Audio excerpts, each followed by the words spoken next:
keep the flame on max. I'ma keep it going till there ain't nothing left. Gotta keep the flame on max. I'ma keep it going till there ain't nothing left. Gotta keep the flame on max. I'ma keep it going till there ain't nothing left.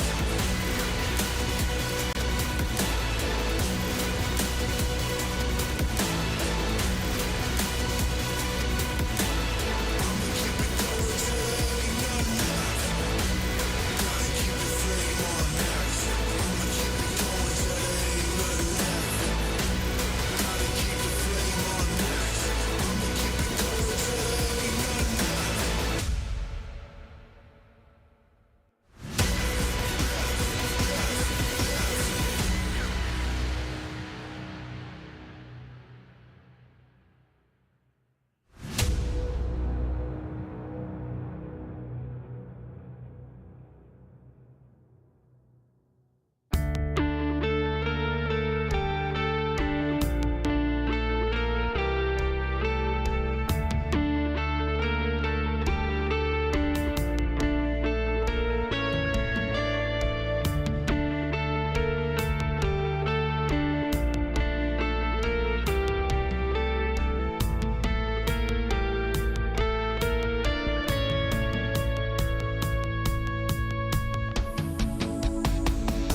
Hello and welcome to Gamers Without Borders. Today marks the beginning of our third title at this incredible charity event where $2.5 million will be separated between two regions and then distributed to the winners' charities that they decide to choose.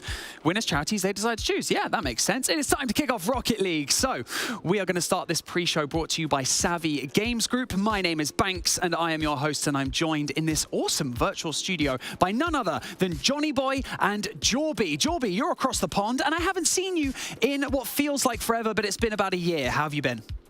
I've been great, Banks, and I miss you, man. It was great to hang out with you at the event last year, and it's great to be able to work with you again alongside Johnny Boy and the other guys working on the B stream and some of those who haven't joined the broadcast yet, but I'm excited to be back for another Crew Battles event. This is going to be great. It is. Johnny Boy, we are going to be kicking things off in the NA region. Who are you anticipating to come out of the gates swinging?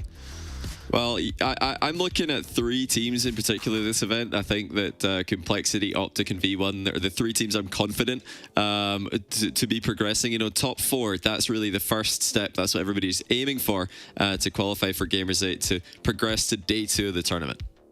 What better way to kickstart your week on a day where people typically are sluggish, they're trudging through, it's Monday, but we get to watch some of the best players in the world go head-to-head in this tournament across the next 4 days. So, with that being said, let's check out the format for this week.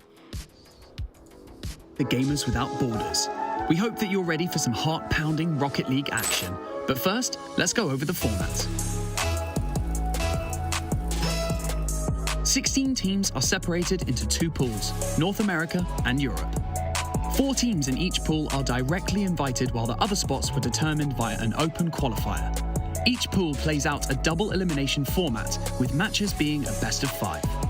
The upper bracket final, the lower bracket final and grand final matches will be a best of 7.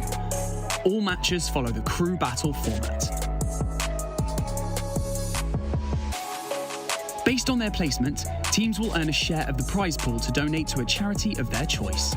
Additionally, top 4 teams from each pool will advance to Gamers 8 2023. We're going to break down that format for you in a little bit more detail. Like you've already heard, 4 teams are invited, 4 teams qualified via the open qualifiers, and then those top 4 teams from each region, by the way, so 8 teams in total, will qualify for Gamers 8. Jorby, who's been consistently putting up big numbers this year from, let's obviously go with the NA region, start things off. Consistently in the field we have in North America in this qualifier has to be Complexity. Complexity have consistently been just right on that cusp of being a top team, if not solidifying themselves as such during the San Diego Major. They've definitely been the most consistent out of all the teams in the field here, other than G2, of course.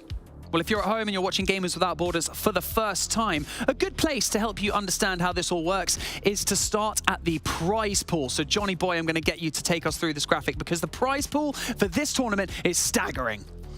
Yeah, it's awesome to see, once again, second year running now, charity prize pool for the Gamers Without Borders tournament.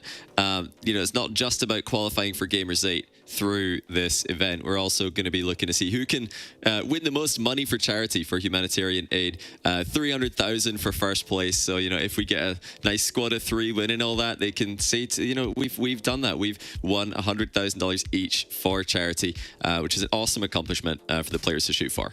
It really is. And even if you come 7th or 8th in this tournament, you still get the opportunity to donate $50,000 to a charity of your choice. Charities on your screen right now. Jorby, any of those stand out for you?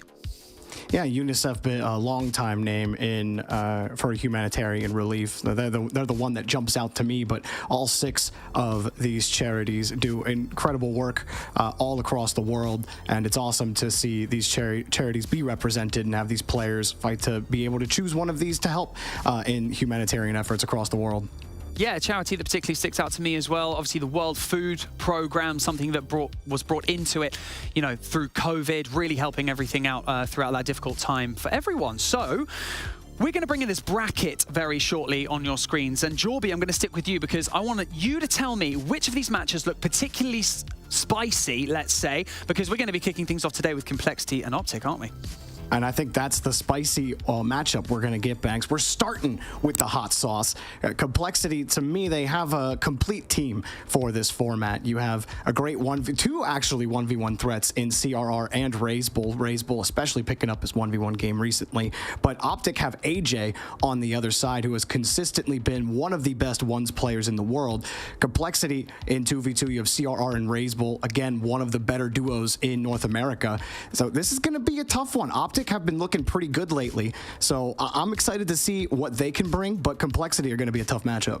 Yeah, well, if you're wondering about timings and your favorite teams who are going to be competing, I am going to take you through today's schedule graphic as well. Like we've already mentioned, Complexity Gaming are going to be going up against OpTic. That will be at 4 p.m. EDT, and that is a best of 5. G2 Esports taking on Koi a little bit later on at 5 p.m. EDT.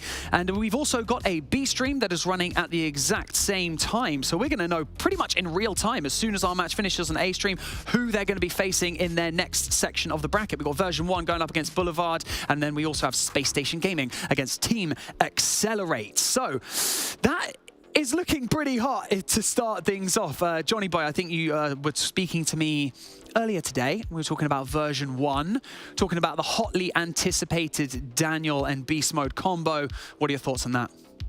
It's so exciting. I mean, they're on a collision course. V1 are on a collision course with the winner of Complexity and OpTic. If they can make it through their quarterfinal match as well, Daniel and Beast Mode, probably the number 1 2v2 team coming into this event. But I'd say Complexity have got the number 2 2v2 team coming into this event. Not that it's easy for them. OpTic have got just a plethora of options. Well, 3 great options to choose from. That's an advantage as well for teams who have 3 players who are good at 1s or 2s. You just have more options to choose from, because Rocket League's all about how you're feeling on the day. It is. One day is no different to the next, let's just say. But Complexity, a consistent 3rd, 4th throughout the kind of season and the way that they've been putting up numbers so far. But OpTic fluctuating a fair bit. Is that fair to say, Jorby? Yeah, I think OpTic have not been playing the way a lot of people expected. On paper, this should be one of the better teams in North America, but they've been flopping out of tournaments early. But this past month or so, OpTic look refreshed. They look a little different. So I don't think the OpTic we've seen for like 3-4 plus months is going to be the same OpTic going forward. I think this is a much more difficult OpTic that Complexity have to play against. Although out of the teams that we kind of have listed in this NA bracket, do you feel like OpTic still are one of the teams that are really going to possibly give Complexity a run for their money, Johnny? Oh, absolutely. I think this is one of their toughest matchups. I expect both of these teams to make the top 4, make it to tomorrow's top 4 bracket, to make it into Gamers 8 as well. It's just a bit of an unfortunate draw for both of them to get each other in round 1. It's OpTic's fault, though. They lost in the qualifier to Boulevard, who are playing against version 1. So that was their bad, really, to run into OpTic in round 1. And now they can just run into Complexity in round 1. Sorry, they could ruin their day, of course, by starting them off with a loss. This is definitely the tough side of the bracket, and yeah, they're all in it. They are all in it indeed. We're going to focus on some more individual players as well as we continue through this pre-show before our match starts. But speaking of players, we had the opportunity to catch up with one of them earlier this week, and that was CRR from Complexity. Excellent there from CRR. Gets at the perfect spot on the ball, right on the corner. That's exactly why you practice your power shots. That's a nice idea, though, from CRR, just to try and mix it up and then to win the race. Wow. Yeah, and CRR well and truly in this one still. CRR rising through the ranks in competitive Rocket League, and there is CRR, their 1v1 star. Hello, everybody, and welcome to Gamers 8. Yeah, we really knew that was our last tournament because several CS didn't also like really well for us, and Gamers 8 was just the last tournament to try to have a good team with a good result, and that's what we did. One of the greatest teams in North America right now. Nice pass from AJ. First killer just beating out the defender, and that double, CRR in the right spot, but that double was just so fast to bounce off the ground. Great read from Typical. FaZe, for sure. The toughest opponent was FaZe. They were an incredible team, but we played really well that series. This is a lot, but a nice little move here from Typical and a great catch. and flick over to First Killer, who just had to beat CRR out. One way to beat an aggressive player is just to be aggressive yourself. I was losing the match, so I just tried to ball chase him. I won him the kickoff, but he took the boost, and I tried to just play a mental game with him in the corner, and it worked really well. And when I had the open net in front of me, I really was scared of missing it because I missed a lot of open net in that match. The 3 games have been. CRR, when they go for that flick over the top, does attempt to, but First Killer, with a wonderful challenge, is able to get the opening goal. In the 1v1, I knew First Killer is one of the best players in the world. 1 goal separating the Titan. The 100 boost does. What is First Killer's flat. He's flat. Oh! He's got the goal. It should be in. Tie game at 0 seconds. CRR's not out of it. In a second. We've more than surpassed that 1 minute mark, approaching a minute and a half now. See, demoing First Killer. It whips right, and then grand final.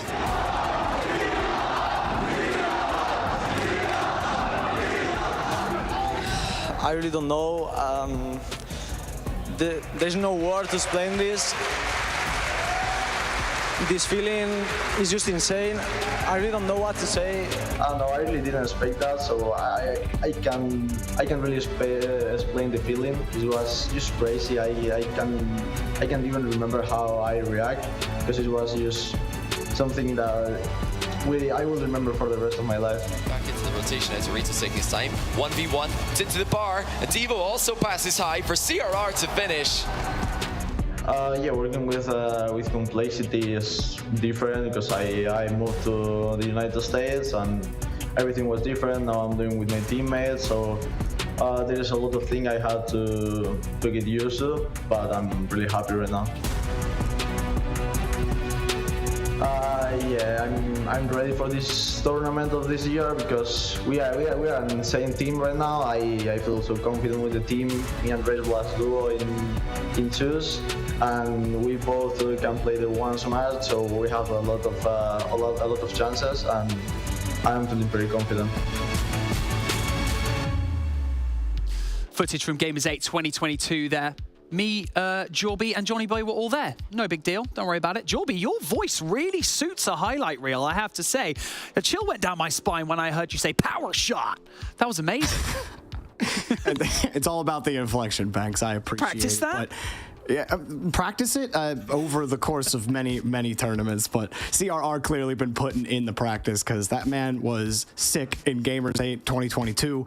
He's been sick all season long in the RLCS this season, and to hear him say that he didn't even remember how he reacted or what his reaction was, just because the amount he was feeling of how happy he was that he helped his team get to the grand finals. I mean, that's an incredible story for CRR. Yeah, absolutely love it. And I think a question that is posing everyone's minds at the moment, something that we touched on a little bit already, Johnny Boy. CRR, Raise Ball, who's going to take the 1v1? You said it's possibly down to how they're feeling on the day, but are there any other external, internal factors, do you think? Who do you think is going to kick off first? If I were to guess, I would say Raise Bull, because Raise Bull, just in the past year or so, has been slightly better. I'd power rank him a bit above CRR, but they're that close that, you know, just purely depending on how their practice games have gone today, that could determine it. If CRR and Raise Bull have been warming up together in 1v1 and CRR wins every game, they're going to put him out there. They are very close. It's great, because if one of them is feeling like they are having an off day and there wasn't a second 1v1 player in the team, they'd have to play anyway. And, you know, that's not ideal. So that's what some of the teams in this tournament have to do. So much pressure on V1's Daniel, OpTic's AJ. They are the guy for once for the team. But yeah, Complexity, I've got 2 of them, so they're blessed for choice. Prepare for chats to implode of what Johnny Boy just said. Raise Ball's better than CRR. Spread it around, Chinese whispers. So, one thing I will, first of all, say to you, Jorby, as well, is I want to know your prediction. We need predictions from both of you before we dive into our first match. Jorby, I'm going to come to you first. Complexity, I think Johnny summed it up pretty nicely. There's just too many weapons in every mode for them. CRR and Raise Bull are one of the best duos here. I think OpTic, while all 3 players could complement each other in the duos, I just think Complexity have the edge. Johnny Boy, I want your prediction, my friend. I'm sensing it's going to be the same.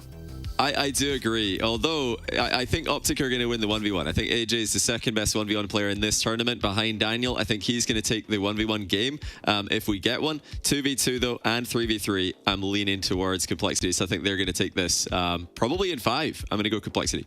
Ooh, and CRR actually mentioned something in that video that we watched a little bit earlier on about the mental game behind 1v1s especially. It's something that he, I imagine, prides himself on with how he did in Gamers 8 especially. Mental game playing a huge role, particularly in 1v1s and then extending into the 2s and the 3s, but particularly 1v1s, right, Jorby? I mean, ones is, it's just you. You know, you don't have your teammates supporting you if you're not having a good game, if you're not having a good 5 minutes. You have to figure it out in the middle, because that game can be the difference and has been the difference since we did Gamers Without Borders and Gamers 8 last year. It is critical to be competitive in 1v1, and so the mental game is, you get the most pressure on your mental game there. Every mode has mental pressure, but one's absolutely the most. We also had CRR playing for, obviously, a different organization last year throughout Gamers 8 and stuff, so you could still say that he's fairly new, like playing with his teammates, and obviously OpTic Gaming as well with their roster not being completed as of towards the end of last year as well. Do you feel like CRR's had time to gel with his new roster of teammates? Or, like, you know, do you still feel like there's wiggle room for him to learn or to adapt or to improve, Johnny Boy? I think they've had enough time. I mean, the good news, yes, they've only been teammates for less than a year now, but that's the case for most of the teams in this competition. You know, the rosters tend to change a lot between RLCS seasons, so OpTic have got the exact same time frame to work with as CRR does with his new teammates Razebull and AJG, who in this upcoming match have got the longest synergy together. Razebull and AJG now many years playing together, so I think that's going to be a pretty even aspect to this match. I would say it really just, it comes down to consistency for me. OpTic are a very inconsistent team this year, but they have shown glimpses of what they're capable of, and they're going to need to peak today if they're going to match Complexity.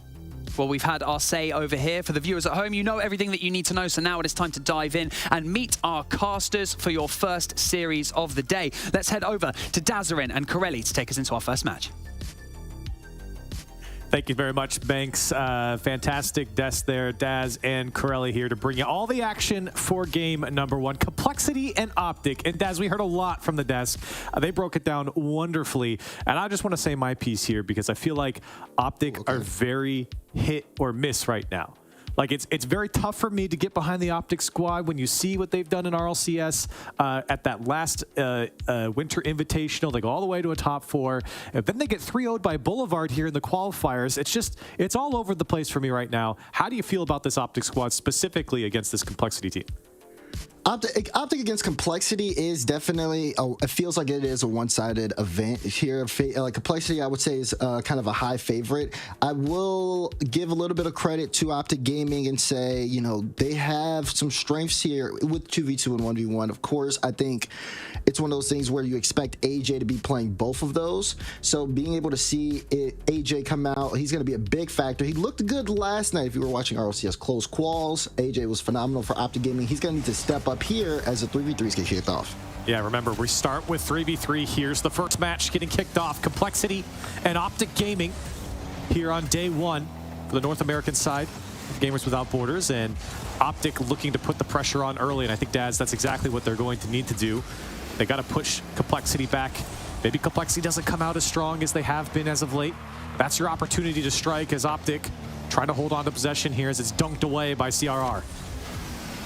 Like what I'm seeing here from Complexity, though, have CR leading the charge. AJG sits in the back end, booms it all the way downfield, and you see that aggressiveness from CRR. Immediately turns, jumps right on top of the ball after picking up the mid boost. This Complexity team has so much offensive ability and the cohesion between the two. I mean, they react to each other so quickly. OpTic Gaming are going to need to play on that same level if they want to outpace them. The question was posed about, you know, will Complexity have the synergy needed with CRR with the amount of time they had? They've already played a major with him, of course, and I think the answer has been a resounding yes. Complexity have slotted in CRR in the 3v3 game wonderfully here. He was a star player for them at the Winter Major. Complexity have been a better team for that, and you saw that little video we had on CRR, just how important he's been on all the teams he's been on, especially in this type of format. So versatile. As you see AJG trying to show off his stuff. Let's it go for Razebull there as he pulls off it, but the OpTic defense not fooled. Yeah, you got to keep an eye out of everyone in Complexity. They all have their own individual strengths. A lot of talk right now on CRR, but of course, there's the Bull. And when the Bull gets going, he can take control of an entire series by himself alone. But so far, OpTic Gaming have been holding on quite well. We've been through the first 2 minutes of this game. It's been mainly Complexity leading the charge on offense, but OpTic has been there to stop them defensively every single time. We're still tied up 0-0 here. And again, it's been a little confusing from OpTic as far as, you know, what they really are this season. You know they have the pieces to be great. They've shown that already this season and in these players, their teams before. When they come together, it's been up and down. So far, they're holding Complexity with a clean slate, but they haven't broken through themselves, and we're halfway through game 1. And no team the better here. Complexity had a little bit of time on the OpTic side, but OpTic's returned fire a few times. So you see AJ looking for Magic Bear. That one's placed on target, but an easy save for CRR and Complexity looking to get out, but it's not going to happen. AJ, great block here in the corner. Magic Bear on the other side. OpTic trying to ramp up, and maybe an opportunity for Reynolds. Tries to go by the far side to put it away, and the right side will be good for Reynolds. This is great control here from Reynolds. You got to watch this. Ball goes straight down, catches it on the hood. AJG went for the early challenge, but Reynolds still had to dodge. You know exactly where he wanted to place it. Great placement to the top right corner. All that offense from Complexity, but it's OpTic on the counterattack who strike first. And that was great control by OpTic. You can see Complexity look to get out on the left side of their corner, met by OpTic. Try to get on the right side, met by OpTic again. And now Complexity threatening right off the kickoff, but OpTic there to slow him down. And if OpTic could take away a 3v3 match here, Daz, in game 1, I mean, what a way to start the series. Johnny Boy said, you know, they could feel very comfortable in their 1v1. AJ, second best 1v1 player here, but behind Daniel. And for OpTic Gaming, I think they could be pretty confident in their twos as well, but I think Complexity still holds them there. Yeah, and there's a big question on who they would also send out for the twos. I think a lot of people have their assumptions, but we'll know when we get there, if we get there as well. But OpTic been controlling the pace now. They've been matching Complexity speed-wise, and their defense has been phenomenal.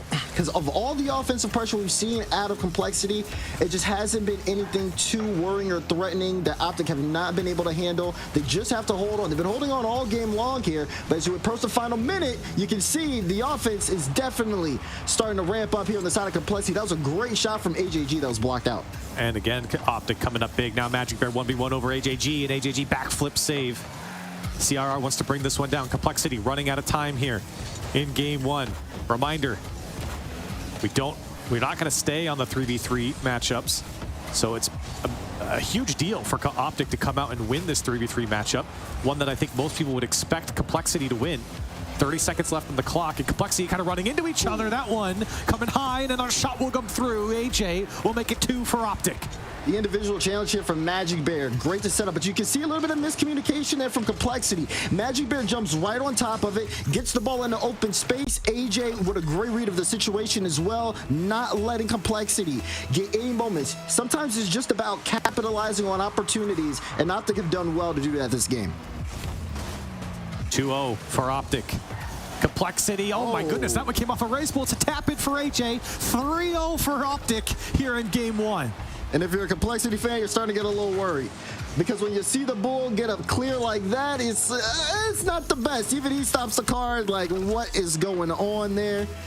That one is just given to OpTic now, and it looks like they're going to secure this game with that one. And if you're new here, the way these crew battle matches work is the team who lost the previous game, in this case looking to be Complexity, they'll get to choose whether they want to play 1v1 or 2v2. So I pose the question to you, Daz. Complexity have a choice to make. Is it a 1s or 2 match, do you think, coming up?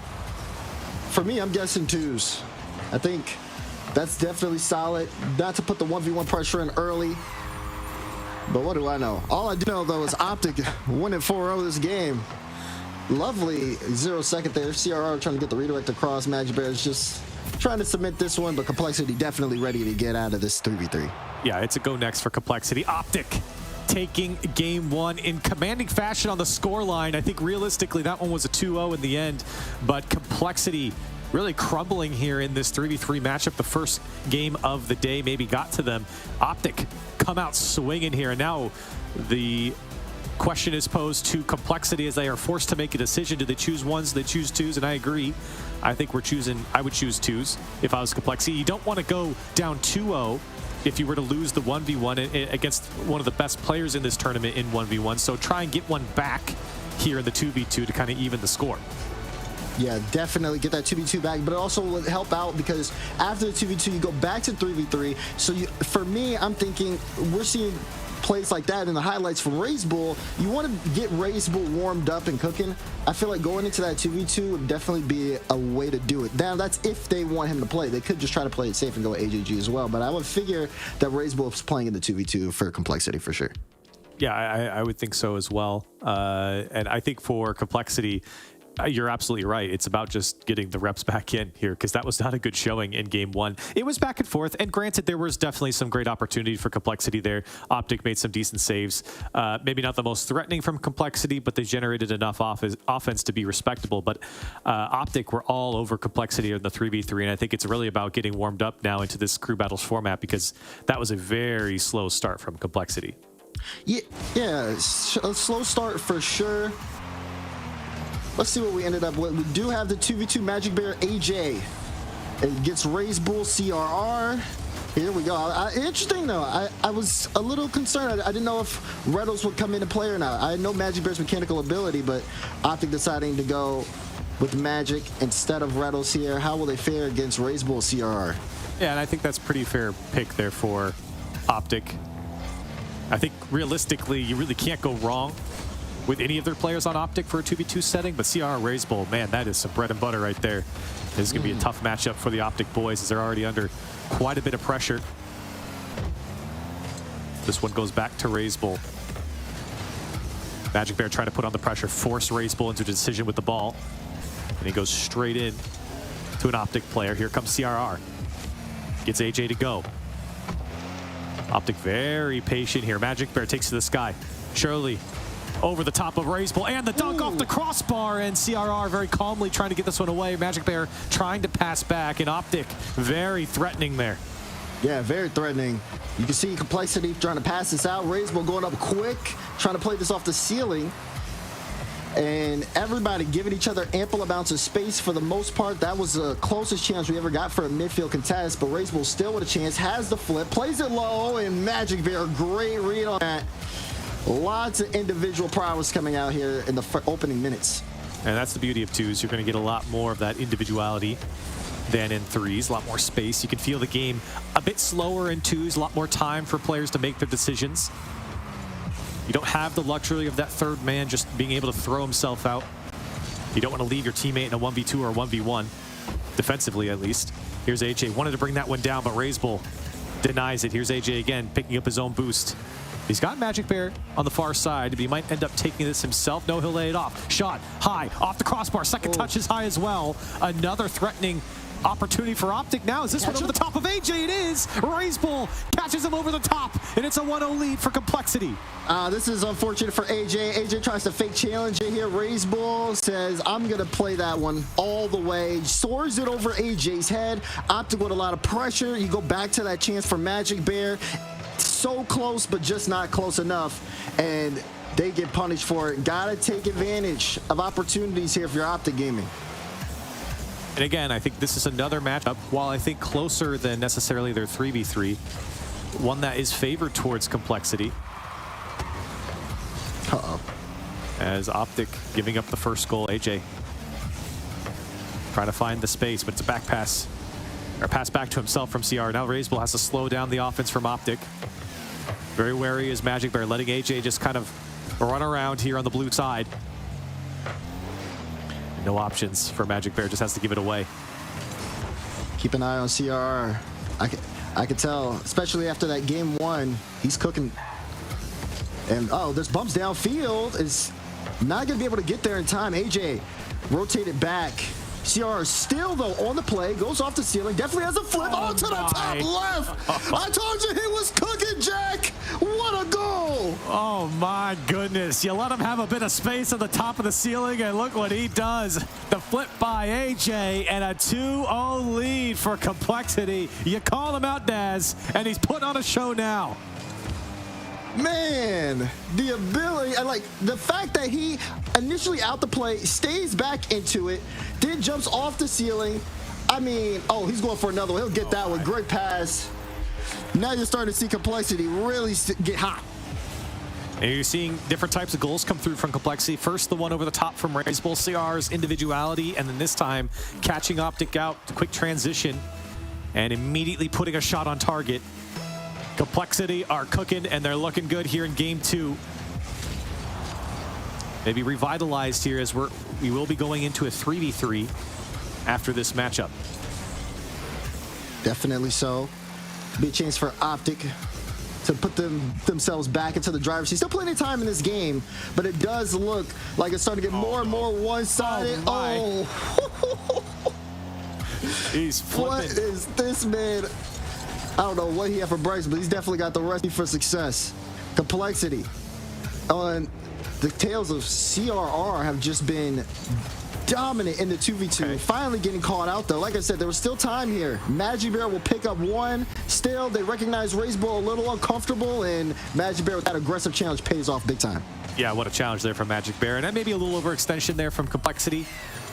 You were looking for the bumps, you were looking for the physical play in front of the ball, and the shot never came. 1:07 on the clock, and you're right, Daz. Plenty of time here for OpTic, really. It's not over quite yet. This lead isn't insurmountable as this one to the back wall.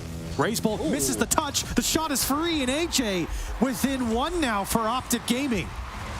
This is really unfortunate here from Raisebowl. I feel like he had more time there and rushed to get to that back wall. Ball bounces off the wall straight to AJ. Easiest shot of his life. And just like that, OpTic are right back in it. Still down by 1. Work to be done here for OpTic.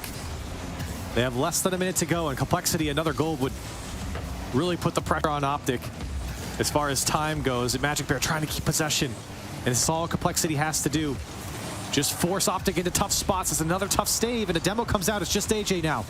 Gets the boost and the flick to the far side. Can he do it all himself as this one goes across the goal line, and Raisebowl calmly takes this one away. But OpTic threatening once again. Flip reset. Another touch. The dunk Raisebowl, and it doesn't happen. So close. AJ low boost here. Complexity, I'm not sure if they recognize it. Magic Bear didn't have the read on where the ball was going to go.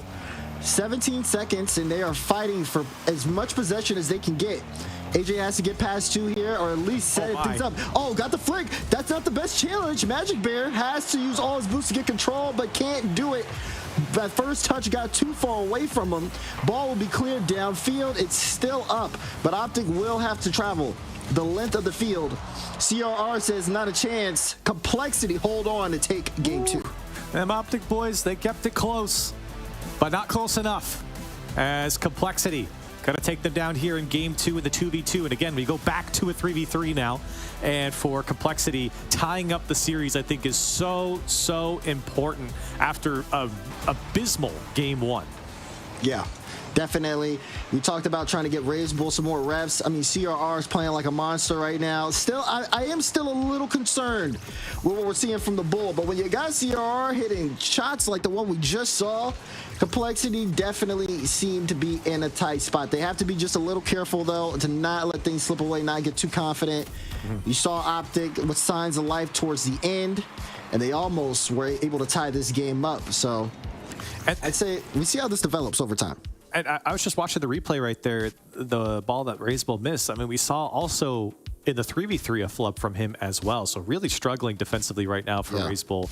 A lot of the offense coming through for CRR in that 2v2. Would love to see that from him in the 3v3 as we go back to a kickoff already initiated here. Game 3, and OpTic looking for the first goal right off the rip. They feel confident after their game 1 victory. See if they can do it again. Yeah, you see that confidence out of Reynolds there especially. I mean, remember, he did have to sit out there. Definitely very eager to get back on the field, help the team out. So is AJG. That's a good shot.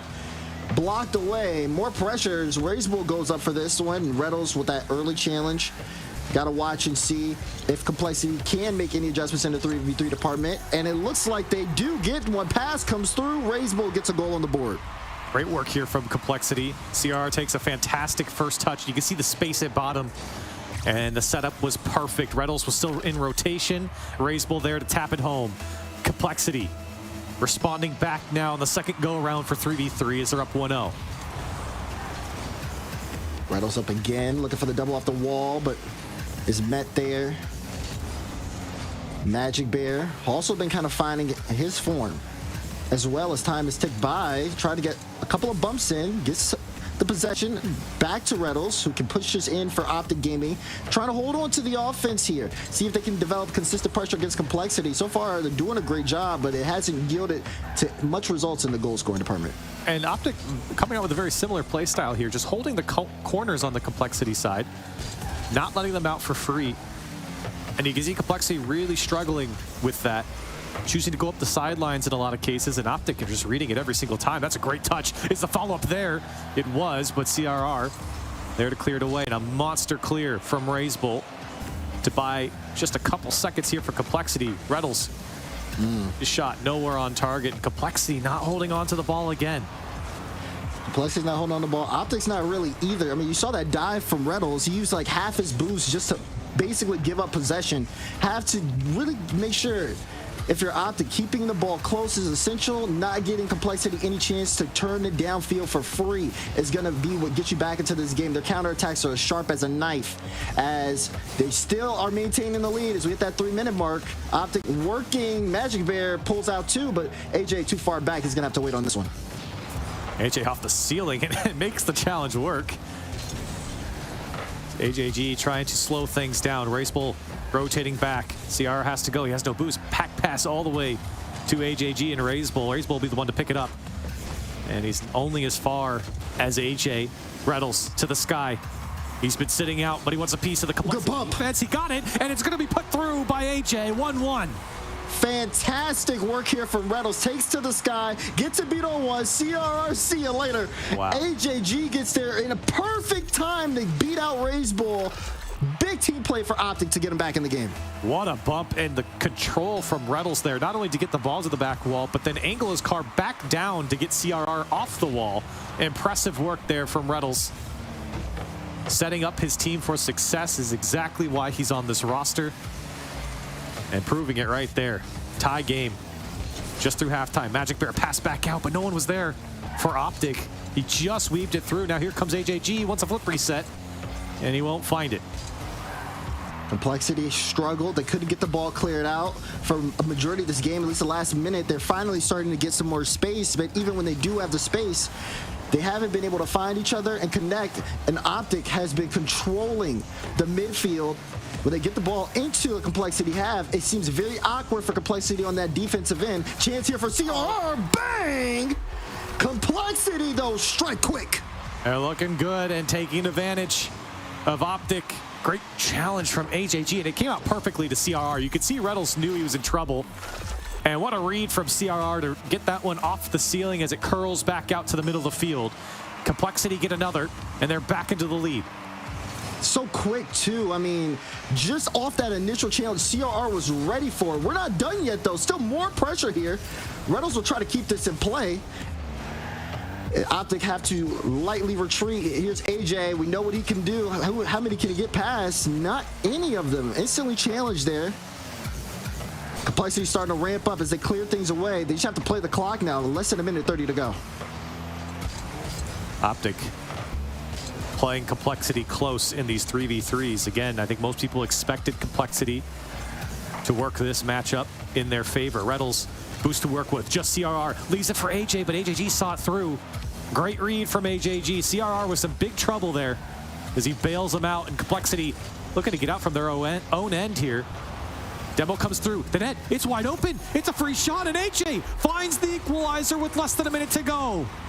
You gotta look back at this one again. That demo, so crucial. Razebull gets taken out by Magic Bear, and AJ has full faith in the demo from his teammate, just sends it all the way downfield. We are all tied up with less than a minute to go. And the physical game is paying off. Both of OpTic's goals have come from either a bump or a demo.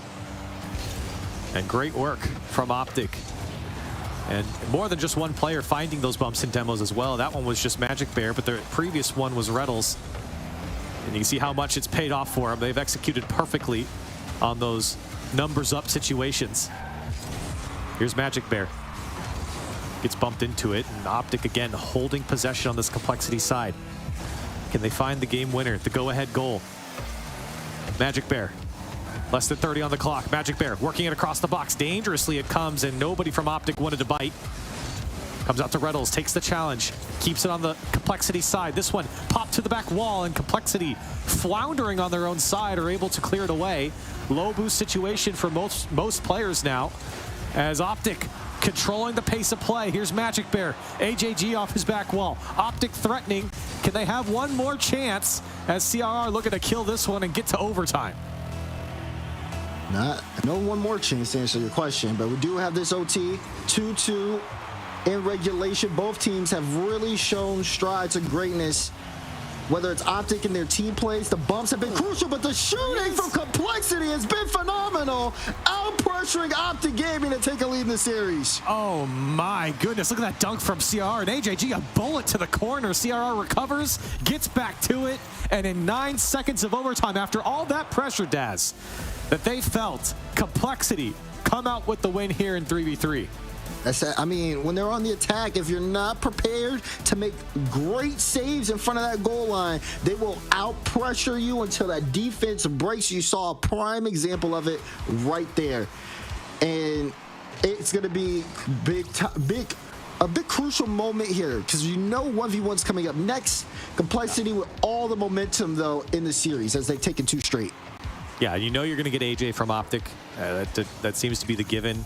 Unless there's some sort of mind game here where they're maybe thinking a different player has a better matchup against complexity, but that's just going too big brain. I think you just throw at AJ. You're confident in whoever complexity throws at you in this 1v1. And of course, we're guaranteed the 1v1 here because we already played the 2v2. Right. So for OpTic, this is obviously a must-win game, but a game that I think they feel very, very confident in with just their matchup with having AJ on their team. I agree. Seeing how this one ticks off with the 1v1 is going to be important. CRR versus AJ. AJ, I like his decal. CRR, definitely. This one is going to be tough for CRR. You know, he's already getting beat out here by AJ. Great first goal from him. Just plays the challenge in front of the goal line. Works out well. Yeah, this one's going to be tough for CRR. We're going to get, I'm sure, plenty of goals here as AJ repping the Gen G here. In the Gen G car and the Gen G goal explosion. I'm not sure what that's about. Get in the item shop. But it's working. Oh, okay, yeah, sorry. I forgot we had the #1 salesman on the broadcast. My Listen, bad. I didn't say anything. I was subtle about it. I said I like the decal. You know, you went to the specifics here. It didn't dawn on me. Oh, did he get the bump? AJ trying to go for the air dribble bump there, but CRR, we know his ability in 1s2. He can really compete with the best. There it is. As look, he gets that right past AJ. I like the light touch over. AJ was trying to play it a little bit high, but it got away from him right after that touch. Yeah, tough challenge. That little extra touch from CRR was enough to at least get over AJ, and the recovery was perfect, of course. So a tie ball game here. I guess CRR getting the response. It's the kickoffs seem to be going in AJ's favor. So take the boost, see what he can do here. He's going to bring it back down. Go for the control. Didn't like his option as CRR happy to take this one away. Now trying to control it, flick towards the net off the crossbar. And I think AJ just lucky that one wasn't on target. Right. But now AJ trying to keep up that pace and got the perfect flick. He continued to keep his speed when he comes off the sidewall here. Also keeping the ball on the hood. And you can see he caught CRR mid-flip. No chance. As AJ gets it back in, you know, those little micro adjustments on the wall, like CR's, yeah, he's shadowing, he's playing very close, but if AJ just picks up the speed, things like that can throw off CR, make or break difference here. Ooh, CRR one of the mind game. AJ not fooled. Here's the control from CRR. Into the air, AJ patiently waiting for his time, it'll get bumped out of the way, and CRR again responds. Control here, knows he's getting a light touch, then you know it's Bump City. Bump City right after that. AJ tried his best to see if he could read what CR was doing, react in time, not necessarily enough. Things even here though, but that's a great kickoff for CRR, and he's gonna pick up a goal off that as well. AJ just couldn't get back in time. I thought he was stuck in traffic here. How did he get the touch on the ball? I have to see this one again. As, AJ just barely missed the backside of CRR. I think if he had bumped him out of the way, AJ could have whipped that one back around. Yeah, AJ played it low. CRR, you saw him kind of jump in for the challenge and just creams off AJ's car. And then right off the corner, CRR still with that read. Of course, he's going to try to take that shot if he can. AJ here, though, has the flip. Tried to use the wave dash into the lower right corner. Couldn't, and then gets punished. CRR immediately picks up that ball to put it back in. We've seen this. We saw this at Gamers 8 as well. CR is very aggressive. He plays on the more aggressive side. He'll take the challenges in his own corner. And it pays off here. He knew AJ was in a tough spot there with the quick challenge, and it paid off. So now 4-2 for CRR in a matchup that most people would pick AJ. We've got plenty of time left as AJ does get a great kickoff goal here. He got him with the kickoff this time. The strats paid off as he takes it directly down the middle. You can see here he gets his flip back. Wave dashes towards the ball, and CR just bounces off to the right. Yep. AJ, no stranger to different methods of using his kickoff here. And if you keep a close eye on it, you'll be able to kind of see it a little bit, what the different movements of his car for every kickoff. But yeah, he's got some work to do. He's going into the air, has a flip, still tried to go for that low wave dash. CR spotted it, so slows things down. It'll be interesting to see if CR kind of keeps that aggressive pace up. Still so much time left in this game. Look, goes for that immediate quick shot. AJ had a great read on it, though. I feel like the aggressiveness from CR will continue to pay off so long as AJ keeps going low with it. Every time he's gone into an air dribble, he's come down into either a wave dash shot or tried to use a flip extremely late. And it just means less time for CR to have to sit in the air and challenge him. He can stay low. And AJ very, very happy with just bringing this one down over and over and over again. You'd like to see him maybe take to the sky. See if he does that here. 87 boost to the tank. As he will bring it down. Trying to bait CRR in, and he will surely take it away. CRR now directly towards net, looking for the dunk and the fake, but AJ able to turn that one away. Ooh, AJ tried to go for the demo. You see he doesn't have any boost. CR picked up the side boost, turn, and put it into the back of the net. He knew AJ was playing towards it. Once he had him beat out, he says, okay, we're putting a shot right on, and great reaction from CRR. 5-3 now. And he's just faster. I mean, what can you say? Just faster on that touch. AJ couldn't get back in time, obviously. And now AJ trying to work it on the kickoff. Again, going in his favor. He's got 20 boosts. Flick to the high side as CRR. Very awkward here. 10 boosts in the tank and unthreatened as he's able to punch it away. AJ have to keep the ball control. Like you said, CR is super aggressive. If he can get CR on one of these aggressive challenges, he can turn it around and potentially make an open net. But he hasn't been able to respond to it. There's the demo. Christian's going to turn around, put that one into the back of the net, and make the lead 6-3 now. It's been all CRR. He's been on a run.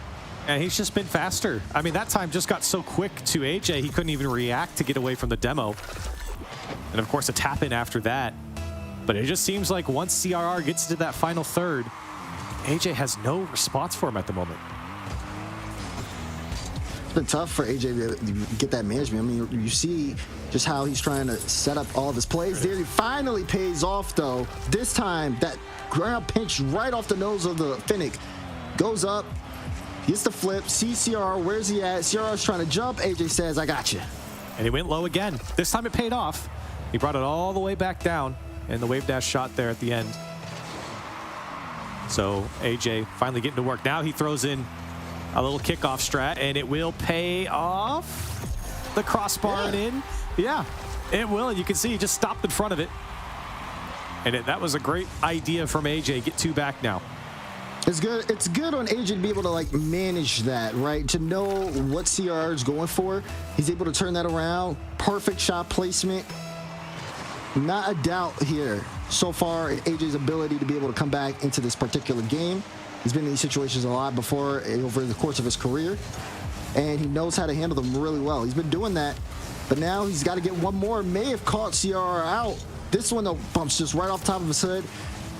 And even though CR no boost knows he has to challenge that, debated on whether or not he wants to go for the boost or play ball. AJ was right on top of the ball, but AJ will get a clear out. And now a final minute, CR with the possession, but AJ looking to really press the attack.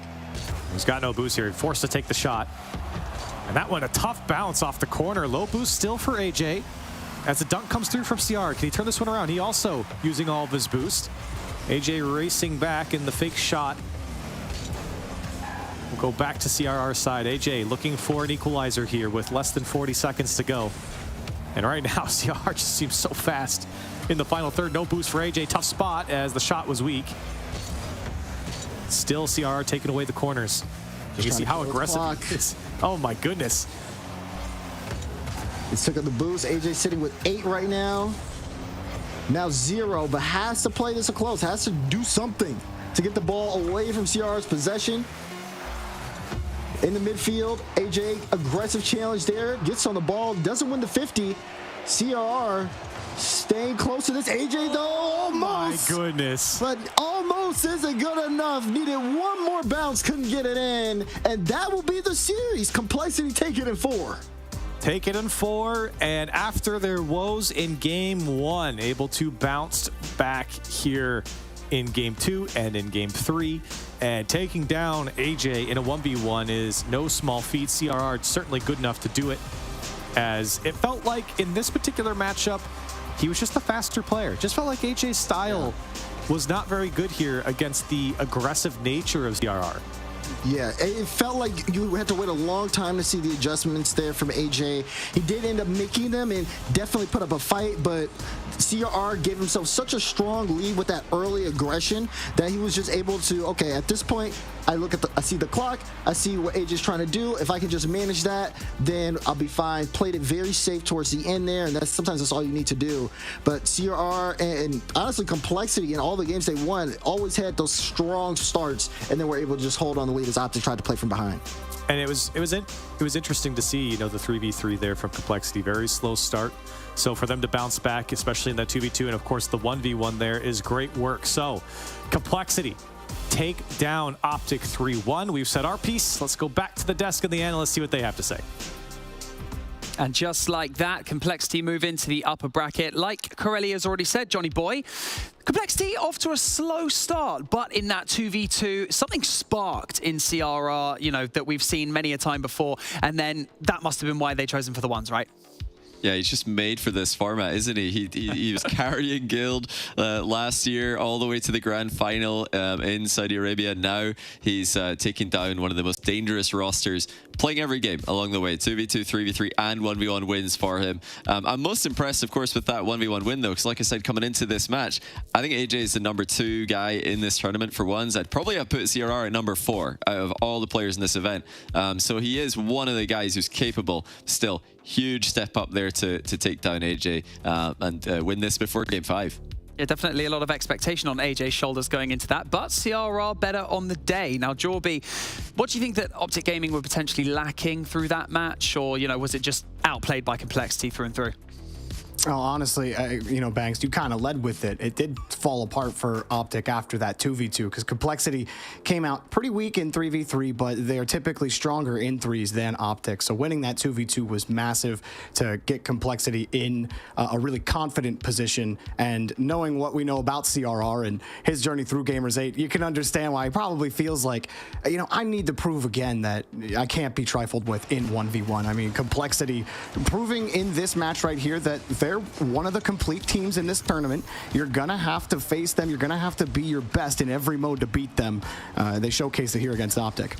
Yeah, these highlights brought to you by Aramco. Now, we've obviously been talking quite a lot about the fact that this is crew battle format, a central focus and a pivotal thing that is going to be leading discussion throughout this tournament. But Johnny Boy, you feel like you're just going to have those incredible duos, those incredible solos, because typically all these teams just rely on 3s, don't they, in competition, in high-level competition RLCS.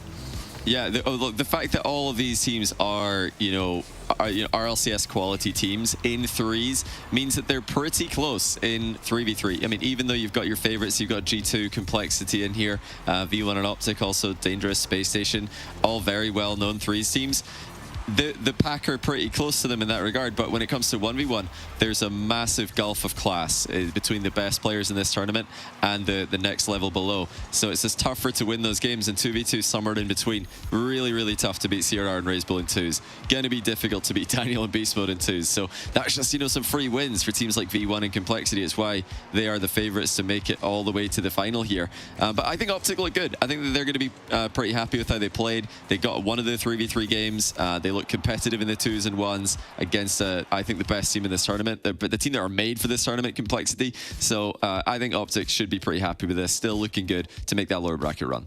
Jorby, speaking of V1, do we have an update on what the actual situation is from the B stream? I've been here. I'm inside my digital palace, as you can see, so I need a cheeky update in my ear. But, you know, talking about this tournament in itself, let's not forget that the top 4 teams from each region, that's NA and EU, will all be qualifying for Gamers 8 later in the summer, where they'll be playing for a cool $2 million prize pool. Jorby, have I given you enough time? Did you manage to see what the scoreline is?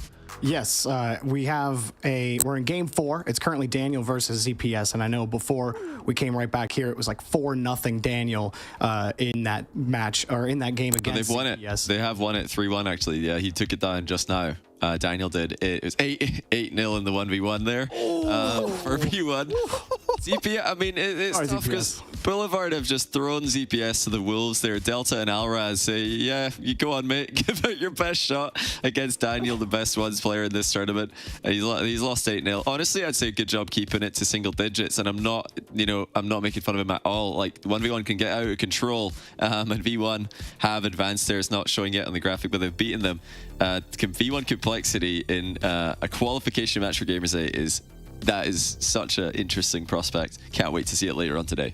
Yeah, extremely excited to see the rest of the upper bracket semi-finals. Is going to be happening very, very shortly, actually. But yes, indeed, having Complexity up against V1 is going to be a very interesting match, especially in those duos and those ones. But obviously, you're going to have those other teams, Boulevard and OpTic Gaming, slipping into that lower bracket. A much more difficult trudge through the mud to get back into this match and then potentially, or back into this tournament, sorry, and then get back into the grand final potentially later on. But that is a long way away. We've got plenty of action to come. Coming up next, we're going to have G2 taking on Koi here on the A stream. So we're going to go into a very short break. Go get yourself a biscuit. Go get a cup of tea. Maybe go to the loo. But be back here sharpish because things happen very quickly in Rocket League. We'll see you after the break. UNICEF and I need you by our side for a real-life mission. A mission to protect the rights of every child. After news cameras have left, UNICEF is here. Every day, everywhere, but particularly where it's needed most. Did you know that more than 170 million children need UNICEF's humanitarian aid this year? At Gamers Without Borders, many of you have already chosen UNICEF, and I thank you for that.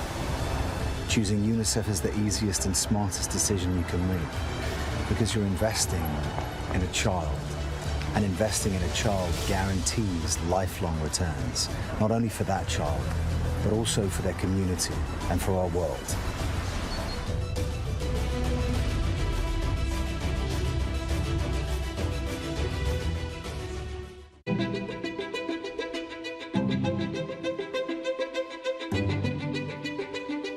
The divisions in the world are stark. Recent years have shown some of the largest natural disasters ever in history. And that really hits hardest the people who had the least to begin with. These people need help. It would be a real tragedy if all these advances in science, in health and technology only benefit people in a position to pay for them. There should be no lesser standard if you happen to be poor. These problems can be overcome.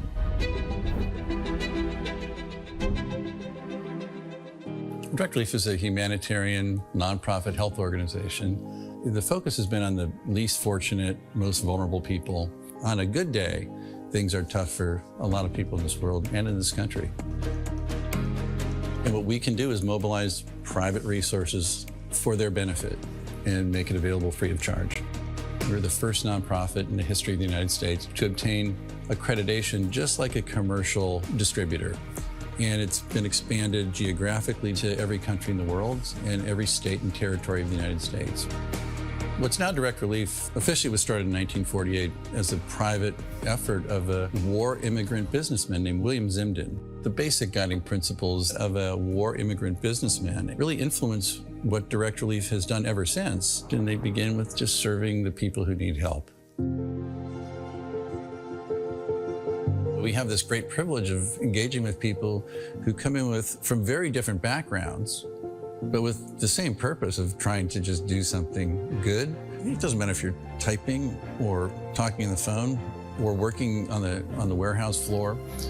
They're all part of an effort that means something bigger, and that is the fuel that kind of keeps you going. It gives you some sense that there is a way to make meaningful progress, even for a little organization that started at a kitchen table, but that's what provides motivation in life.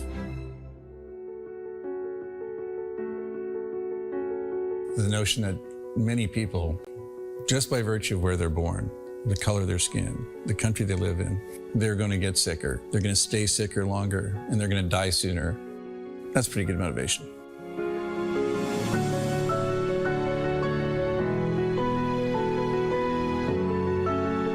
These issues are too big for any one organization to address.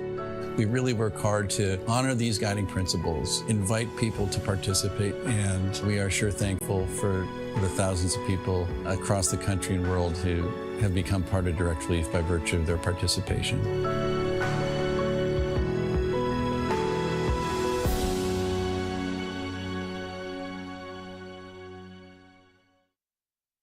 Progress is a race that has no end. After every finish line, another challenge awaits. How can we continue to push innovation in a sport at the forefront of technology?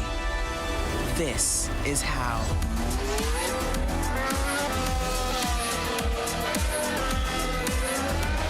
Discover how Aramco and the Aston Martin Formula One team aim to meet Formula One's sustainable fuel targets.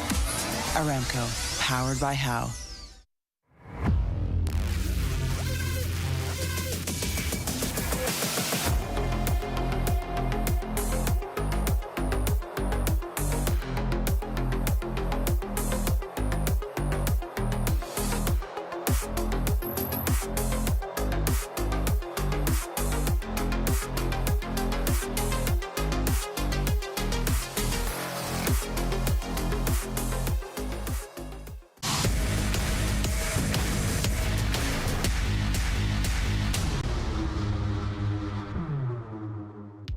Welcome back to Gamers Without Borders. We are one series down, and Complexity have made a very important and exciting start to their week, claiming that first victory against OpTic Gaming. But now we focus on our next match here on the A stream. We've got G2 going up against Koi very soon. Johnny Boy, I'm joined by Johnny Boy and Jorby in the amazing virtual studio inside my spaceship here. Johnny Boy, I am going to come to you first and ask you what your immediate thoughts are when you hear these two teams going up against each other. I mean, I've got to just, my mind straight away goes to G2. I can't wait to see them playing mods that aren't 3v3, because when we're talking about OpTic and Complexity, we kind of know what we're going to get with 2v2 and 1v1, because we see them play competitively in those game modes fairly often. Whereas G2, they are a 3v3 team through and through. However, they've got the talent, they've got the mechanics to be world-class in the other game modes as well. And I can't wait to see if they're going to be at that level today. Yeah, sticking with that theme, I'm going to come to you, Jorby, because I feel like this is going to be ringing in the ears of our viewers by the end of this week. It's easier to distinguish our teams from one another, given the standard format that they typically compete in. But now we've got crew battle format, leaves the door wide open for plenty of surprises. 2s and 1s, who are you leaning towards out of these two teams? So, you know, it's interesting. G2 have Atomic for their 1v1 player, right? But I think that 1s and 2s aren't necessarily a strong game mode for G2, even with Atomic behind them. For Koi, I'm looking at Cheese and Sosa for 2v2 and for 1v1. I believe it would be Sosa they'd be going for, but Cheese has a bit of 1v1 experience himself. He's more of a 2s guy, though. And Koi have kind of been, you know, they haven't won series lately in 3v3s, but they've gotten close against top teams. They've been getting a little better. And Sosa and Cheese now with Gyro, this is a new roster, getting their bearings. And I think that they could possibly catch out what is a weaker G2 when it comes to a multi-mode format. Let's stick on the topic of Koi then, because they have all the ingredients of a top-tier team, I believe. So, Johnny Boy, what do they need to have that extra push, you know, to start getting these victories? I mean, are we going to see a potential, like, a new roster on the up and rise? Well, the surprise from last year's Gamers Without Borders was actually players like Raise Bull for Complexity coming out and just leveling up their 1v1 ability. Same thing with Yan from Furia. These guys were not known for 1v1 before the tournament started. They played a little bit of the game mode, but just to prep for the tournament, and figured out, wait a minute, I'm actually really good at this. So that's what teams like COD need. It's what teams like Axel and Boulevard need. They need just one of their players to put some time into the 1v1 game mode and see if they've got that natural ability to learn it quickly, like many of the best mechanical players in the world do. But they currently don't have that. And that's why I think G2 are heavily favorited here. I think G2 just clearly, for me, the standout team on this side of the bracket. Expecting to see them in Space Station advance just purely with their 3v3 and 2v2 game modes. Even if they don't have the strongest 1v1, neither do their opponents. So yeah, that's where I think the real level up would be for these underdog teams, is putting time into 1v1 practice, but it's too late now. I mean, this is... And it's too late now. Oh dear, and it's gone. So I was actually going to come to you, Jorby, about this as well. Potential Space Station up in the upper bracket semi-final for that next match. Kind of all fingers point to that, I'm assuming. But how do you feel like they'll fare against G2 if we have that? We're looking into the future right now. I do think that that's another close one. You know, I mean, Hoxer joins this Space Station roster, and nobody's filling the shoes of Daniel, but Hoxer brings his own brand of Rocket League to the team, and I think he's consistently underrated. I think Space Station versus G2, if that's the matchup we do get, I think that one would be a lot closer than people think. Just for the viewers at home, Space Station are going up against Accelerate on the B stream. That's twitch.tv/GWBENB for those of you at home. If you need to maybe rewind and slow that down, or I can maybe say it slower, twitch.tv/GWBENB for those of you who want to watch the B stream match. But stick around with us. It's a load of fun over here. Very quick predictions from both of you before we dive into the match. Johnny Boy, you first. I'm going G2. I think they're the better threes team, so I expect them to take at least 2 out of the 3v3 games we could have. I think they also win the 2v2, so that already gives them 3 games, even if they lose the 1v1. So I've got to say G2, heavy favorites to take this one. Jorby, same for you? I'm gonna go the opposite way. I'm actually gonna go Koi here. I think Koi are good enough in threes where if they're playing well and they're peaking, they could catch G2 off guard. I will pick Koi for the 2v2 over G2 on this one though, even if I'm a little on the fence about 3v3. So I got Koi here. We're butting of heads here in the virtual studio. That's what we like to see. We'll have the discussion after this match. But for now, let's keep the ball rolling and go into our second match of the day with Dazarin and Corelli. Let's go, guys. Thank you very much, Banks. Yes, it's round 2. This time G2 and Koi, Daz. The Daz talked about it, but I want to hear your thoughts. Break it down for me. What do we got on each side here? We got G2. Now listen, I could get on my biggest T-Beta portion if you really want me to, but I think it's too early. It's too early. Wait. I was gonna say, let me tell you. But no, I think G2 heavy favorites in this. Chicago Atomic and 2's lethal duo.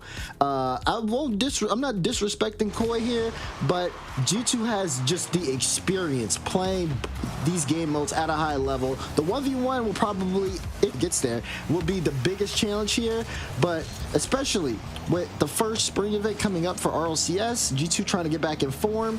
This is a major contention team. Like, they are, putting it lightly, they are really good at Rocket League. I'm expecting a G2 masterclass here. I would actually kind of agree with what Jorby was saying. I definitely agree that 3v3 G2 should crush. They are certainly the better team here in that regard. But when you talk about, you talk about G2 putting away goals, they're going to do that. But when you talk about things like 2v2, Daz, I feel like that gets a little bit more scary for Koi. Of course, we'll have to get there. But for now, G2 putting away the first goal in comfortable fashion. Yeah, we'll definitely see it. I do want to talk a little bit more about that when we are able to get there for sure. In terms of this 3v3 though right now. Things kind of going on as expected. Beautiful shot from JNaps, pushing into the top right corner to start this game 1 off. We're going to end up seeing how things continue over the course of things. Of course, everyone is going to kind of keep an eye out on Koi. They recently qualified yesterday for the main event for the RLCS. We'll see how they fare against one of the best teams in NA in a 3v3 environment. So far, G2 has been doing a great job of mitigating the pressure. They have given Koi a little bit of space up in front, but G2 has been very solid to turn it around. This man here, you're going to want to keep your eyes on no matter what game mode they play. OpTic, as OpTic, that individual ability to pretty much flow through teams like water. He can set up G2 for so much success. Joined this roster and really became the heartbeat of this team almost immediately. And you can see the results from G2, a World Championship Grand Final appearance with him on this team, and for G2 it has just been nothing but sunshine for many seasons for them, as JNaps wants to take this one to the top shelf and Sosa turn away. On the Koi side, it does feel like a second renaissance for this team. They've had, you know, players like First Killer on the squad experiencing massive success, and then they've had, you know, Aquas coming into the league and joining the former Rogue, now Koi squad, and now they've got Cheese and Sosa as Gyro, the only remaining player from the previous roster, and we'll see what that brings. I definitely think it brings they bring more dynamics to the Koi roster now. I feel like they play more aggressive with every single player, less of a this is my role. It's more of a we're all playing together now with Koi. We've seen them a couple times, but this Cheese player and this Sosa guy, they're pretty good on their best days, and see if they can have their best day today against G2. Yeah, a lot of talent there on the side of Koi. You talk about Cheese, definitely has been stepping up. I've seen him play in the 6-man lobbies with the pros. You talked about the 2v2s. I understand where everyone's coming from in that aspect. Gyro, again, I think Gyro is right now the only player that has qualified, like through qualifiers, for every single regional event. At first, it was in Aqua, but he even had to eliminate Aqua. They ended up playing head-to-head yesterday for one of the spots, and Koi ended up taking that one there. Now, all in all, though, Koi's starting to show up some offensive pressure. They've had good control here towards the end half of the game. They are looking to see if they can find a hole in G2's defense. G2 has definitely shown a little signs of awkwardness here and there, but they have been able to maintain the 1-goal lead for the time being. Definitely a matchup that G2 could underestimate. They're holding their 1-goal lead at the moment with a minute and a half left. Koi knocking on the door. It's just OpTic. He'll blast this one downfield, and Cheese flies across. Doesn't get the touch. Oh my goodness, OpTic will control it in, and it's a 2-goal lead for G2. I like this. Chicago gets a bump on Cheese downfield. Cheese is trying to recover to make the save. OpTic goes so fast, has to slow down his car, gets the backflip for the control. That off speed completely threw off Koi, and it's a big second goal here for G2. They were under a lot of pressure. This one will give them a cushion for the remaining minute 20. G2, a 2-goal lead, and a double demo for Gyro. A tap in for Sosa, and Koi, deleting the defenders, will make it that easy to get there first. Yeah, this one, you can't even see it on the screen. We couldn't show you the madness that Gyro was causing. But 2 back-to-back demos opens up a lane of space, and Sosa has the easiest net of his life. Can they do it again? Minute 14 to go. We'll find out. Plenty of time for Koi, but G2 certainly not going to let it in for free. Gonna need some challenges to go their way. Cheese the last man once again. This pass comes out, or this clear comes out to OpTic rather. So he's just trying to prevent Koi from getting out. Less than a minute now. Gyro. Sosa's downfield as he tries to get back. He'll just get demoed instead. Chicago, time and space. It's just Cheese over the top. Sosa racing back, makes the save. G2 still threatening. OpTic flip resets. Ooh. A second touch. Oh my goodness, he put that one on target, but it's still saved. As I told you, man, once OpTic gets going, it's a problem. Double flip reset on that play. But still, G2 continuing to keep up the pace. They look great. They're using their space correctly. And they're not giving Koi any chance to clear for free. Every time that ball gets to the midfield line, someone from G2's there. This time it's Chicago on the ball as he's looking to push things forward. Time ticking down for Koi. They've got time for maybe 1 or 2 more pushes here. This one coming off the back wall. Sosa was a good attempt, but Gyro diving in there. Cheese the last man. Everyone getting back from Koi, but they got to get down the field. Cheese up free, lets it go, and no one's going to get back in time. And a 1-goal difference here in the 3v3. G2 coming out on top first. Yeah, big game win there for G2. I mean, honestly, even though a lot of people expected G2 to take the win, Koi did look solid throughout that game. They played, head-to-head here against G2 very well. At the same time, I will say G2, again, just showing why they are one of the top 5 teams in North America right now. Just the way that they were able to move the ball around Koi to secure that win was solid. Obviously, we're trying to see which game mode comes up next, but still, though, for Koi, impressive keeping it a 1-goal game against G2, no small feat. And I mean, I would have suspect it's 2v2. I'm just not sure how confident Koi feel in 1v1. So we'll have to see. But I think for Koi, they got to feel pretty good about game 1. Yeah, they lost, but I feel like that was pretty close for them. They had great pressure against G2. In fact, G2 looked a little wobbly on defense there for a little while. But, G2's class came out in the end. I think for Koi, you look towards what is possibly going to be a 2v2 here and have a lot of confidence in who you're putting on the field. Yeah, I could see that. I think it'll be really interesting if they do go out with 2v2.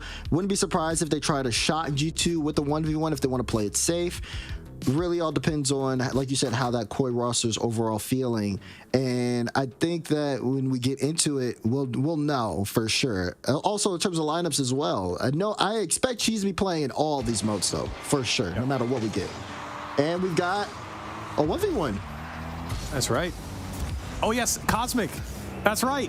Oh, my gosh. I completely forgot about Cosmic. That's right. It's a 1v1 specialist for Koi. Oh, my goodness. Sean. I totally forgot. That's right. And so you have Cosmic against Atomic, and now the script has been flipped for a second. Hold on. As Atomic's going to get the first goal.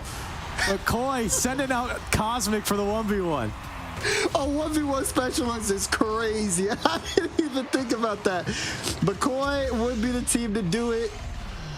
And here we go. Even though, they send out Cosmic, Atomic is the one who was able to pick up this first goal. It did end up getting the demo on it. We'll see how Atomic can fare here against Cosmic.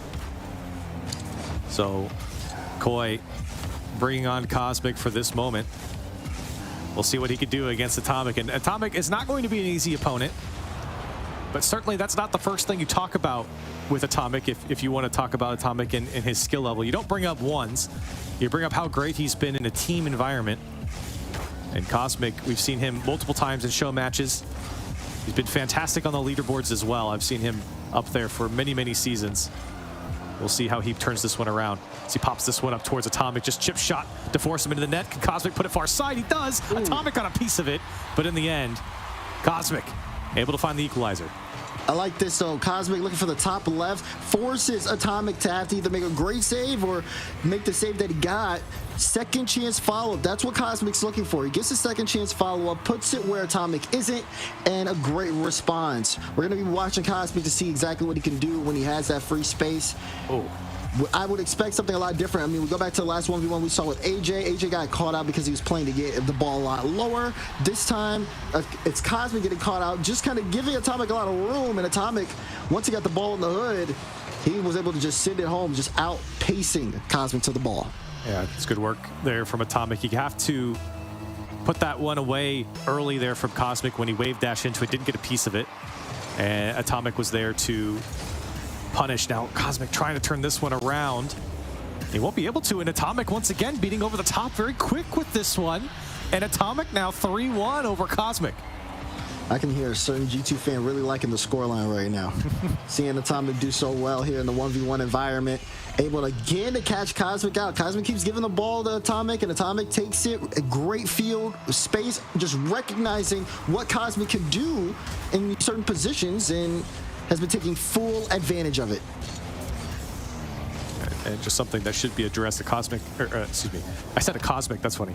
Cosmic is the sub on Koi, and this is how this format works, how the crew battle works. And he's been on Koi. So what is happening here for Koi is certainly legal. We've had teams do this before, and it's going to pay off, hopefully trying to pay off for Koi. But right now, it is not going in favor of Cosmic. Atomic has just been faster, and it's just controlled the pace of play throughout this game. And Cosmic needs to make some adjustments here because this is a third back-to-back goal. Atomic's on a 3-0 run where he just catches Cosmic facing towards his net, giving him space, and he says, I'll send it over your head every time until you do something about it. Now Cosmic is going to have a good look here. He's got some boost, got some space, going for the bump and the demo. It will happen for Cosmic, and one back for him as he finally gets some space to execute. Yeah, he uses the space very well. Gets like the immediate dodge into it, gives Atomic no time to adjust. Most people, they'll just go for a light bump. Cosmic says, I'm going to dodge right into you, try to force that demo or force that early bump. So plenty of time here for Cosmic. It's been a rough start for him, as this one goes straight to Atomic and now into his bread and butter, the aerial game, as he tries to knock it down. Cosmic just trying to back off Atomic, but you can see Atomic is just completely disrespecting him, not allowing him to bring anything down. And look at the touches from Atomic to win back possession and force the Cosmic back to his net. Ooh, tried to get that power shot into the right side, unable to. Now Cosmic trying to put a little bit of pressure on himself, but not necessarily the best touch. Keep an eye on the boost meters here. Cosmic has that 0, trying to manage things. Goes for the boost here, but did he give Atomic another goal? This time gets back in time, but it was very, very close here. 2:10 on the clock. This time Cosmic in the air. Can Atomic get that defense? Yes, great read of the situation. Yeah, great read from Atomic. Cosmic coming up quick, and look at the challenge. He just goes. He's just disrespecting on the challenge. And he knew Cosmic was in a tough spot. He was backwards. It was a free challenge there for Atomic. Very low risk, and now has to play some more defense. Cosmic can just not get through the brick wall that is Atomic at the moment. It's Cosmic trying to control the boost game, and Atomic's he's just chasing. He's just keeping behind, not allowing Cosmic to have a second to think about it, because you saw what happened the last time he had space, and here it comes again. Into the air it goes, and he doesn't get in front of it. Doesn't get the block, and now Atomic, does he have a free shot? It surely does, as Cosmic can't get back in time. I feel like that one was one of the more bigger plays. Cosmic with space, needed to be able to get that pass. Atomic decided on whether or not he wanted to go for the bump again, but it felt like too much time being taken there in the air, and Atomic instantly challenging, not trying to play the slow game at all, has no reason to. So he's up in this game, was up by 2, increases that lead to 3, and now Cosmic has to play against the clock, down a huge deficit that only continues to grow. Atomic is just so confident as he's running away with this game. I should have known. It was Atomic on Fennec. This is what you're going to get. Okay. A master class so far. Sorry, I had to channel him for a second, you know. 6-2 and G2. Oh, no. Atomic crushing Cosmic at the moment. Cosmic has really not had a lot of time to make anything happen. And we'll go back into this as well and talk about what the desk was saying earlier. You know, I think Jorby was trying to make the greatest point about Koi's strength in 2s, but apparently not confident in it, because they try to go for the 1v1 here. It doesn't work out, and they're in a position where we go into game 3. We're going back to the 3v3. All 3 of those players are going to have to step up, where you're wondering what happens or what could have happened if they decided to pick 2v2 instead here, as Atomic is still up by 4, 40 seconds to go. Not gonna call it, but it's showing Atomic's showing no signs of dropping this or losing this at all. No, not with the way this one's been playing. Just Cosmic did not have an opportunity to get anything going. He's been out of rhythm this entire game, and it's because of the way Atomic has been playing. Defensively, he's been unrelenting with the pressure. Offensively, unrelenting with the pressure. And look at the saves coming out. Even when low boost situations, Atomic masterclass here in game 2 with 10 seconds left. I know it's 1v1, but that's just not enough time when you're down 4 goals. Not at all. And G2 series on match point. Atomic showed up and showed out in the 1v1 department.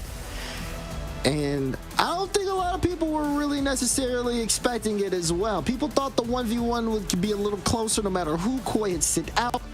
And Atomic proving a lot of people who had any questions wrong with that win. Now we end up going back to 3v3 afterwards, but we'll take a look one more time at some of the 1v1 highlights to watch Atomic, who, you know, he's not a 1 specialist, he's just a specialist for G2. He's doing everything.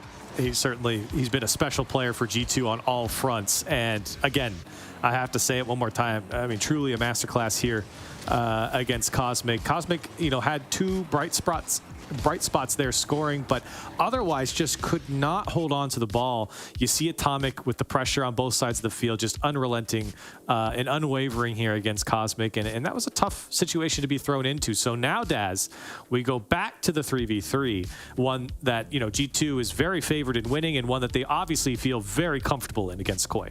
Yeah, Koi coming into this with a little bit of pressure, though. Their starting roster had to sit and watch.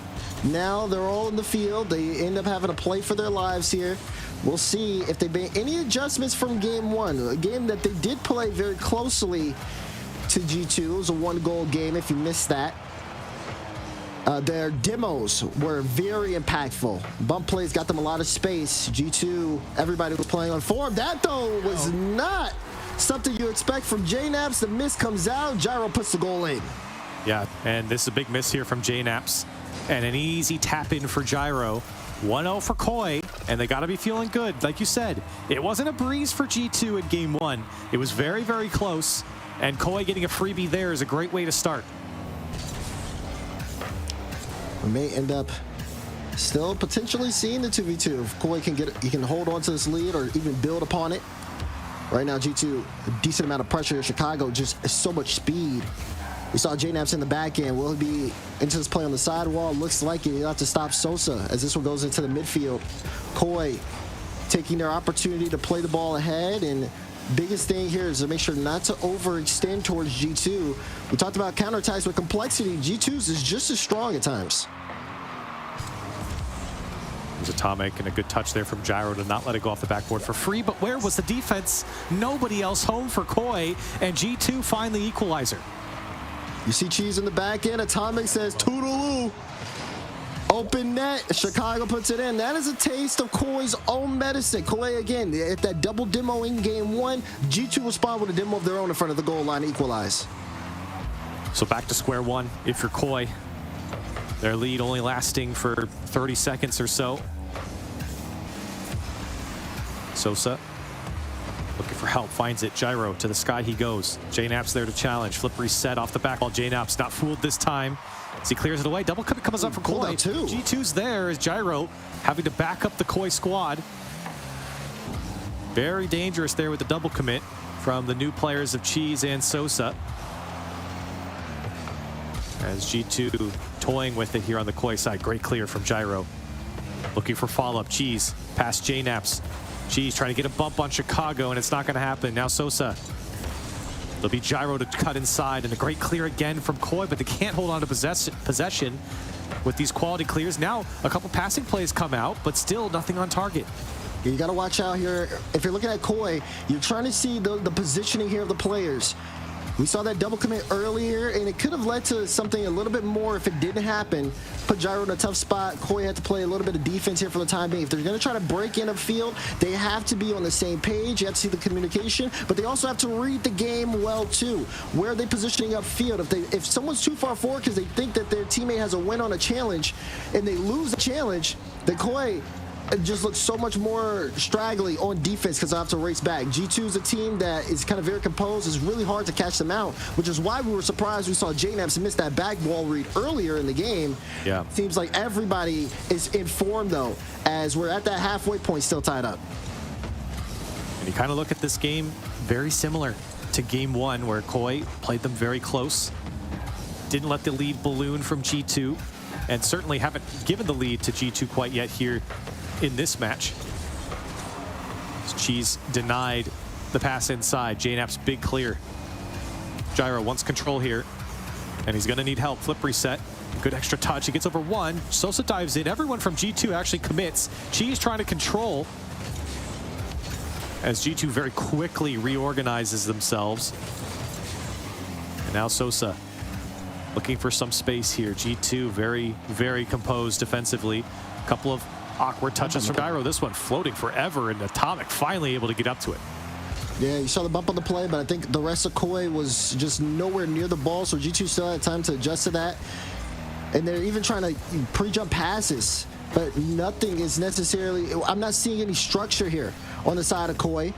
And they need that if they want to make a strong push upfield.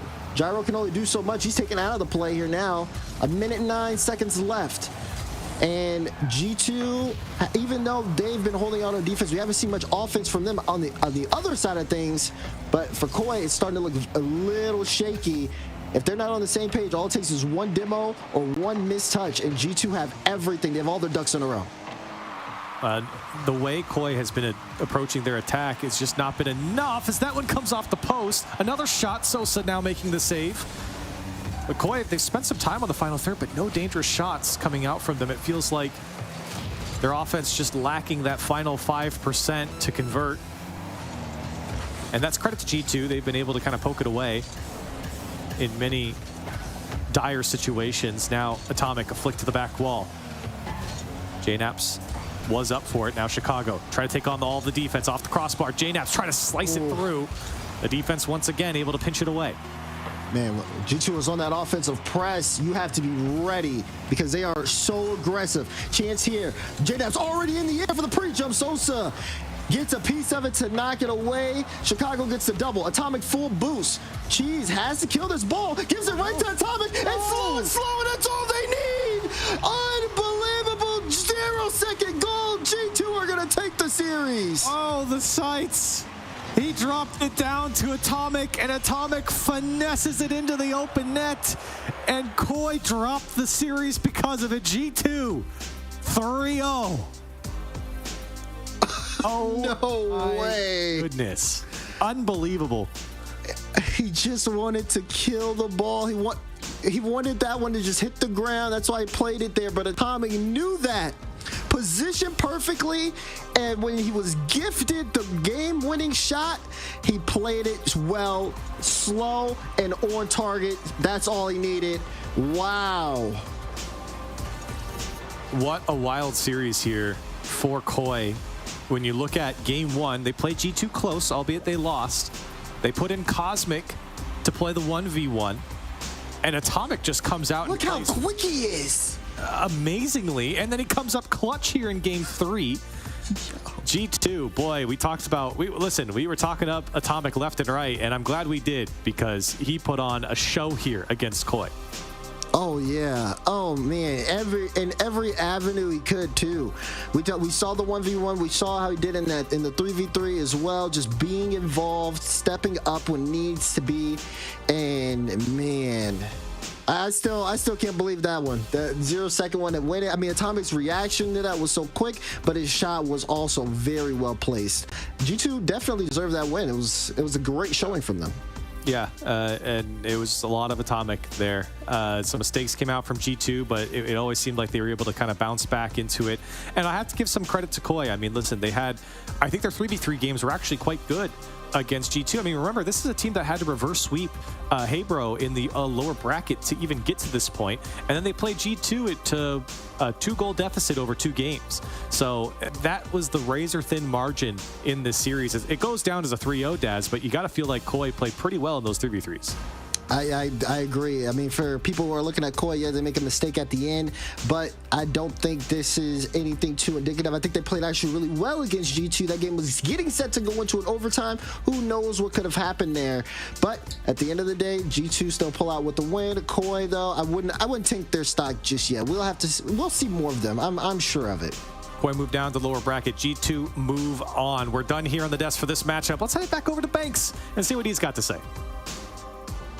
Thank you so much, Corelli. G2 coast into the upper bracket semi-final. 2 matches into our $2.5 million tournament here at Gamers 8. We've got $1.25 million for the NA region, $1.25 for the EU region a little bit later in the week. But Johnny, was this a case of the usual suspects? You know, match turned out as you expected, albeit pretty tense at the end there. Oh, I mean, what a series from G2. They're going to be absolutely delighted with that. I think obviously the biggest surprise was seeing the 1v1 specialist for Koi coming out in game 2. Yeah, we actually didn't know about that. That was really cool to see. But yeah, he couldn't get it done. OpTic looks phenomenal in ones. It's really promising for G2, not just qualifying to Gamers 8, not just in this tournament, but just as they can go so far if OpTic continues to improve in ones. We saw so many top talent do it last year. So that is what G2 need to become a world-class team in this format, and apparently they've got it. a super sub, as we call it in the UK, don't we? I mean, Jorby, what level are we at right now? Are we warm? Stop my hand. How warm are we? We're on a scale. Go on, stop my hand. Oh, it's great when you're on mute as well. So I'm going to say we're cold. Very cold. Jorby. Okay, I'm going to say toasty. And speaking of toasty, right, we got a cheeky little update from Space Station versus Accelerate. Toasty took on Arsenal, Johnny boy, and 11-3'd him in the singles. Singles? Ridiculous. In the ones. Yeah, it's unreal. I mean, this is what these teams need. You know, we've got, I think, 3 teams that are built for this format. We said it all day, that OpTic, Complexity, V1 are the 3 teams that this format's made for. If teams like Space Station, Axel, G2 want to get into that category, they need a player to be good at ones. And yeah, G2 have that in Atomic. Koi actually have that in a one specialist as well with Cosmic, a 4th player subbing in. And yeah, looks like Toasty for Axel stepping up big, keeping his team in the series against Space Station that they're currently losing 2-1 on the B stream. But yeah, I think we've got to go easy on Koi's one specialist here. You know, it's easy to point fingers at him and say, what are you doing? You've been brought in specifically for the 1v1 and you've lost to a guy who's not really known for 1v1 in Atomic, at least not recently.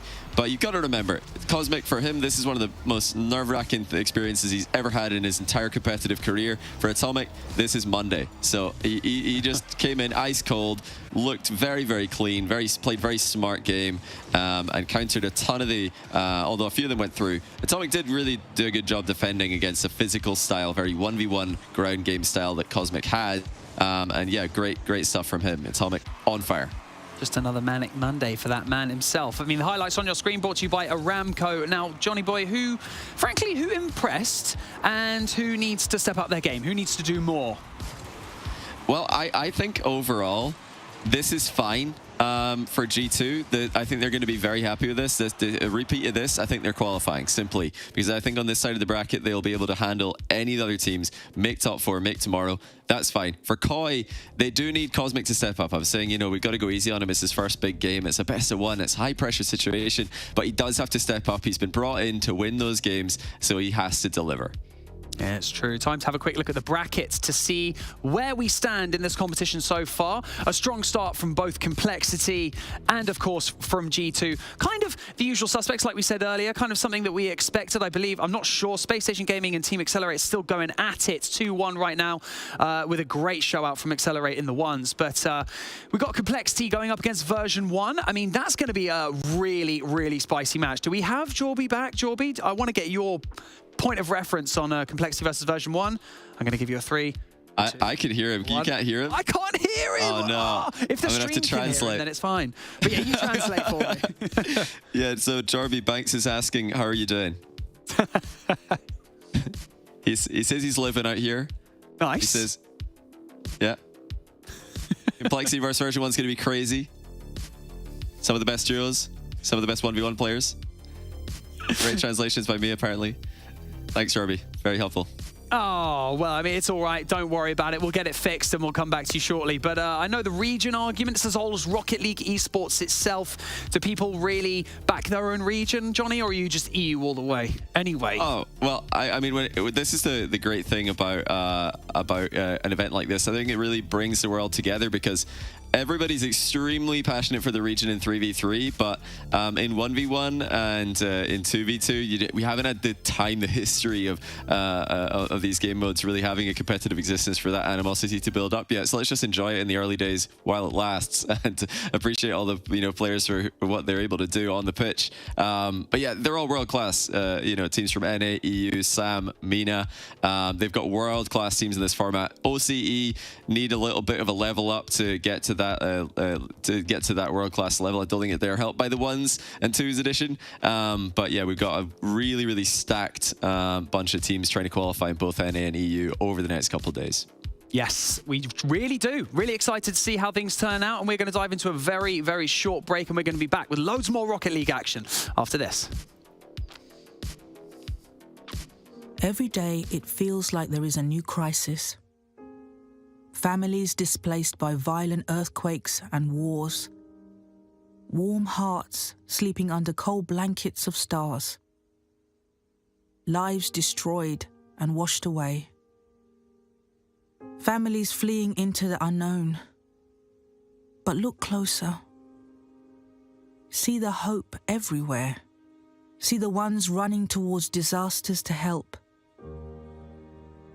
Compassion exists all around the world. Kindness is healing wounds, bringing hope for a brighter tomorrow. Look closer and see the many families like Layla's who've lived through unimaginable hardships and yet haven't given up. Please don't give up on those forced to flee. Donate now.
Progress is a race that has no end.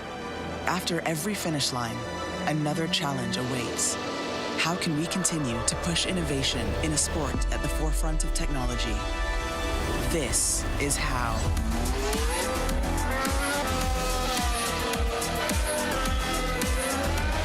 Discover how Aramco and the Aston Martin Formula One team aim to meet Formula One's sustainable fuel targets.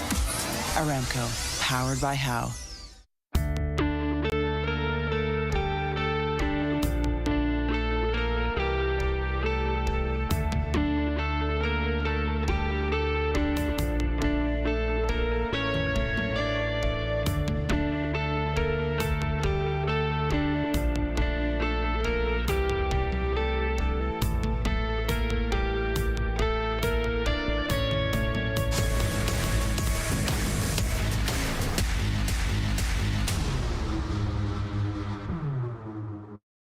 back to Gamers Without Borders. 2 series deep into this competition, and we have some new faces joining me in the virtual studio very, very soon. But first, let's talk Complexity and G2, both of those from the A stream progressing into this next, well, into the upper bracket of this competition.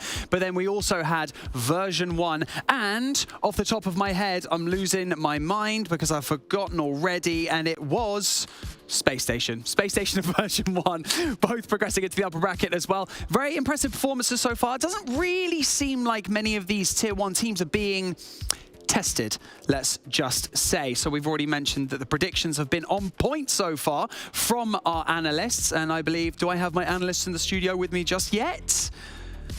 I believe I do. Is that Dazarin and Corellis, 2 new faces in my virtual studio? How are you guys? Doing fantastic. We're doing great. You know, we just got finished watching some matches. They've been solid. And, Jack, we even had a little surprise at the end with that G2 one.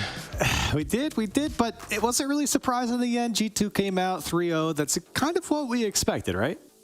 We've mentioned that the predictions have been pretty on point so far with G2 and Complexity. I mean, the predictions so far in the virtual studio. Does that seems fair to say, Dazarin?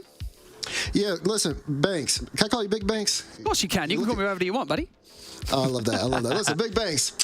These guys, they know their stuff, okay? They know their stuff. Everybody knows what they're talking about. We've been watching a lot of Rocket League action, but I do think that this next matchup where, you know, we saw a little bit of debate in the G2 core. I think this next one that we'll have will definitely, a lot of people will feel one way or another about these teams that are going head-to-head. Yeah, Corelli, which upper bracket do you think is going to be more intense? We'll focus in on the one at hand very shortly, but G2 versus Space Station or Complexity going up against version 1, which one's going to be more intense?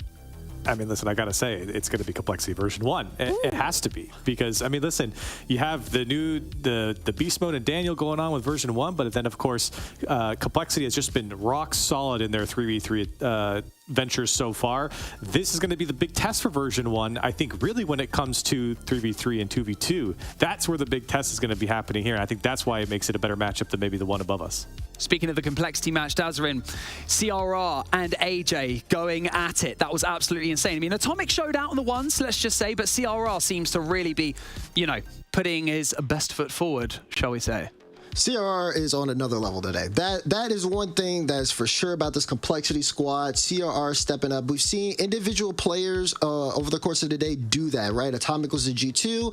CRR is a Complexity version of that. And I think if CRR continues on this pace, Complexity are definitely going to need that for this upcoming matchup, because the 2 on that V1 squad between Daniel and Beast Mode, I mean, they're going to prove to be a big challenge for CRRs. If he can step up to the task, then Complexity will go far.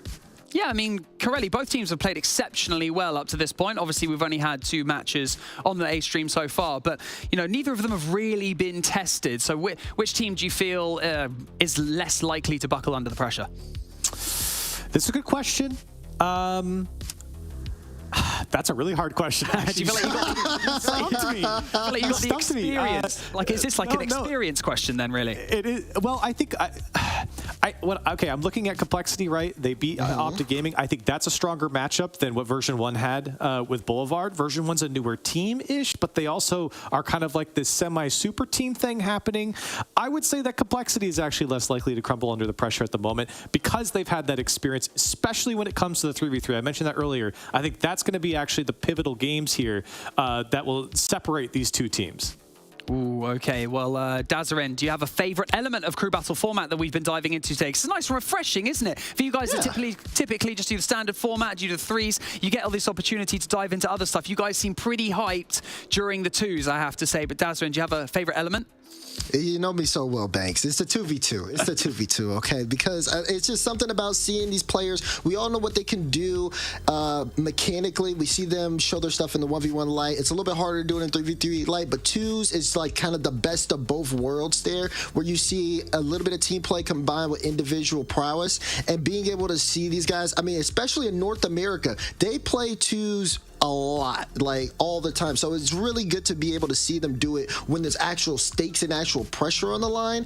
And I'd have to say, for me, especially in this particular series, 2s, chef's kiss. Ooh, chef's kiss for the 2s. What about yourself, Corelli? You got to go with ones. Come on, you got to say ones. Or Sure, I'll say actually, ones. Give me Why not? About twos. I don't mind. Whatever you want to do. I mean, I think twos is actually is the answer to this, only because of the Daniel in beast mode combo. They're the hottest kids on the block in 2v2 at the moment. Everyone wants to see them play. I've been looking at our A-Stream chat while version 1 isn't playing, and they're asking, "Where's version 1? I want to see Daniel in beast mode play." And I don't blame people, right? I mean, that's kind of what this team was built to do, was to have those two players play off each other, and when you put them in a 2v2, you feel like good things are going to happen. So it has to be the 2v2, but I also think the 1v1 will be a lot of fun, especially with the way CRR played against AJ, that he'll have a good matchup against Daniel. Well, before we dive into the upper bracket, I want to come to you first, Dazarin. We're going to ask you your predictions, because like you said, this is going to be the spiciest match so far of the day. Complexity going up against version 1. Who's your prediction and why? Oh, this is tough. This is actually so tough. I am going to go version 1, though. I'm going to believe in the super team. That is fair. I feel like Complexity is the favorite, but I do think when version 1 has been waiting for an opportunity to be able to prove themselves as a roster, this is one of the best shots they can do before we get things really rolling here. I want to see Daniel Beast Mode come together, show up, and show everybody just as good as we all think they are. I'm going to go version 1, just off of just knowing their potential and believing in it. Corelli, I feel like for the sake of the stream, for the sake of the show, Gamers Without Borders here, I feel like I want you to say Complexity, but what's your prediction for this match? Oh, you know I'm going Complexity. I was gassing them up before. I think the 2v2 is very interesting to think about, but it's more than just the 2v2. And I think a lot of people might be hyper-focusing on that particular game. I think Complexity are going to be better in the 3v3, and that 1v1, you can't count out CRR. And I think that people might be underestimating how good the 2v2 is from Complexity, especially in their last matchup where it didn't look all that great. I think that for Complexity, this is a matchup that they can win, and I think they will. Ooh, I like I'm smelling what you're selling. One more question quickly before we dive in. Are Complexity going to throw Raise Ball in for the ones, or are we going to keep it with CRR? Dazarin. I think they should keep CRR. I think he's a hot hand, because if they throw a Raise Ball has been looking good today. Daniel will just play around him, to be honest. Ooh, okay. I guess time will tell. The scene is set and our teams are prepped and ready to go. We've got two new casters jumping in the mix. It's Lemon, Kiwi, and Spaceman. Let's go into our next match of the day.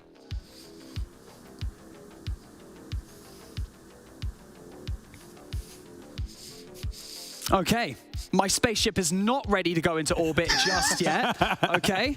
As I have all of this space around me. Okay, Corelli, abort. Abort, yeah, abort. Beam me up, Scotty. So, Corelli, I'll come to you first. Right, we've got quite a lot going on today. We've got Space Station, who are going to be playing, I think, at the same time. Will they be playing at the same time, or are they playing a little bit later? I think they play in an hour. They play in an hour. Who's going to be playing at the exact same time? Do we have the B stream? What is going to be on the B stream right now? Yeah, it's OpTic and Boulevard on the B stream. There we go. Okay, let's dive into that a little bit before we jump into our first match. OpTic versus Boulevard. What's your kind of predictions? What's your thoughts about that match? OpTic kind of came out of the gate swinging a little bit against Complexity, but didn't quite make it. Got Corelli. I feel like you're chomping at the bits, Jumper, with this one. I am. Take it. I am. So here's the thing with this one is that Boulevard was a team that 3-0'd OpTic in the open qualifiers. Now, the difference is in those qualifiers, they are, of course, all 3v3 matches. So that's going to be different here in the lower bracket. But I feel like if you're Boulevard, they also took a game off of version 1 in the 3v3. They know they're at least going to get 2 of those. If they could just take a 1v1 or a 2v2 off of OpTic, assuming they win the 3v3s, they've proven 3 times in a row already, then they've got to be feeling pretty confident. Of all the matchups they would have gotten in the lower bracket, they've got to feel pretty confident with this OpTic squad since they've already proven to beat them in that 3v3. Also, being the underdog, let's just say, in the competition, the underdog is very, I don't know if it's harsh to say that, but let's just say potentially in this match also against OpTic. OpTic have been fluctuating a bit. We've been saying that in the studio with Johnny and Jorby as well. Dazarin, do you feel like with them being kind of lower seeded into this match, it just relieves some of that pressure, you know?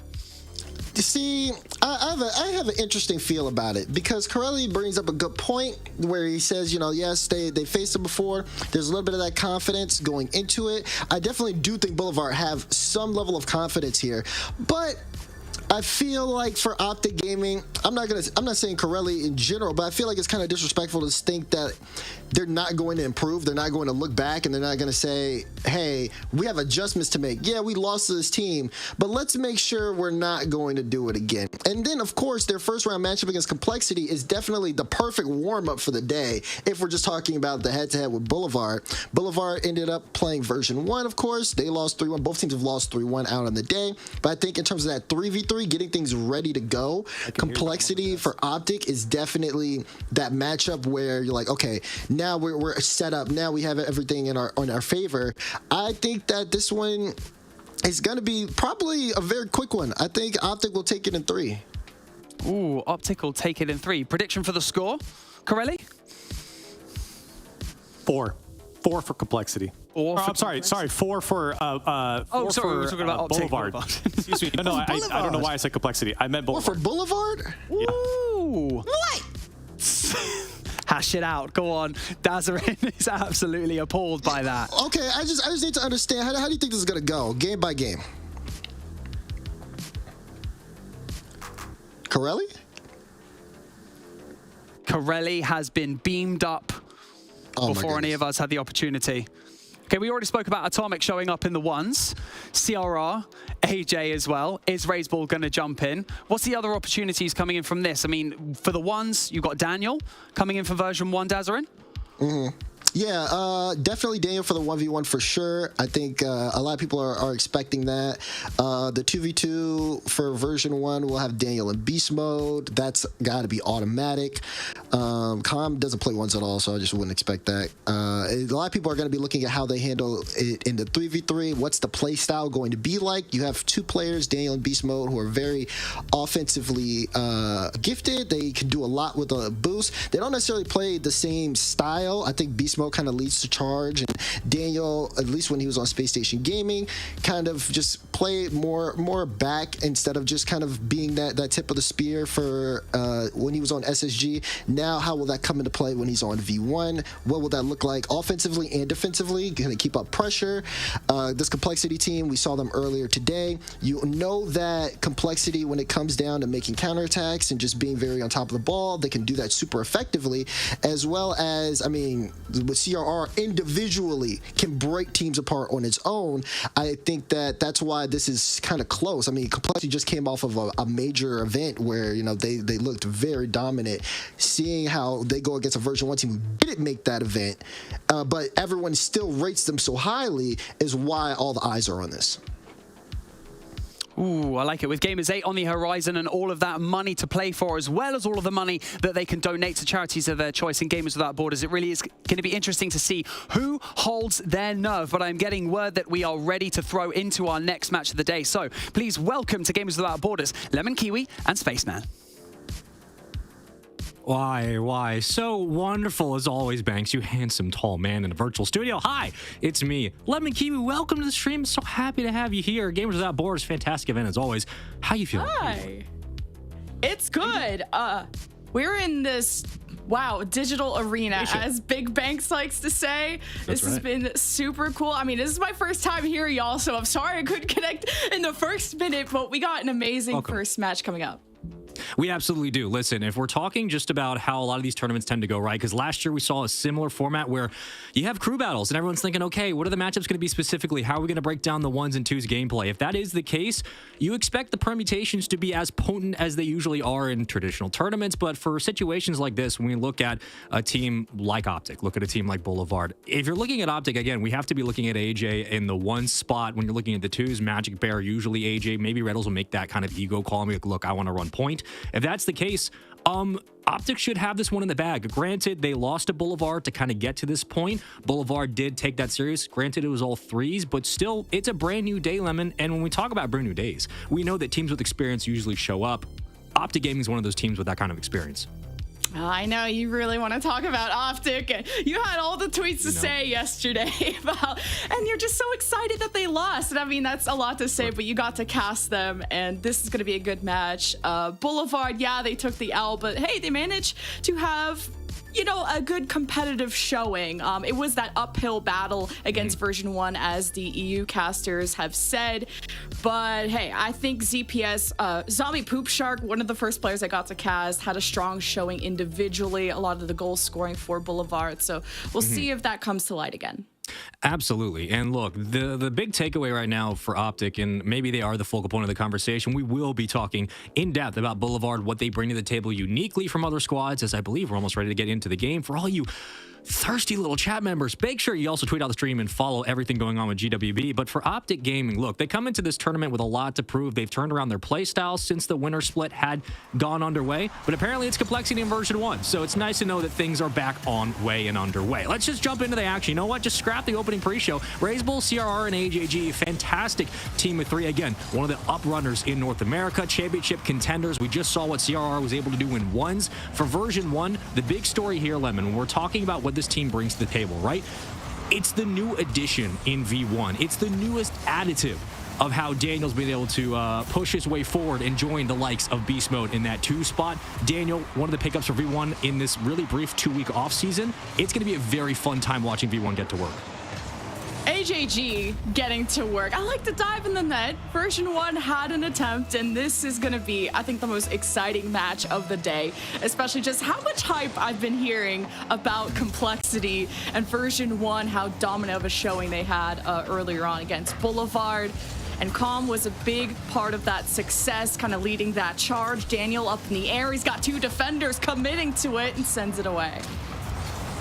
This has been the big litmus test, I think, going from that 2-week kind of break we've had post-major to now, with really the question is, how quickly does this team start rising to the top, right? Because they are favorites in the world, version 1 now back in championship form. A lot of people would like to consider, but you look at Complexity, who also has made a lot of adjustments as of late individually. Every single player's gotten better. We always start with 3s in cruise battle, so if you're brand new, you don't really know how this works, start in 3v3. If you lose the first game, which either team it is, then they get to choose the mode we follow up with. So it could be 1s, it could be 2s, and then eventually roll through every single program. And this best of 5 is feisty. You're looking at a team in Complexity that had a great showing prior 2 weeks ago at a major event. Internationally, they've gotten better, and they've cleaned up a lot of the fundamentals in their 3s game, which has really helped propel them towards some of the best in North America. And V1's going to have to go against these Titans if they want to get a championship, even here this weekend.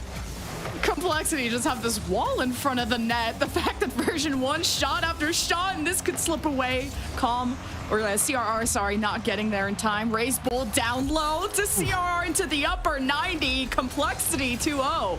I mean, this is what you're going to have to deal with here, right? Like, Complexity apply pressure on the counterattack so quickly, and it's usually Razebull who leads the charge. He's the tip of the spear, the point man. Once he gets his first touch, he's going to get physical. You're going to see CRR and AJG fill out and round out those rotations, and that's where this team gets dangerous. Look, it's going to take a while for V1 to get comfortable in their skin, but what better way to do it than in a series in a tournament like GWB, where you have crew battles at your side. Granted, start off on 3s, you're probably favoring Complexity just off of recency bias, but also the chemistry they have. This is a team that's been playing together for a while. And Lemon Kiwi, when we talk about longevity for a variety of esports, specifically Rocket League as well, having longevity as a team usually does pay dividends, especially when you're making mid-season roster changes.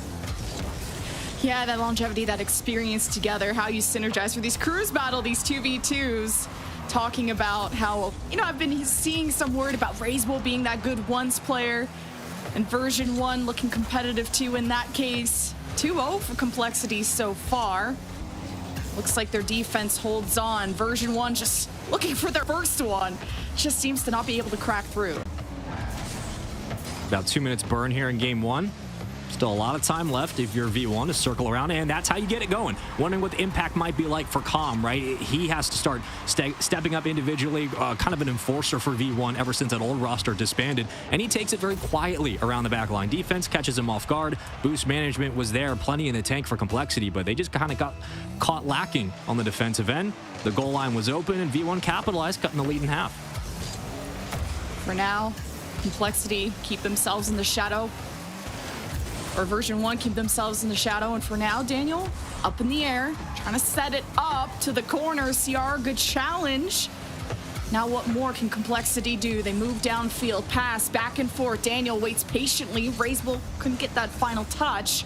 So Version making some space for themselves, grabbing resources though, and Calm now at full boost.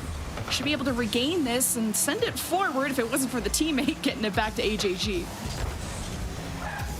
Plenty of resources in the tank for the moment for V1. They're going to have to clamp down defensively to clear this ball away as Raiswell pops it yet again. Another situation where you're looking at the counterattacks begin and cut down quickly as Complexity have made their presence known on the orange side of the field. Raiswell getting physical.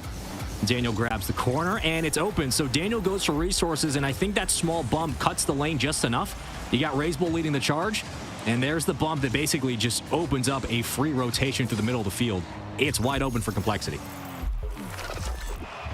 Looking good for Complexity is spoken about to be that high favorite, but this is that crew battle, that 3v3 in the first game, where I've heard a lot of whispers about Beast Mode and Daniel and how good they looked in the 2v2. Even Daniel, would he get like an 8-0 in his 1v1 earlier on today? Super crazy. Calm. Yeah. Second touch dribble down to Raisbull, and Version 1 applying the pressure. AJG intercepts that pass, but Version 1 trying to triangulate onto this blue net. Goes over to Daniel, neutralizes against CRR. Complexity get out.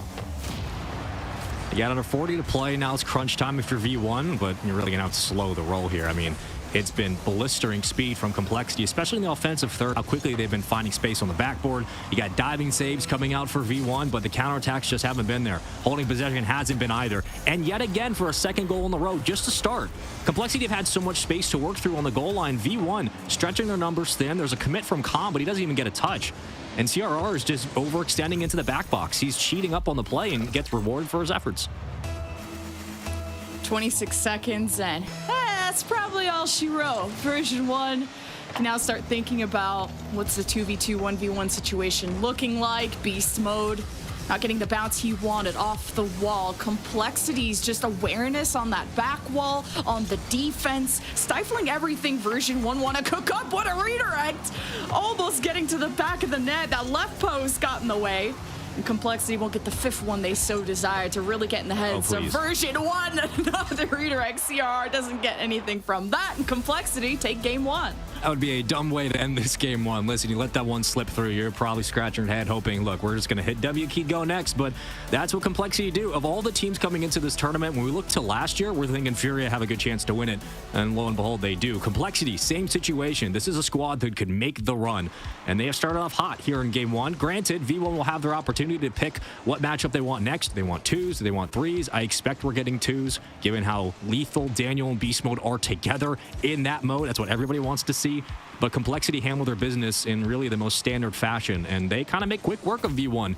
And you'd expect that, as Complexity had complete control. Boost management was theirs at midfield. Counterattacks were lethal. It was airtight defense on the other side. But Lemon, I think the one thing that stood out really is just the lack of possessions for V1. They struggled to clear the ball effectively, find one another on the infield. And when you can't control the ball, you're probably not going to be able to get upfield to score. So it just seemed that V1 needed a little more time in the kitchen to cook things up, as they will have to try again in either 2s or 1s. And I heard Stumpy say earlier today that he expected Version 1 to look weakest on 3v3s, and they were able to look the best, even having nicknames for Dan and B-Man or B-Mode or something. That is a Stumpy thing. That is absolutely And that's when we know that, you know, he's tight. He can use nicknames like that. So 1v1s, 2v2s, they were going to be the best at, and they looked incredible at the last Gamers 8 on those crew battles. And they pointed out there are struggles on Version 1, and that's to be expected with this new team coming together. That's the big question. The new team comes together, you get international competition essentially right off rip, and some people are going to put a lot of stock into this, rightfully so, and others are going to say, look, it's only a weekend or 2. There are things they need to work on, but plenty of time to make corrections, and we are getting 2. So that's not really a huge surprise. Neither is who they picked. Granted, Daniel and Beast Mode probably the best combination on the planet in this game mode. And we'll see how they are able to find one another as we move into our second game. This best of 5, granted, all the games today will be best of 5s.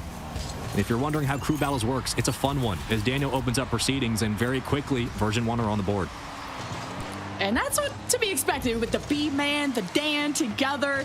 A lot of their goals from the 2v2 they had earlier on today were just off of those passing plays. And they play twos together. They play ranked together. And Raceball and CRR, you saw the hype video. CRR had this montage that I felt could be in the cinema. He's a hyped up player on Complexity. I expect this to still be close. CRR up in the sky, dropping it down like an angel to Raceball before version 1 get in the way.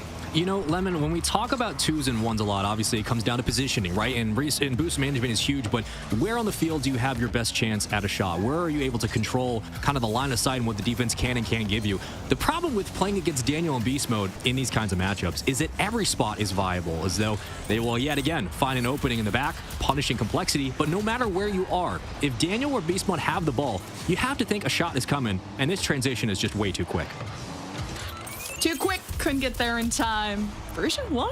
I mean, it's maybe so early to call, but I've been hearing just how I've seen enough. I've seen enough here. Let's call it the version 1-1-1 series, but Raceball and CRR, they've had the attempts to try and connect in the box, trying to deliver this right to the cross. It's usually not what gets you goals, but I like the attempt as Complexity fall back. Well, the step up for Complexity here is going to be, can we keep the ball on the ground? Because if you can, you have a really good shot with CRR, and the way that he plays, very control heavy, very ISO steps. He loves getting one-on-ones, and he'll usually bully you into corner grabs. He'll work through the wave dash, good recoveries. For Raceball, it's a little bit different, right? Through the air. That's where he can really match the dichotomy of Beast Mode and Daniel. But I don't think that Daniel and Beast Mode are going to give him much space to work in the air. Like, you're going to be looking at V1 to control a lot of these aerials, and that's going to force CRR to have to overcommit in his own style. You're going to need demos to open up the back line. You're going to need that physicality to make things difficult, as version will have to fall back defensively. But Daniel, of course, is there, Fennec in hand, burning a lot of boost to get back to the midfield, and already clears it away for V1. Daniel doesn't even need boost at this point. He's chasing people around like he does, just buying time, seeing if you can track Complexity. Beast Mode and CR are having a tussle. Daniel ain't 6 foot the way CRR is, so can't climb up to his point. Beast Mode will kick things off for version 1. Raceball, though, didn't catch this one. You set up Daniel bar down. She's still trying to clean this up, though. Beast Mode stepping up to Daniel, and 3-0 for version 1. I mean, it's like a lazy Susan offense. You just pick your poison here. CRR can't even get a great clear. Not his fault. Raceball is waiting for the follow-up chow, and there it is. Beast Mode has no boost, but Daniel certainly does. The kid is under 4 feet tall, but he plays like he's 6'8". And this is the danger of V1, right? Like, if you're going to play them in these off-brand modes, you're very much hoping you keep it close. So far, Complexity have. You're kind of blessed that it's only 3-0, but this is going very, very quickly. 2 minutes still, and somehow change on the clock for Complexity. Got to get some sustained drives upfield. CR will have boost to the corner, but he circled back out for a pass, leaves it now that he has resources, and you're scrambling as your Raceball trying to fall all the way back and get something to give it to CRR on the overextension, but you're not going to get that very often, and V1 handle it. You're scrambling to get goals if you're Complexity, and it's so tough. I mean, you're depending on those passes. CR up in the air looking for the reset. Daniel shoves them off. Beast Mode robs them dry, and Complexity continue to just shove their way through. CR at the midfield should be able to catch this. Beast Mode not even jumping for that. Complexity with 90 seconds to match that score. It's feeling unlikely. Everything they start up doesn't finish off well. Your number 2 seed in version 1 coming into this one. And it's no surprise going up against the number 1 seeds. You really have a heavyweight fight on your screen. Opening kickoff, it was all of Complexity. They take game 1. Following suit, it's been the boys in purple. They have just absolutely dominated this twos. No surprise there, really. But I think one of the big takeaways is just how little control Complexity have had in this. I mean, granted, the aerials are always going to favor version 1, as Raceball puts something dangerous towards the net. A bit of a charge in that one. Beast Mode gets the call now, gets it over CRR, and is he going to 1v2 this through? No, Raceball will dive into the opposite post and keep it out. Does just enough to give Complexity a chance, but there's been no counterattack. There's really been no offense. Couple of whiskey shots, but that's about it. Raceball double tap, saved away. No, Raceball's been also a highlight on this team, and a lot of what people thought would be the highlight in terms of 2v2s, even 1v1s. Maybe Complexity will offer that later, but version 1 have kept a tight seal on this game 2, and we'll bring them back. But what's going to be the story for game 3? Well, once we return to 3v3s in version 1, they keep on getting goals. Yeah, look, you're glad you're going back to baseline here. I mean, I guess great job on the rebound there, picking it off the board. But this one, it's what you think, chat. It's probably done. It's a 4-0. It's probably going to be a V1 win, which means we're guaranteed 4. But we're also guaranteed more play out of complexity because we know how good this team is in threes. And for V1, let's shift the conversation over to them now. So you've stolen away on you can't even really say steal. You get game 2. We expect it, whether it was going to be 2s or 1s. You earned it, absolutely. So now the question becomes, what are the adjustments made in threes? Because complexity's had their number and they're the better team as of now. What can they figure out in that traditional mode to change the course, the narrative here? We'll get one for the road, but it's going to be a tie series. I'm curious what the adjustments might look like from V1. Yeah, that's going to be the tough one. Are Complexity just going to win the threes and version 1 just going to win the 2v2 ones? Is that the prediction? I mean, we're in for a long series if it does go that way. I feel bad being the player that, like, you know, you can't win the 3, so is the third person the problem? Is it, what, like 7 seconds left, though, version 1, at least can go into game 3 with a lot of confidence, and Complexity can shake this one off, maybe expecting this to go this way or maybe not. But hey, I'm in for a good series. Dan Mode wins another 2v2. Oh my God, who saw it coming? Not us. Yes, absolutely, it's V1. Of course it is. They're taking this one by storm. Poignant as ever, potent as ever. Tie series 1-1 on your screen. Complexity open things up in the 3v3s. Handle their business, but so do version 1. Daniel and Beast Mode controlling so much of the sidewall, watching those inner lanes. They cut the rotations of Complexity. They force them to constantly have to fall back in transition to get possession back. We're talking about popping it out of that last defender, forcing them into a long rotation when they're overextended. I mean, look, it's a highlight reel. The entire game is a highlight reel for Daniel and Beast Mode, but it was just way too easy, Lemon.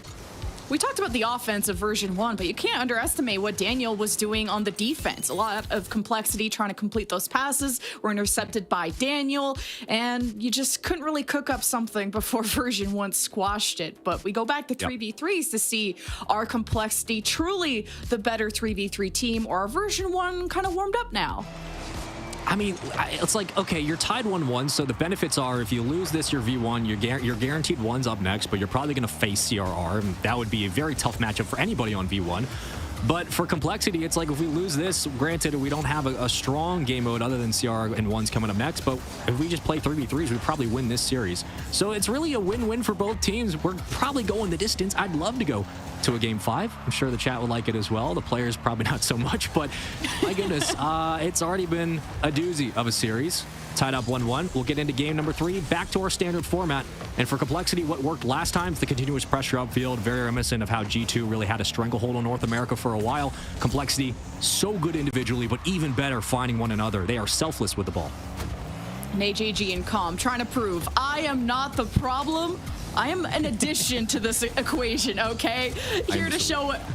I know, I am the solution, at least on the side of Calm, which is a fantastic player in threes. I thought a lot of version 1's 3v3 success was due to Calm on that front line, so AJG against Daniel does bump him off the ball. Still CR recovers, trying to connect to Ray's Bull, intercepted again. Version 1 won't let this stand by. And, you know, Calm has an interesting role to play this season because there's always going to be pressure on version 1 to get back to kind of the runs they were making last year. Title contenders, regional champions, sure. But with the addition of so much offense in Daniel, and clearly the opportunities that blossom because of the duo-ship of Beastman and Daniel, Calm now has to stay as the enforcer, right? Like, not only is the individual skill getting called into question, more so just we want to see more of it because we know how good he is, but also becoming an IGL, right? Guiding the ship of Beast Mode, guiding Daniel, especially such a young player that he is. Calm has to kind of step up in maybe that Reddles role where he kind of takes charge, tells everybody how they need to orchestrate themselves on the field, be a lightning in a bottle in those comms, but also just, no pun intended, really get this team going as AJG puts the absolute dagger from the setup from Ray's Bull.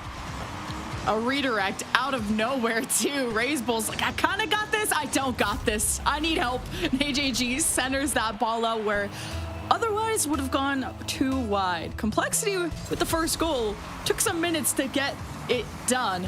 Version 1 keeping them at bay. We'll see how Calm can make a difference. Has Beast Mode to the left. Actually, Beast Mode has left the picture, so Calm's not getting any help here. I mean, if you're version 1, you're happy that CRR at the moment only has like 26 score, probably more than that now, up to 28. You've kept him out of the game so far, but you do have to deal with Razebull. Again, back to 3s, very different than 2s, where spacing becomes a problem.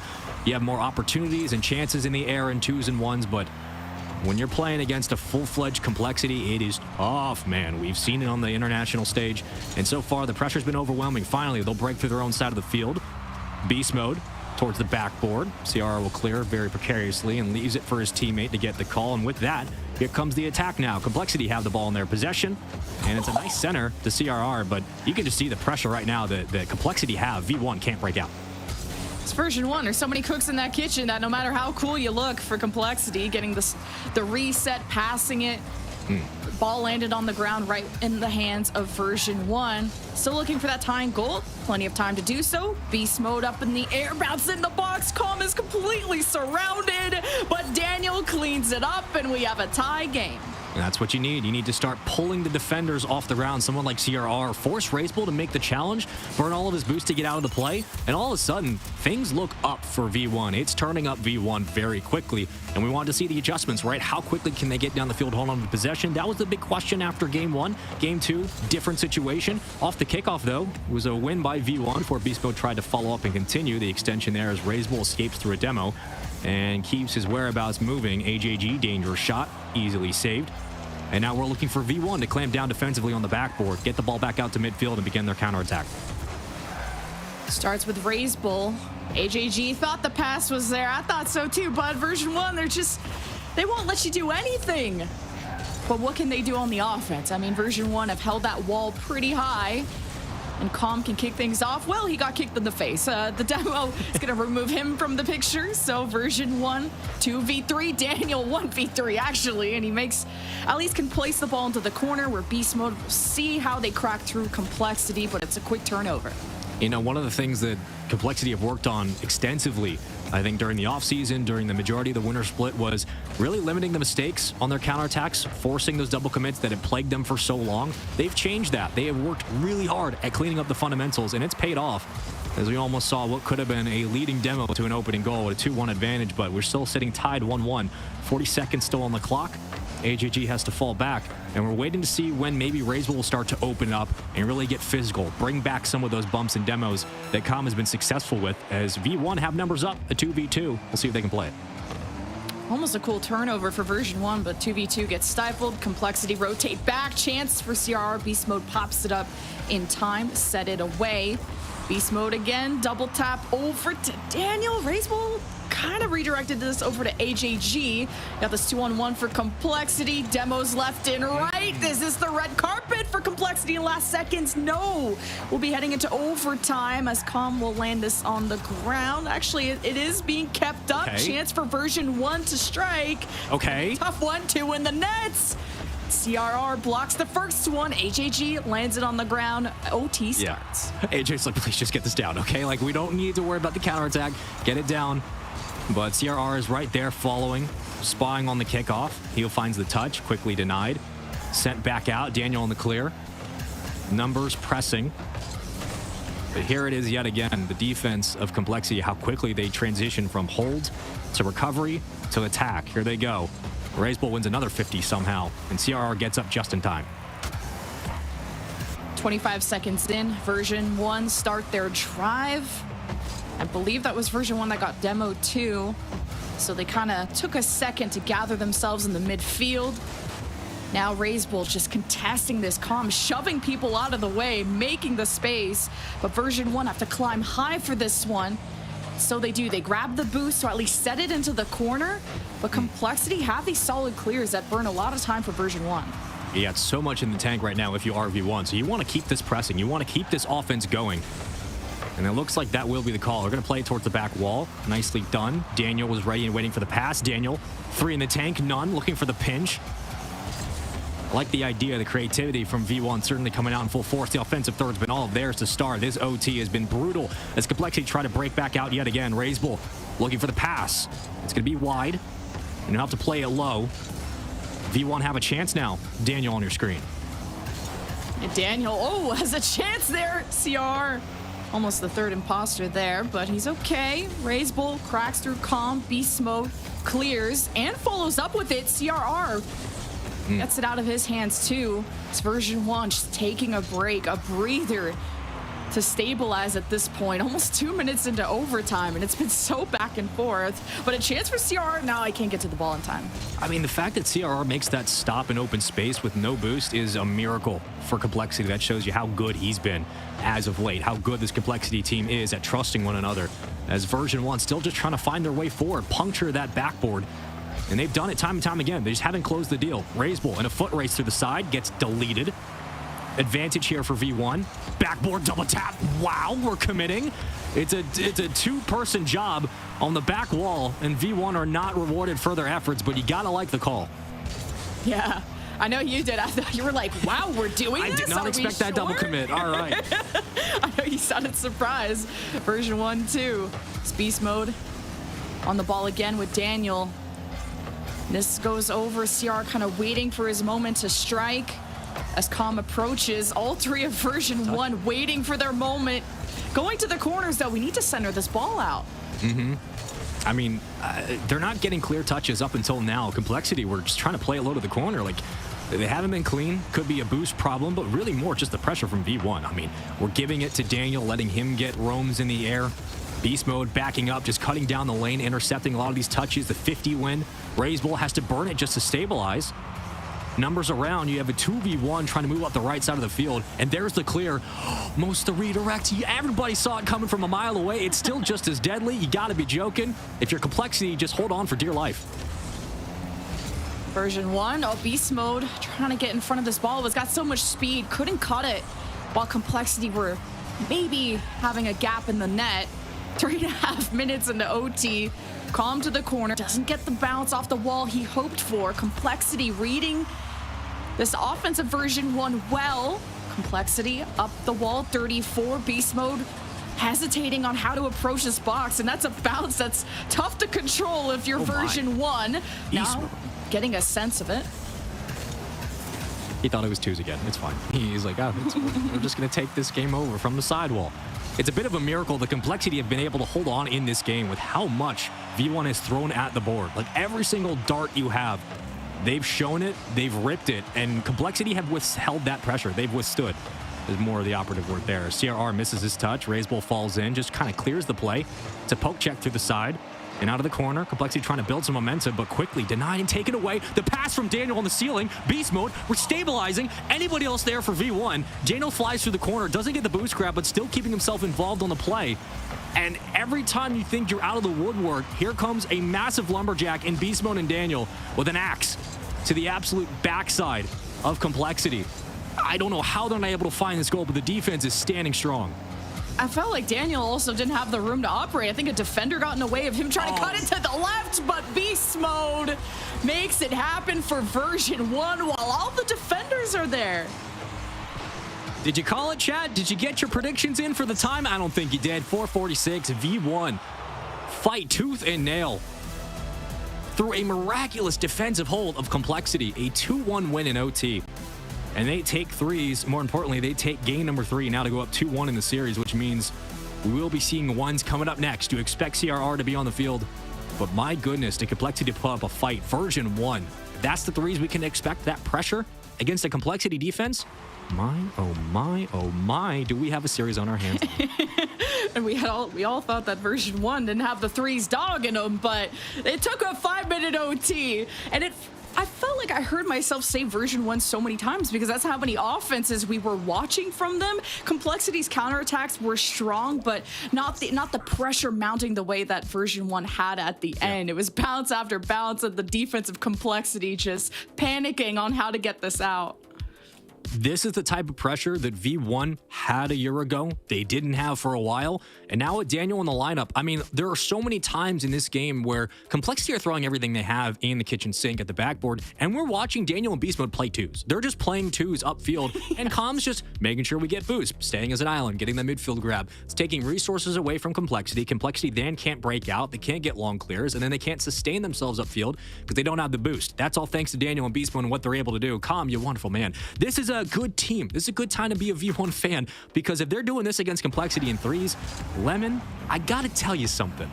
When it comes down to ones, oh, we're putting Razebull in. Okay, so Razebull's going to be playing ones instead of CRR. Interesting choice. But when it comes down to ones, even if you're V1, you're like, look, we just took down Complexity in threes. If it goes game 5, we're feeling confident. Feeling good. Especially if Razebull's feeling themselves. He's put me in, coach. I'm not going to question. I don't think any coach questions a player that's feeling good, at least mechanically. Put him in against Daniel. Didn't Daniel get like an 8-0 game earlier? Like, he was putting on a he was just kind of having his way. Having his way. He was doing his thing. Well, it's all up to Daniel and match point for version 1 in Complexity. They said, Razebull, if you don't win this, we hate you, and we're going to the lower bracket.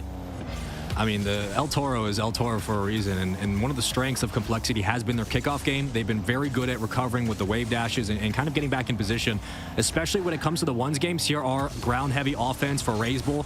You can chow him in the air, and he'll be right up there to put a hand up. He will give you everything he has. So you're probably thinking, why aren't we seeing CRR? It's because Razebull is just as good, especially in the likes of competing against Daniel. But that's a quick shot, denied as well. The positioning for the moment is Daniel will fall back for boost, and Razebull can't hesitate here. He needs to come up and meet the challenge once we start to stretch laterally, as Daniel will be taking all of those back grabs, and he has kind of his chance here to make his mark on this push. Yeah, Razebull has good patience, went for the challenge and was like, never mind, backed away enough, had the spacing to pre-jump and stop a lot of these shots that Daniel has been putting on. Razebull can't even get close. Daniel just being aggressive early, which is great to see. Daniel wants the second touch. Razebull can't get enough air, and it's the first one for Daniel.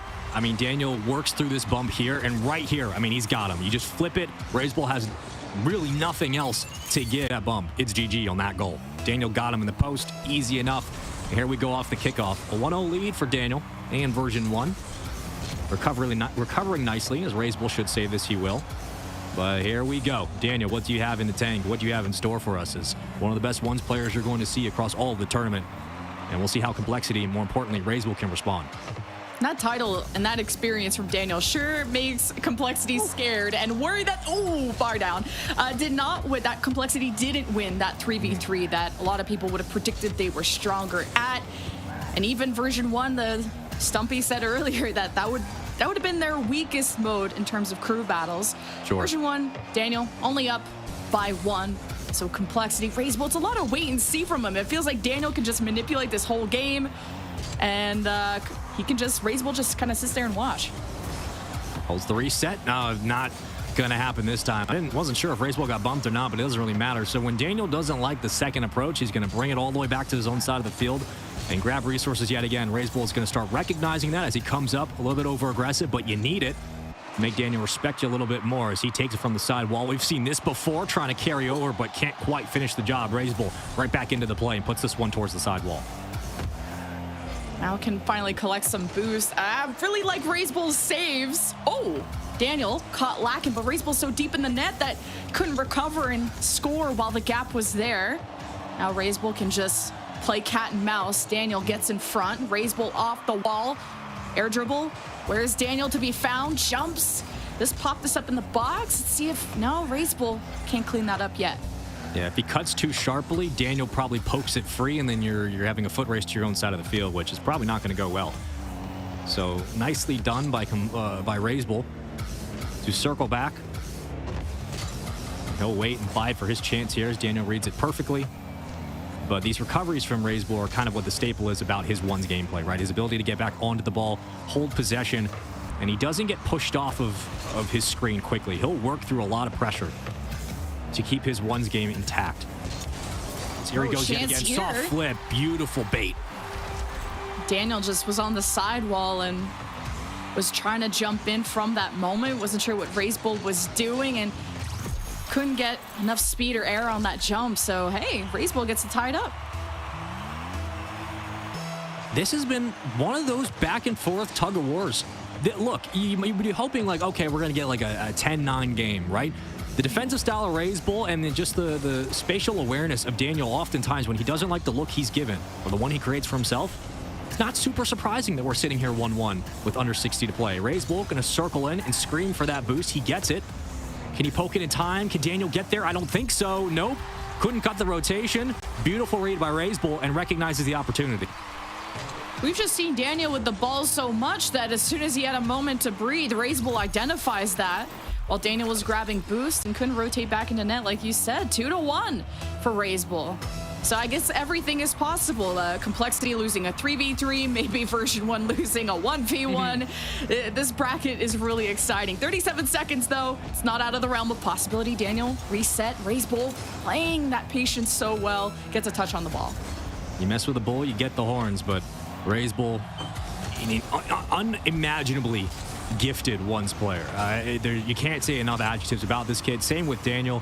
I think we're seeing maybe some of the best ones gameplay that we've ever seen in Rocket League history when it comes to the past 2-3 years, as these players have stepped up their game. But Daniel will be able to circle this one around. No pressure here. He's got to go all the way the length of the field, though. 100 in the tank. Daniel has to call game for the OT. The reset. Can he bully down? No. Razebull puts a hand up and shuts this one down where it stands. A 2-1 win for Razebull and Complexity, and a very close one at that. It's game 4 going to Complexity. Tied up 2-2, and everybody wanted it. Now we got a game 5.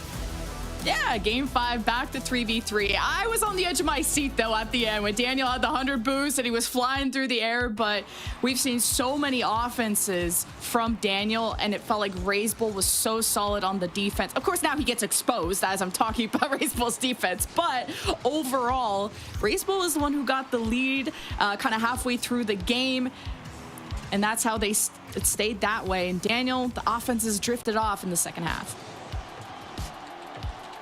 I mean, I'm just glad we got a 2-1 game. I know a lot of people were probably hoping for it to be a little bit more lengthy. You're thinking, okay, we're going to get 8-9 goals, but that is the power of Razebull and Daniel both in those ones. Welcome back. We're also talking about crew battles, which means we're back to 3s. And at this moment in time, we're going to Champions Field, which just means that we've each gotten a piece on both sides. If you're looking at version 1, they have found 3s in game 4.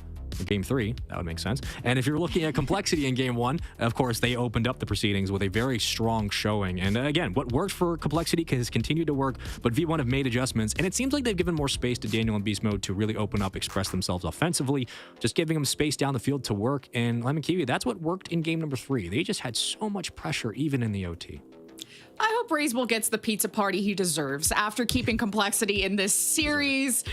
Just with having, like you said, to go up against one of the best ones players around of Daniel, the way that Razebull is able to win that, keeping Complexity in the game 5, you go to a 3v3 where this is the bread and butter of Complexity.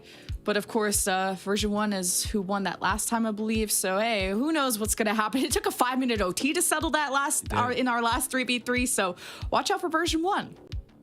Watch out for version 1 indeed. Look, when we're talking about favorites for this tournament, people are going to be, if you're not super familiar with Rocket League and you're looking kind of the big names, you're thinking, oh, wow, like OpTic and G2.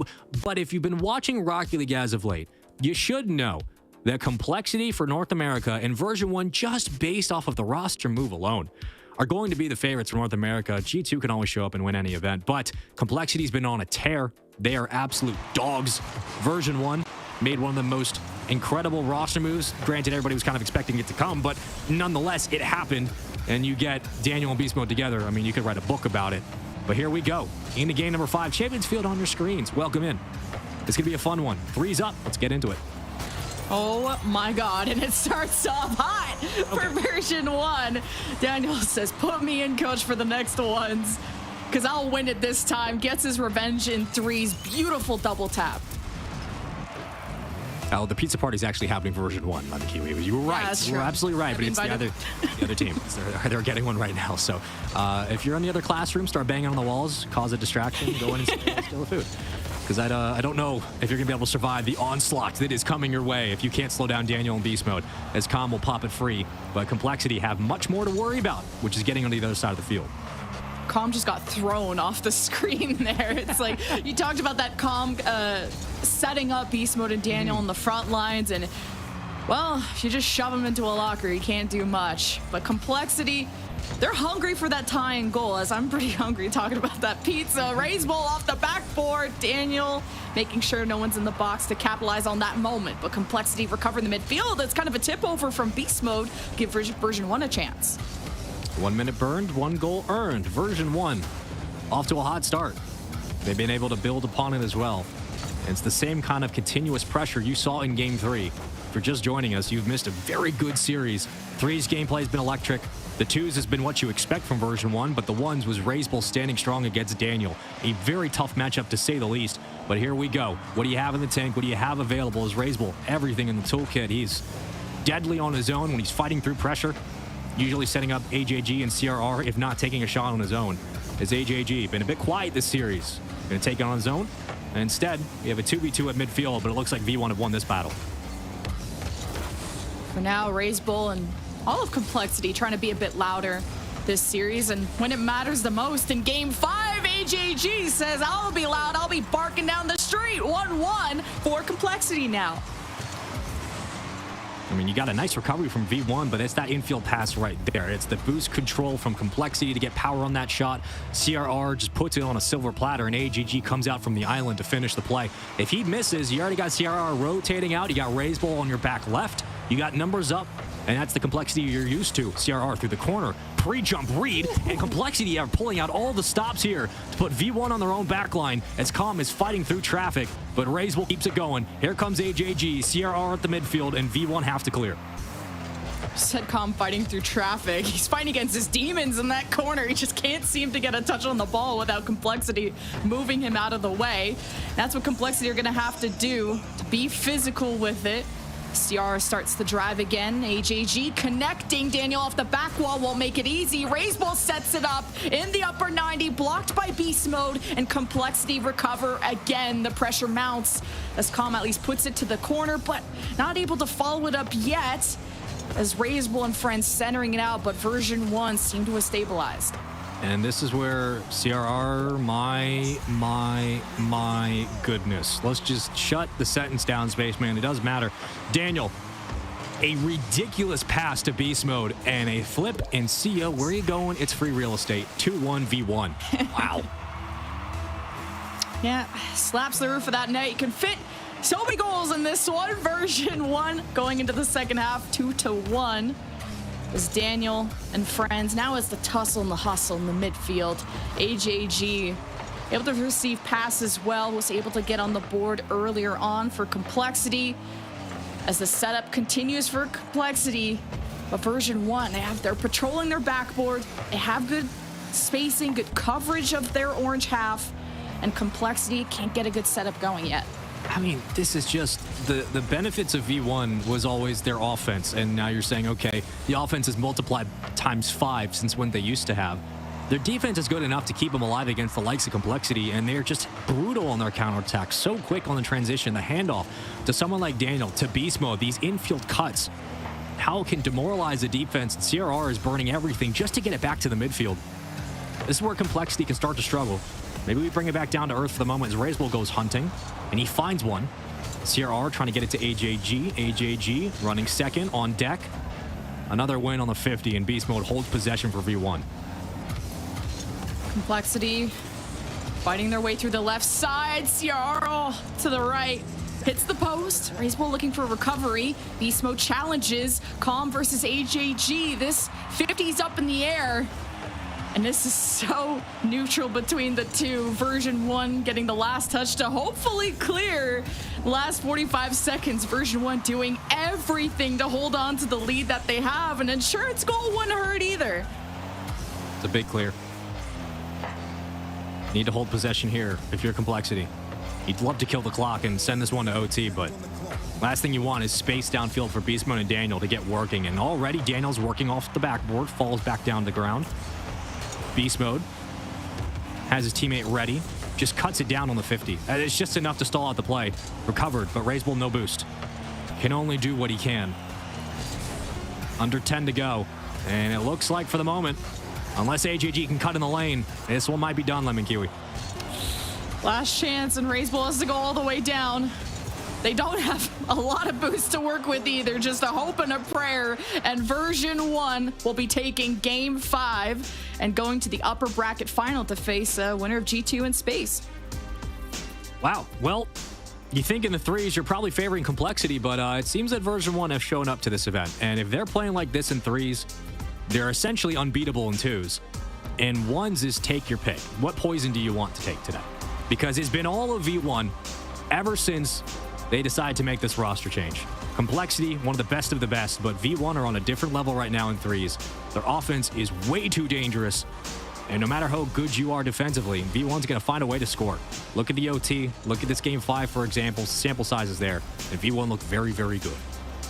I don't know, for the analysts, it was tough to predict who was going to come out of the series, just considering Complexity, I guess, quote, had the better opponent. I'm giving props to OpTic, so we can be friends now. And version 1, I heard Stumpy and friends just say how, you know, much more version 1 were favored over Boulevard, so you weren't sure how good version 1 were going to look in this bracket, but they showed up in 3s, they showed up in 2s and 1s, well deserved of that Game 5. But hey, Complexity put up a solid fight.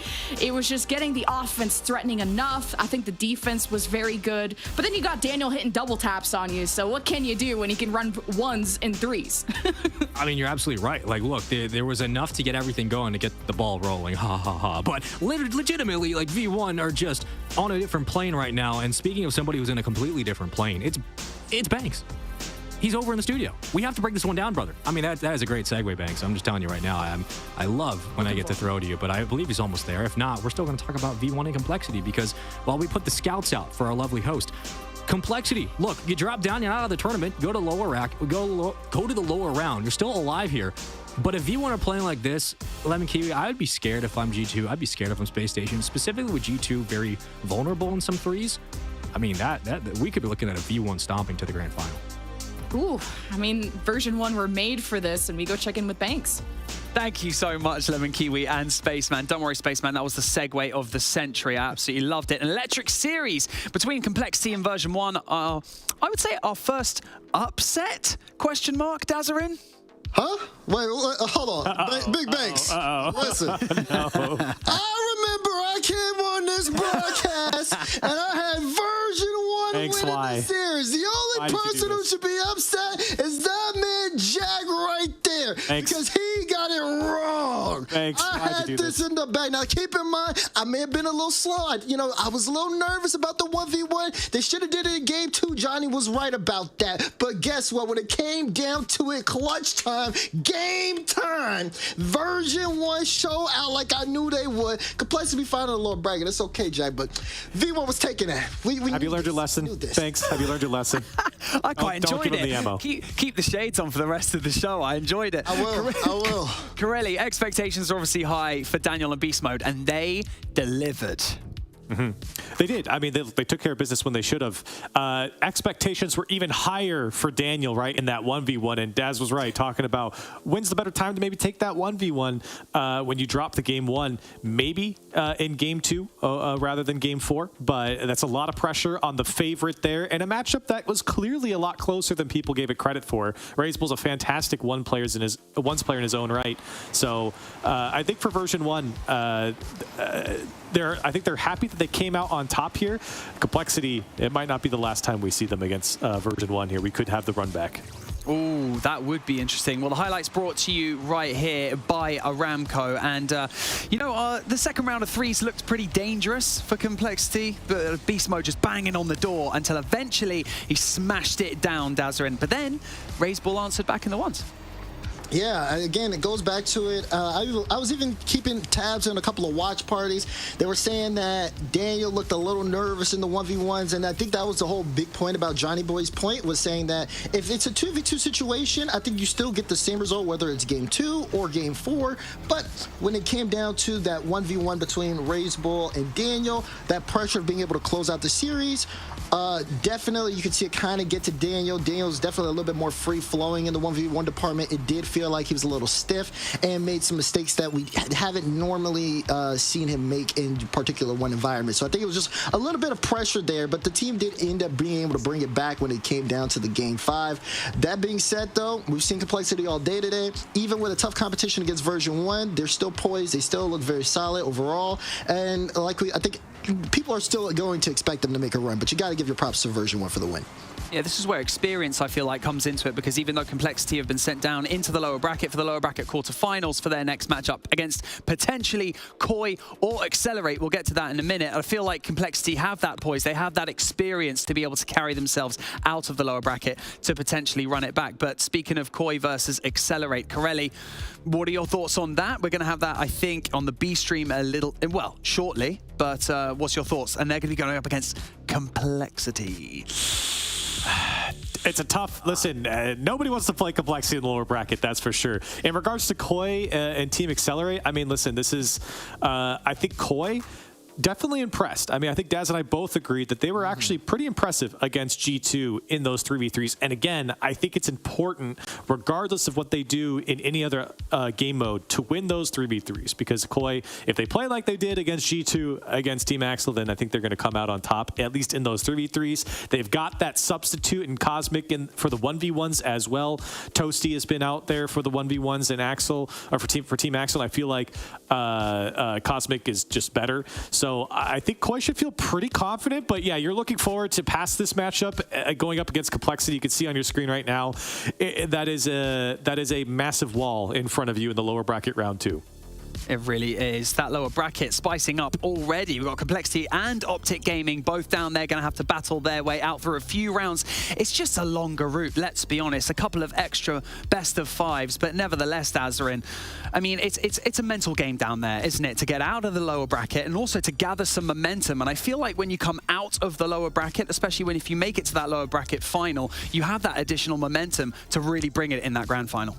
Yeah, I mean, especially when you first get down there, that first matchup always kind of important. You got to shake the nerves out, get comfortable. But then once you start winning, once you start getting on a roll, you start to get more confidence in yourself, and then you start to look at those matchups. And I think that, you know, for a couple of teams down there, they're no strangers to getting into those positions. It's all just about being able to execute when there's a pressure on the line. And we'll really get to see which teams are the best of the best when put in those situations.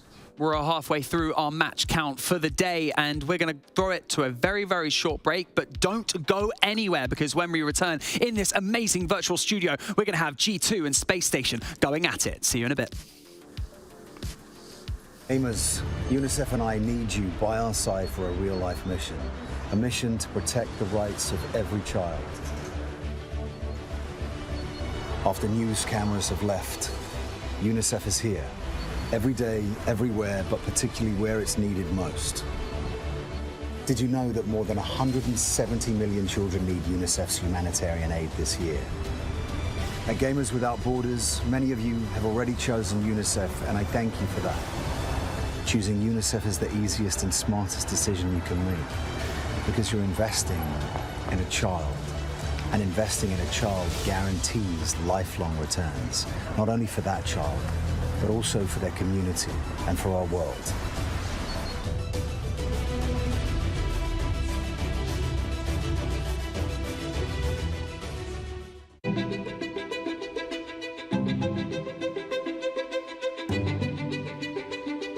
The divisions in the world are stark. Recent years have shown some of the largest natural disasters ever in history.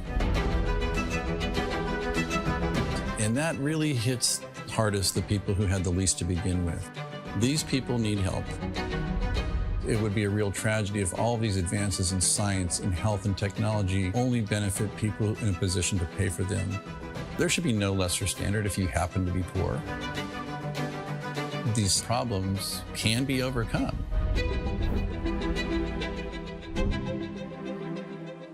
Direct Relief is a humanitarian, nonprofit health organization. The focus has been on the least fortunate, most vulnerable people. On a good day, things are tough for a lot of people in this world and in this country. And what we can do is mobilize private resources for their benefit and make it available free of charge. We're the first nonprofit in the history of the United States to obtain accreditation just like a commercial distributor. And it's been expanded geographically to every country in the world and every state and territory of the United States. What's now Direct Relief officially was started in 1948 as a private effort of a war immigrant businessman named William Zimden. The basic guiding principles of a war immigrant businessman really influence what Direct Relief has done ever since, and they begin with just serving the people who need help. We have this great privilege of engaging with people who come in from very different backgrounds, but with the same purpose of trying to just do something good. It doesn't matter if you're typing or talking on the phone or working on the warehouse floor. They're all part of an effort that means something bigger, and that is the fuel that kind of keeps you going. It gives you some sense that there is a way to make meaningful progress, even for a little organization that started at a kitchen table, but that's what provides motivation in life. The notion that many people, just by virtue of where they're born, the color of their skin, the country they live in, they're going to get sicker, they're going to stay sicker longer, and they're going to die sooner. That's pretty good motivation.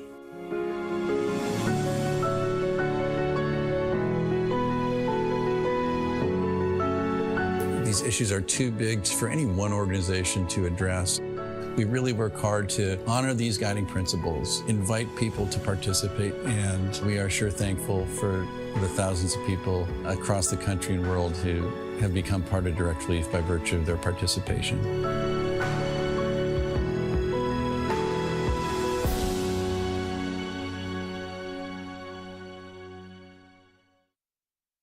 Progress is a race that has no end. After every finish line, another challenge awaits.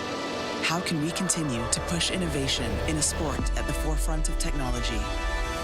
This is how.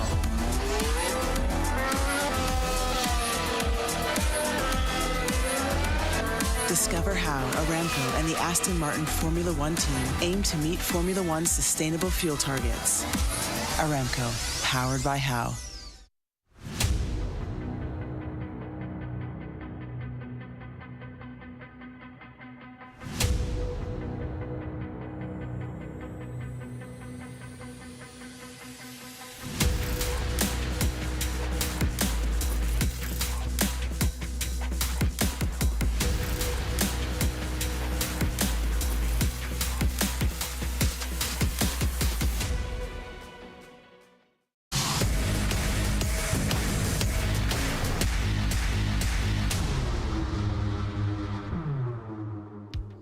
Welcome back to Gamers Without Borders. The bracket is starting to take shape over here. Some teams are putting their stamp on this competition and others, cracks are starting to form and they are being punished and sent into the lower bracket. We've got a $2.5 million tournament on our hands here at Gamers Without Borders. My name is Banks and welcome back to my virtual studio here. And I have two new faces joining me, as you can see on your screen, to my, well, your right-hand side, my left-hand side. It's my fellow Brits. It's Cole and Stumpy.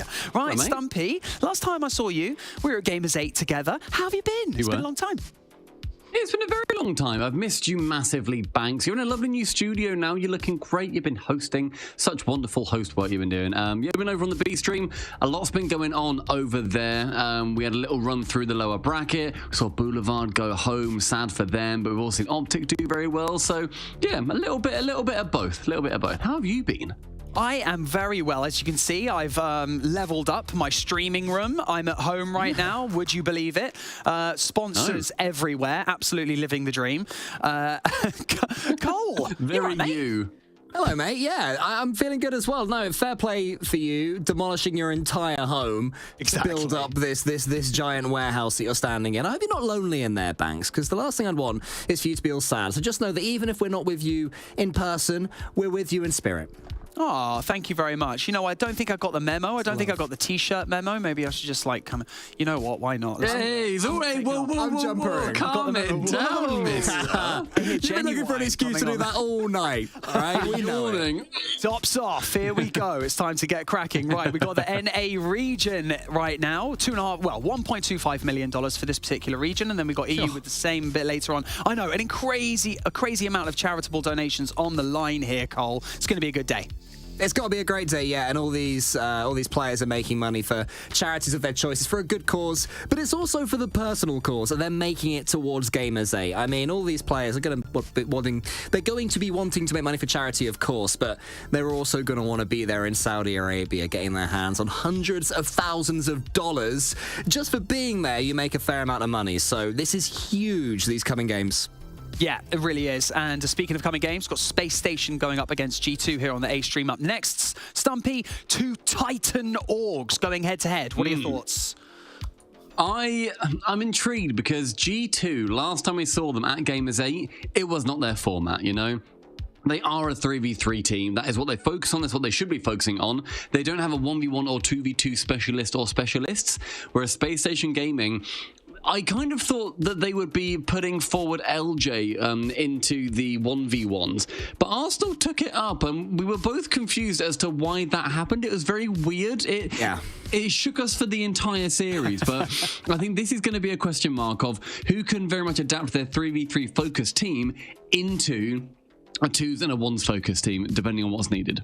I mean, don't worry, we're going to be talking about that 1v1 very shortly, but there's so much talk of individual presence whenever we discuss Rocket League esports, and the likes of Zen and the likes of Daniel's name, that always kind of pops up, doesn't it? And now we have the opportunity to actually showcase this in 2s and 1s. So when we're thinking about these two teams that are next going up, Space Station and G2, Cole, whose time is it to shine? You've already touched kind of on LJ and then Arsenal taking the 1s. What about G2? I mean, G2, so they're a team, they're very much a 3v3 team. There's no real standout 1v1 or 2v2 in there. But Atomic's playing well. You know, earlier on, he got the win against Koi when they brought in their super sub, and suddenly people were saying, wow, Koi have brought in the #1 rated 1v1 player. Surely they're going to win. Didn't phase Atomic, so fair play to him. He's clearly used to dealing with that sort of pressure and doing well as well. We have to remember as well that last time in Gamers 8, JNaps couldn't actually play, and it was their old teammate Mist who stepped in, or Atomic's old teammate Mist who stepped in for them. So it's the first time we'll see G2 Esports as their main trio in this crew battles format, and so far they're doing well, Banks. Yeah, I guess with the case of Atomic, I guess it's just kind of experience lent itself to that situation. Maybe Cosmic was thrown in the deep end a little bit there, but nevertheless, it's a 1v1. It's in a high-stakes competition. You got to pull out your best cards. So, you know, I feel like Space Station, we're going to touch on it now, they had that disappointing 1v1, let's say. Arsenal went up against Toasty. It was 11-3 to Toasty. When I last checked, I think it finished at that. Do we feel like a switcheroo is on the cards for Space Station, given the 1v1 that they're about to have? Stumpy. Yes, please change it.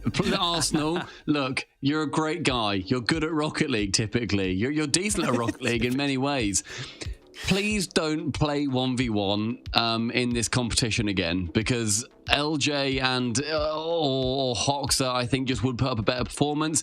Toasty, he's hardly at like the top of North American 1v1, and yet it was 11-3. He got completely dismantled. It is not his game mode. That is okay. It was a strange decision from them, and although they won the series, I hope that has given Arsenal, that sated his, okay, I'm done with 1v1 for now. I can wipe my mouth and move on and just do 2s and 3s if I really need to. The thing is as well that it's surely enjoyable for Arsenal to just watch his teammates hopefully demolish any opponent that comes up. You know, it's an enviable position to be in, so hopefully, yeah, for Arsenal, he's ready to move on from the 1v1 world. Well, Cole, sticking with you, the upper bracket that we just witnessed between Complexity and version 1, were you backing version 1 or were you backing Complexity like Johnny and Jorby? I mean, honestly, I moved over from the B stream to the A stream 3/4 of the way through that series, and I saw a whirlwind finish. So I dread to say now which team I would have been rooting for. Actually, you know what? I take it back. I reckon it would have been version 1 in 3. Or 3-2. Yeah. Ooh, okay, well, thinking about... Because I'm that clever. You would have just got it correct. Well done. That's very big of you. What was I meant to say? No, I think I'd have got it wrong. I don't know, mate. I can't... You would have got it wrong. We know you. You would have got it wrong. You would have just said the wrong number of games. It's fine. It's okay. If I'd have predicted version 1, then it would have cursed them and Complexity would have won. So no problem, V1, baby. Ooh, okay. Well, speaking of individual players, individual presence within the Rocket League esports and the Rocket League community, we actually have a little video for you because we got the opportunity to catch up with some of our players earlier this week, and this is what Hoxer had to say. Well, I'm Hoxer of Space Station Rocket League, and my two teammates are Arsenal and LJ. I wouldn't say I'm the glue player like entirely, but I'm partially like the person that makes everything work. Arsenal is sort of our like disruptor, like super fast, like always on the ball or always in the play kind of guy. LJ is sort of the one who gets to take advantage of the space that Arsenal and I create. That's sort of how our team works. The goal is always to win, but the expectation is to, first make it there and hopefully place highly. Our biggest strength is definitely our creativity. When we're playing well, we're definitely very hard to read and hard to defend. Our ones is definitely our biggest wild card right now. We're not exactly sure. LJ's not really the biggest ones grinder, but I mean, I think he can do well. He's very good mechanically and defensively, which is sort of like the fundamentals of ones, is that you can make good plays on the ball and defend yourself. So, well, hopefully we'll beat the team winning the event, but if I had to pick a different team, probably version 1. They have all good, they fill in for every game mode. They're all very good at 2s, 1s, and 3s, but yeah, hopefully it's us. Raising money for charity is definitely a good motivator. I think obviously charity is a great thing.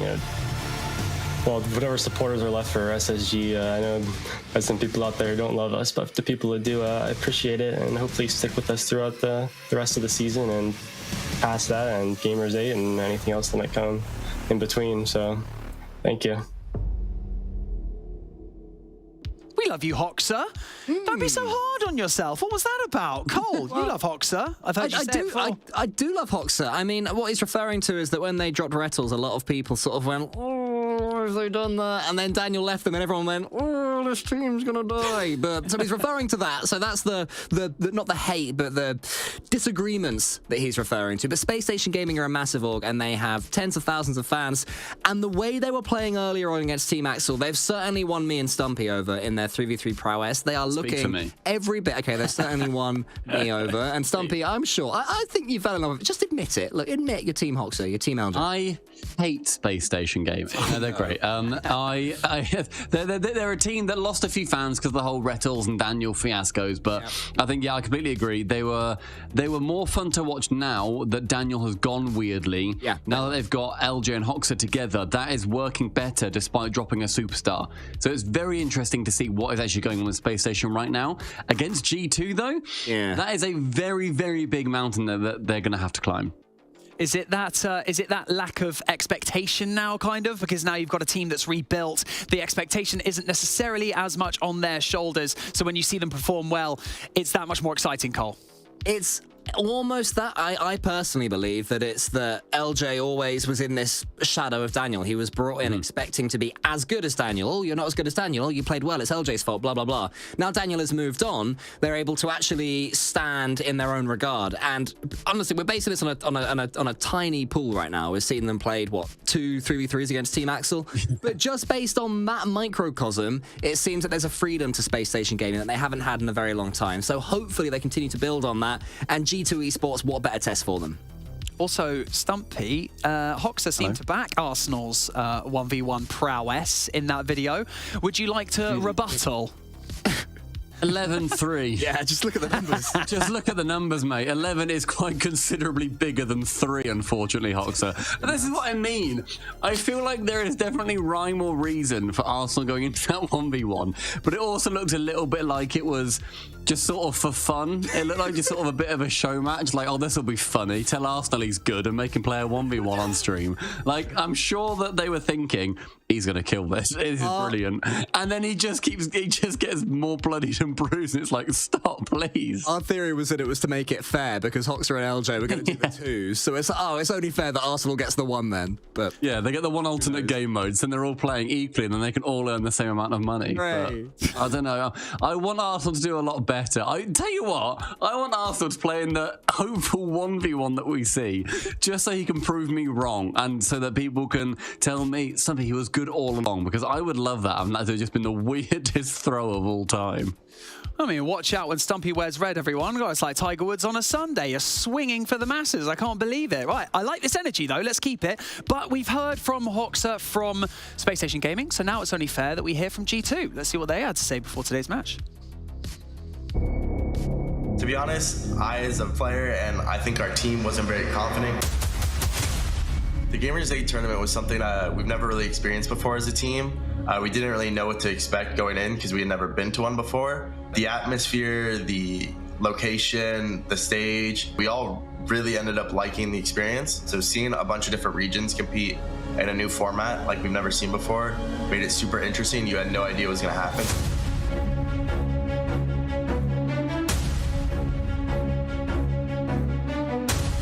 Unfortunately, going into the tournament, one of our players got COVID, so we recruited a sub from another pro team, and we didn't really have much experience playing together, as well as we weren't the greatest 2v2 and 1v1 players. Yeah, we played Twisted Minds in the first round, and we honestly had just treated them with the utmost respect and knew that if we took them lightly, it could go horribly. So we just treated it like any other top team, and I think because of our focus and our work, we just were able to come in confidently. No boost though. As it gets cleared back and in the midfield, it's met. On target, going to be a tough read, a shot opportunity for G2. They're going to put it top right. It's Chicago with perfect placement. It's a little salt in the wound there because obviously it was a big miss off the back.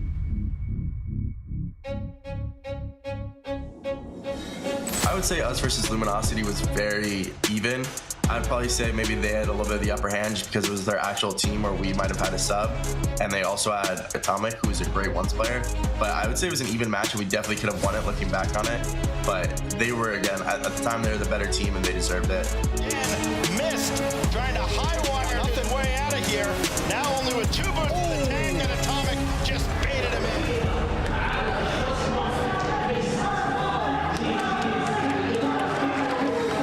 After our loss to Luminosity, I definitely think we started getting a little bit more of a better feel for the tournament when it came to the format. 1v1, we probably weren't going to win a lot, so put more focus into our 2v2 and 3v3 and make that as best as we can so we can try and grab all those wins whenever it's possible. Complexity had just moved over to North America, and this was their first season from originally being SAM, so they were getting a lot better.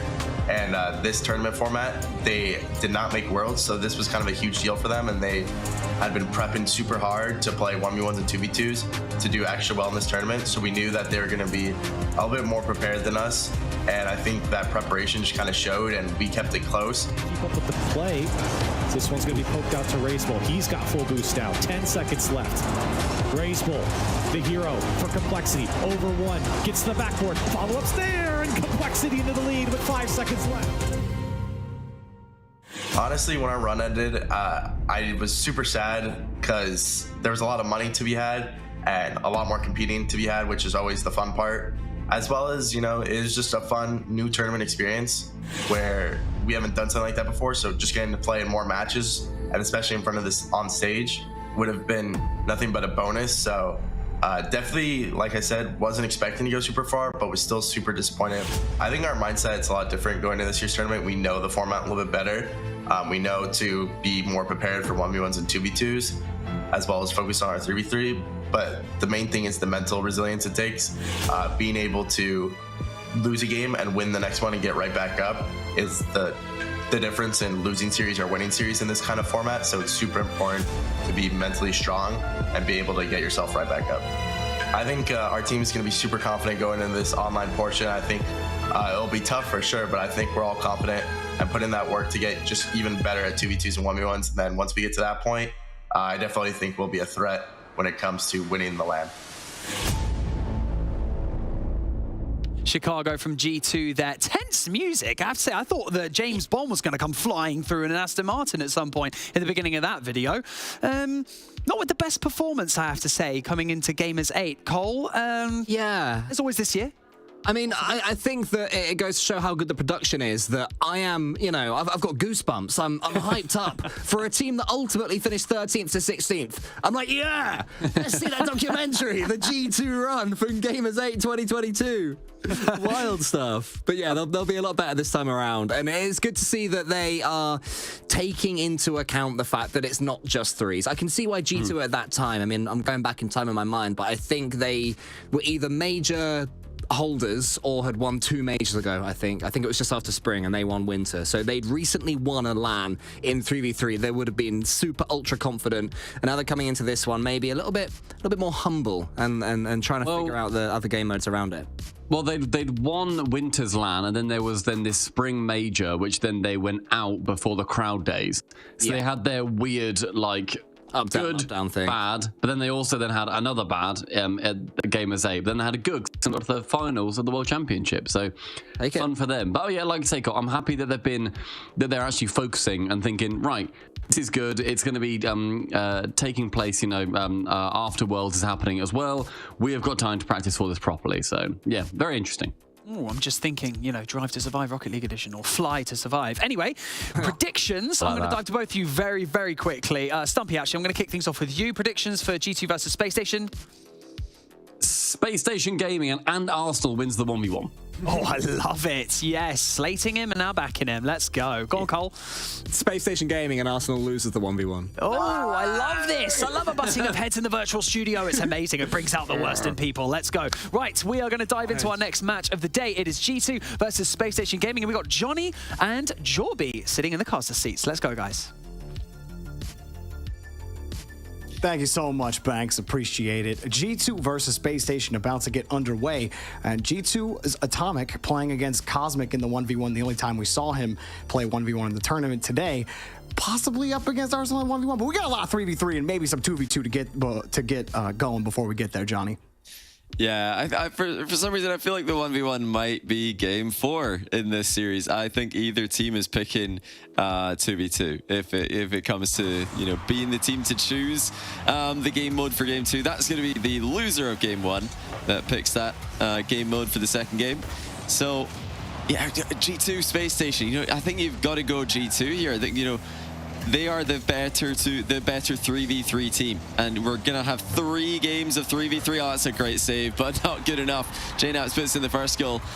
Yeah, G2 they have to just be winning this with how many 3v3 wins they've already put on the board this season.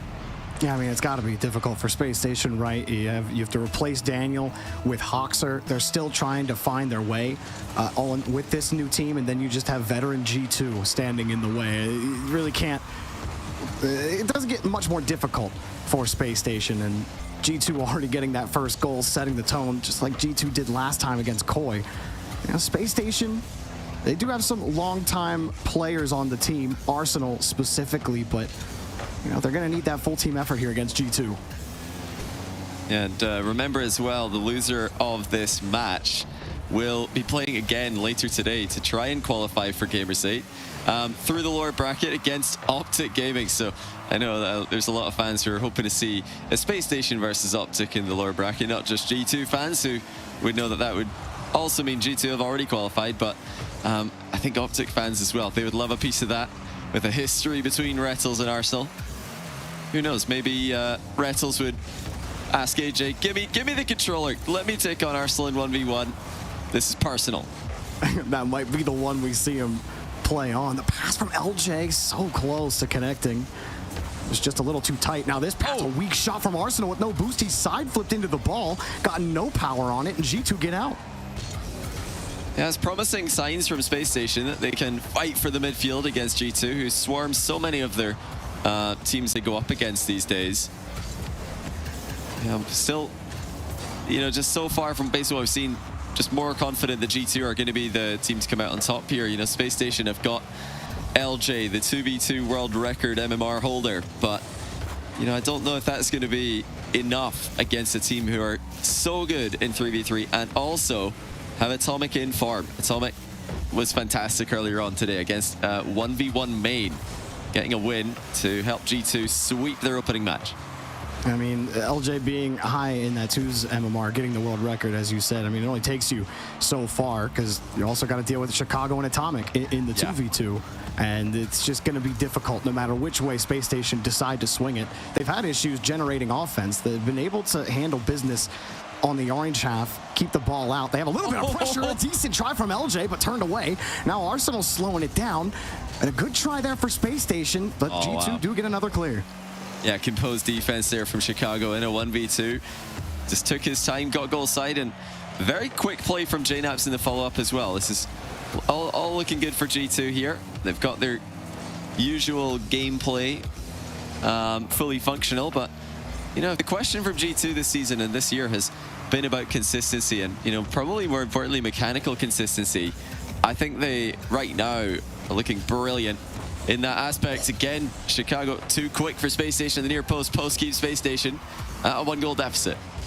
Waiting for Hoxer to take that next step as a player. He's always shown spots of it over time. Think back to his time on Ghost. You know, he routinely looked like the best player on that team, and maybe if you could get a different cast around him, he'll start to pop off and really show his colors. But he's not had the best time here in this 3v3 game. They've been trying. I think LJ has really looked the best so far. Been facilitating the offense. He even had that shot attempt that was blocked by Chicago. Gets another pass out and open net off the demo, and Hoxer will collect the tying goal. Oh, I don't think G2 realized just how desperate this situation was. Atomic slow playing in the back corner. We've got another G2 player upfield, Chicago, making a boost run.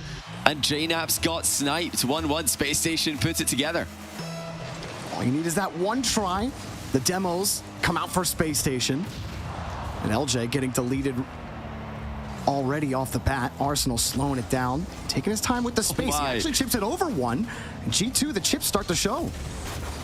Yeah, no, G2, they were sitting pretty comfortably in defense for a lot of these exchanges.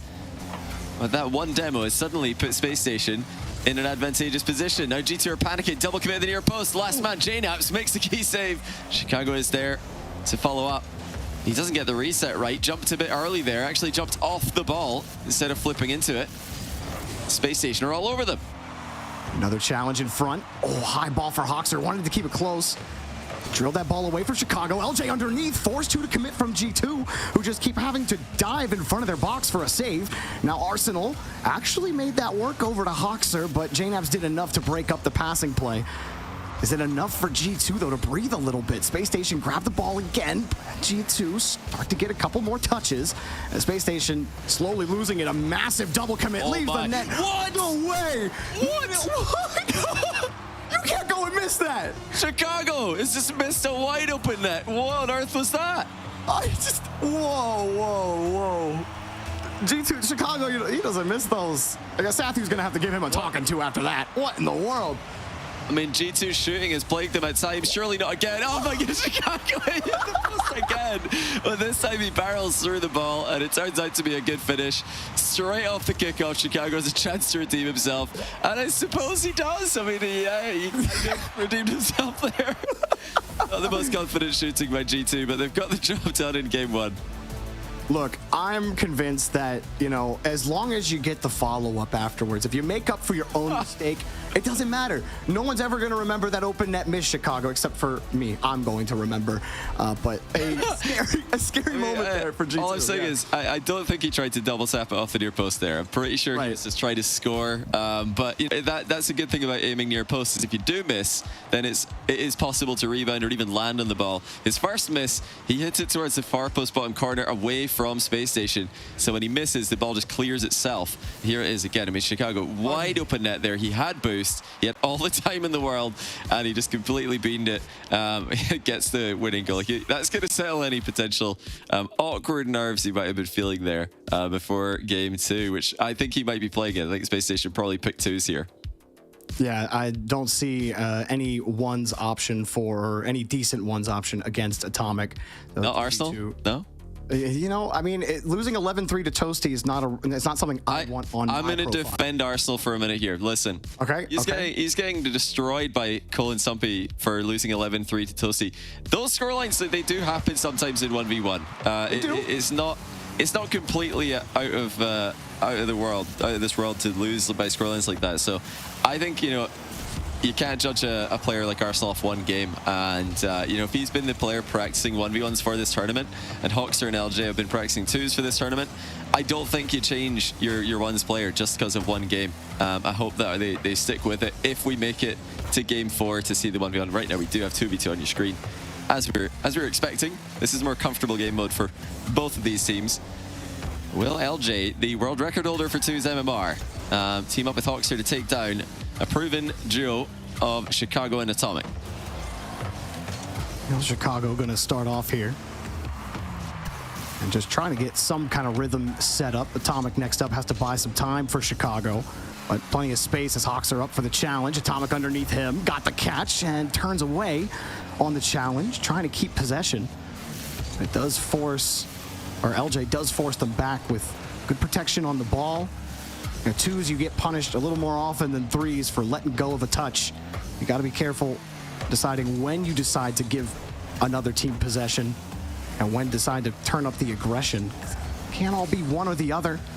But for Hoxer and LJ, they're having some trouble getting set up. So LJ gets another clear downfield.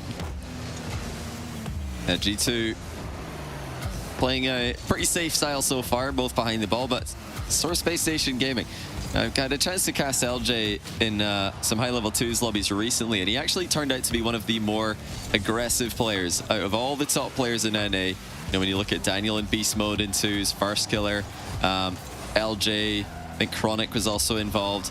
LJ came out as one of the more aggressive out of that bunch, who like to, you know, sit behind the ball and get 100 boosts in defense a lot. Not so much LJ, quite happy to play with low boost, just to make life easier for his teammates. So if I was to guess, Hoxer's having a good time right now playing with this guy. See, he was very easy to synergize with for everyone that I've seen him play with so far.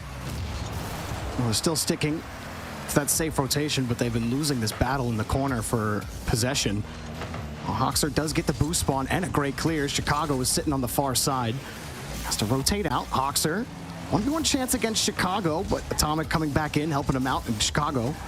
Can't get LJ out of the way. LJ winning 2, but he gets chipped, and that's enough. He misses the dish. A little bump killed his momentum, and he ran out of boost. He couldn't get it done. Yeah, he just used all of his boost to get off the wall, and he couldn't get back to the ball. He needed to save just a little bit to send himself back towards the ball there. Alternatively, you know, not jump off so far. Definitely a slight mechanical mistake there from LJ. I believe it was scoreable. Awkward nonetheless. A very, very technical shot to get right. He just could not finish it off, and it's right back to G2. Chicago on the end of Atomic's pop, but shut down by Hoxer, who's recovered well on the ceiling there. Very cautious game by both teams. And I mean, it makes sense for Space Station. They really can't afford to lose this. Oh, Atomic going for the corner read. He gets a perfect bounce on the ramp for Chicago, but still it's a quick read for Hoxer to get. LJ, he just caught him out. Atomic couldn't get back in time. LJ sends one. LJ, the only player who's really keeping an eye on where the ball's going to bounce there. Atomic just took a bit too long to identify the danger. He was hanging about near the ball just in case there was any kind of dribble he needed to shut down. Before he had any chance to recover, the shot's on target from distance. So, you know, Atomic probably needed to back off a little bit more. They respect the clear. Another chance for Space Station. LJ's up quick for it. This is why he is the #1 2v2 player in North America when it comes to ranked. I mean, Daniel and Beast Mode might be the top combination. This guy is individually #1. Chicago kind of rotated back into net, having to defend the shot. He was already coming back, having to make up for the 50 that Atomic couldn't win. And at that point, it was just too much. Hoxer knew exactly where to put it too high. Chicago couldn't respond. And this is where they may really start to figure it out, because Space Station get back in the 3v3. And they were starting to figure things out against G2. I mean, G2 certainly helped them out a bit. But Space Station winning this one, and they get one more chance at the 3v3 to take, take a lead. Look at LJ go. He's looked great so far in the 2v2. A very tricky play there from LJ, you know, kind of turtling into position, hoping the ball will bounce up on top of him so he can just flip his car back over and get a surprising pop forwards. Didn't pan out, but still has G2 guessing. Minute to go. Atomic with a huge shot to top corner. It's another crossbar. G2, their worst enemy. Their accuracy once again. 1-2 pass fails to connect. G2 need to hit the target, and they need to do it soon, but they're just on top of each other. It's the Winter Major from 2022 all over again. Oh, don't put that evil on him. Atomic buys Chicago a little bit of time. Yeah, there's still some time left on the clock for Chicago. 49. Oh, well, that catch isn't going to get it done. Chicago wants the bump, giving Atomic a lane, and Atomic denied by LJ. Chicago tried to turn it back, but Hoxer clears it, and maybe G2 get one more chance at the net here. Chicago, cut off by Hoxer and LJ, and that likely cleans up game 2. That it was a disgusting save from LJ. He had about 12 boost, maybe 20. He just darted into his net, in and out save, timed to perfection to shut down the shot while being chased. I mean, he's done everything in this game. So impressed by Space Station Gaming's 2's team, but especially, you know, LJ getting just such effective touches every time he's on the ball, and just being such a difficult player to get past. Hoxer, the perfect teammate for him. And these guys, they really look like they could be at that level of a Daniel beast mode. Or they could be at that CRR Raise Bull level as well. Bit of an unlucky play there from LJ, nearly getting the opening goal, but it didn't take long for him to sink a long shot into the G2 net. And from then on, it was pretty comfortable. Space Station, a deserved win, and now tying the series 1-1. And LJ, not just in that 2v2, but even in the 3v3 that they lost, he was commanding the offense for Space Station on a lot of those plays. He's really had a great match so far. Now we're back into the 3v3. Space Station were able to tie things up against G2. G2 helped them out a little bit. Can Space Station get it done without G2's help? I mean, we still don't know if G2 will be giving it.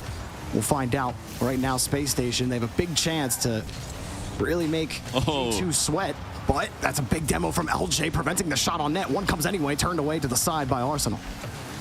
Yeah, a bit of physicality from both teams there. Bump landing from Space Station at the same time as the demo from G2, or I think vice versa. Kind of ended up being a pretty even position.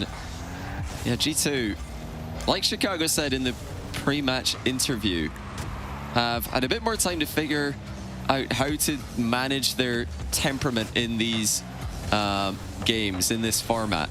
They've just got to get the complete mental reset. It's different from 3v3 where you're doing the same game mode time and time again. It's easier to get into a rhythm. Oh. Are they going to be improved from last year where they did look like they were struggling to perform to their usual 3v3 level after taking losses in other game modes? I definitely think having your full roster certainly helps with that this time around. Chicago even talking about not playing a lot of games with Mist last year. Definitely plays into that mental factor a big time. But when you have your team, you have your coach Sathy with you, you have more of a chance to recover in those tight moments where you could tilt out or things don't go your way in a certain mode, and that rhythm is a little easier to find. Right now, though, Space Station playing a real physical game against G2. They've prevented a couple of passes that would have been pretty dangerous from G2. Here's one, Chicago trying to force Space Station to rush on defense, threatening the bump, and they finally break out again. A dead even pass, Chicago just a little too tight. Space Station get another breakout. LJ, one-on-one, flick, up high off the bar, couldn't get the read. Oh, that's so unlucky again for LJ. So close to making this shot work, and it almost worked as a pass, but it bounces across the goal too quickly for Arsenal to catch up to. Space Station so far have looked pretty organized in defense in this game, and that's very promising for them. Usually the part of a new team that's harder to get going.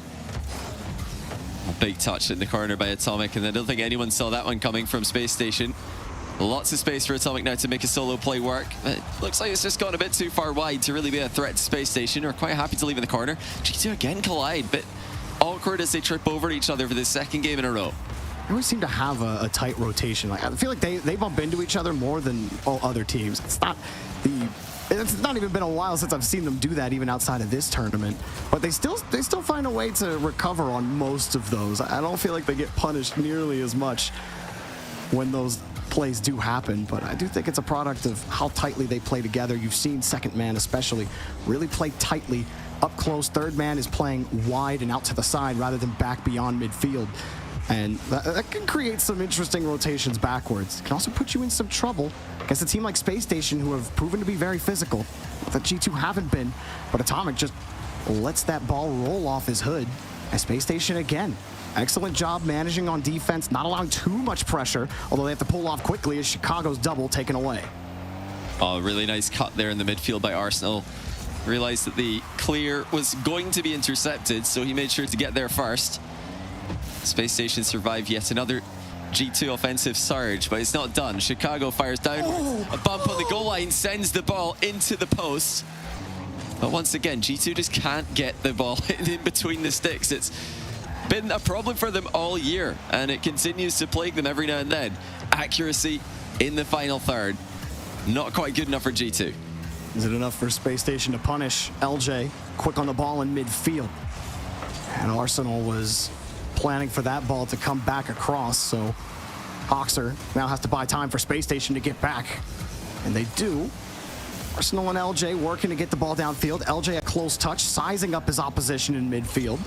But Atomic just got such a monster clear. Nobody from Space Station was ready for it. There's another one, a little high off the bar. The ideas are there, the passing lanes are open, but the shots, they're not good enough. That one finally connects Chicago. First goal for G2. Yeah, they were just in a lot of trouble here, Space Station Gaming. Hoxer flying back to try and be the hero, but he missed his touch. He was the only player with any kind of boost and momentum in the play. Chicago played the ball correctly, and they will take a late lead for the second time in a row in 3v3. And really, I can't complain too much of what I've seen from Space Station Gaming. They look pretty good in threes, but G2 are one of the best threes teams in the planet. This is what they do. They're like the veteran team of Rocket League. It's just, every time you think that a team might finally be able to push out against them, you know, the teams that aren't named Gen G, FaZe, or otherwise top teams in the world, like G2 are the gatekeepers. That veteran presence proves time and again to be too difficult, and now G2, as long as they can put this ball on the ground, be one away from qualifying for Gamers 8. Oh, hold on. For a second time, but wait, Arsenal, polar flick, and it's still on the ramp. No chance at it. G2 got one more to go. Oh, what a glorious opportunity for Arsenal, but he just beamed the flick at the worst possible moment straight into the ground. And they're going to need to win the 1v1 while down 2 match points. I think G2 overall definitely deserved that 3v3 win, though. They were the team with the majority of the pressure, the majority of the chances.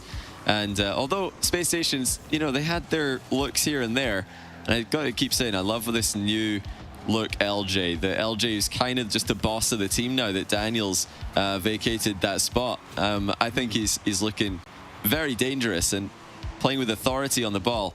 There was the crucial mistake there from Hoxer. Difficult ball to get to quickly. He didn't want to be too slow, knowing that Chicago would make a touch if he doesn't. But yeah, just missed the key touch. A very awkward defensive touch into the corner, allowing G2 the win. I think this is going to be a tough one coming up for Space Station. We watched Atomic earlier. Atomic played a really solid game, 1v1 game against Cosmic, who has been really good in 1v1 lately. So him against whoever Space Station pick, if it is Arsenal again, let's find out. And it looks like LJ is going to be taking the pitch. So LJ versus Atomic. What's your take on this one, Johnny? I'm just disappointed we don't get the Arsenal redemption arc. I mean, I think Arsenal, he's actually a very smart 1v1 player historically. You know, might not be as active as he once was, but there was certainly a time where Arsenal was a dangerous player to anyone in the NA1 scene. LJ going to give it a go against Atomic here. I would say nothing to lose because Atomic played quite well earlier, but they do in fact have this series to lose if they can't get the win here, so that wouldn't be true. LJ just doing a little bit of a parallel parking maneuver there before collecting the ball. Rarely seen in 3v3, but reversing bigger part of 1v1 than any other game mode in RL. Oh, that's a great chance for Atomic. LJ didn't have the boost to really throw himself at it, though. Atomic does. Here comes the counter. One thing against Cosmic that impressed me with Atomic was he got Cosmic to bite on almost every single fake challenge. Now this time he does get the bump. Pretty big. He had no boost. Now he's got midfield. Now he's got a full tank in towards reset. The bar really is killing G2 in every game mode right now. There's another one. Forces LJ to bite. Atomic putting on some good pressure right now. LJ trying to manage, but he's having some difficulties. Yeah, if Atomic plays this sequence correctly, he does have LJ dead to rights here. The boost is about to spawn behind him. He reverses back into it. So LJ is just managing such little boost right now. Atomic does find a way through. I mean, LJ surviving for a while there, but the goal was on its way. As long as Atomic kept stealing the boost, kept on putting on pressure with little shots here and there, that's exactly what he did. Now LJ having to respond here off this kickoff. I think the big thing with Atomic is it feels unfazed even when he does have a lot of pressure behind him. I know we probably over talk about G2 being such a veteran team, but Atomic, he's the most mechanical player on G2. Yeah. And if he's beaten you and he's not even unlocked his mechanics, that's a scary place to be. Yeah, and it's a lot of mechanical plays are just things like this, just being in the right place that you can make a quick reflex save. You know, it looks like more of a positional thing, but Atomic he knows his limits, and he knows the limits of his opponent as well. Another save while shadowing. Atomic with some great reactive defense here. Now decides to throw himself forward to the play. How's the recovery? Good enough. Atomic survives 3 consecutive shots with a little bit of reactive play, a little bit of proactive play. Wow. It's going to keep LJ guessing.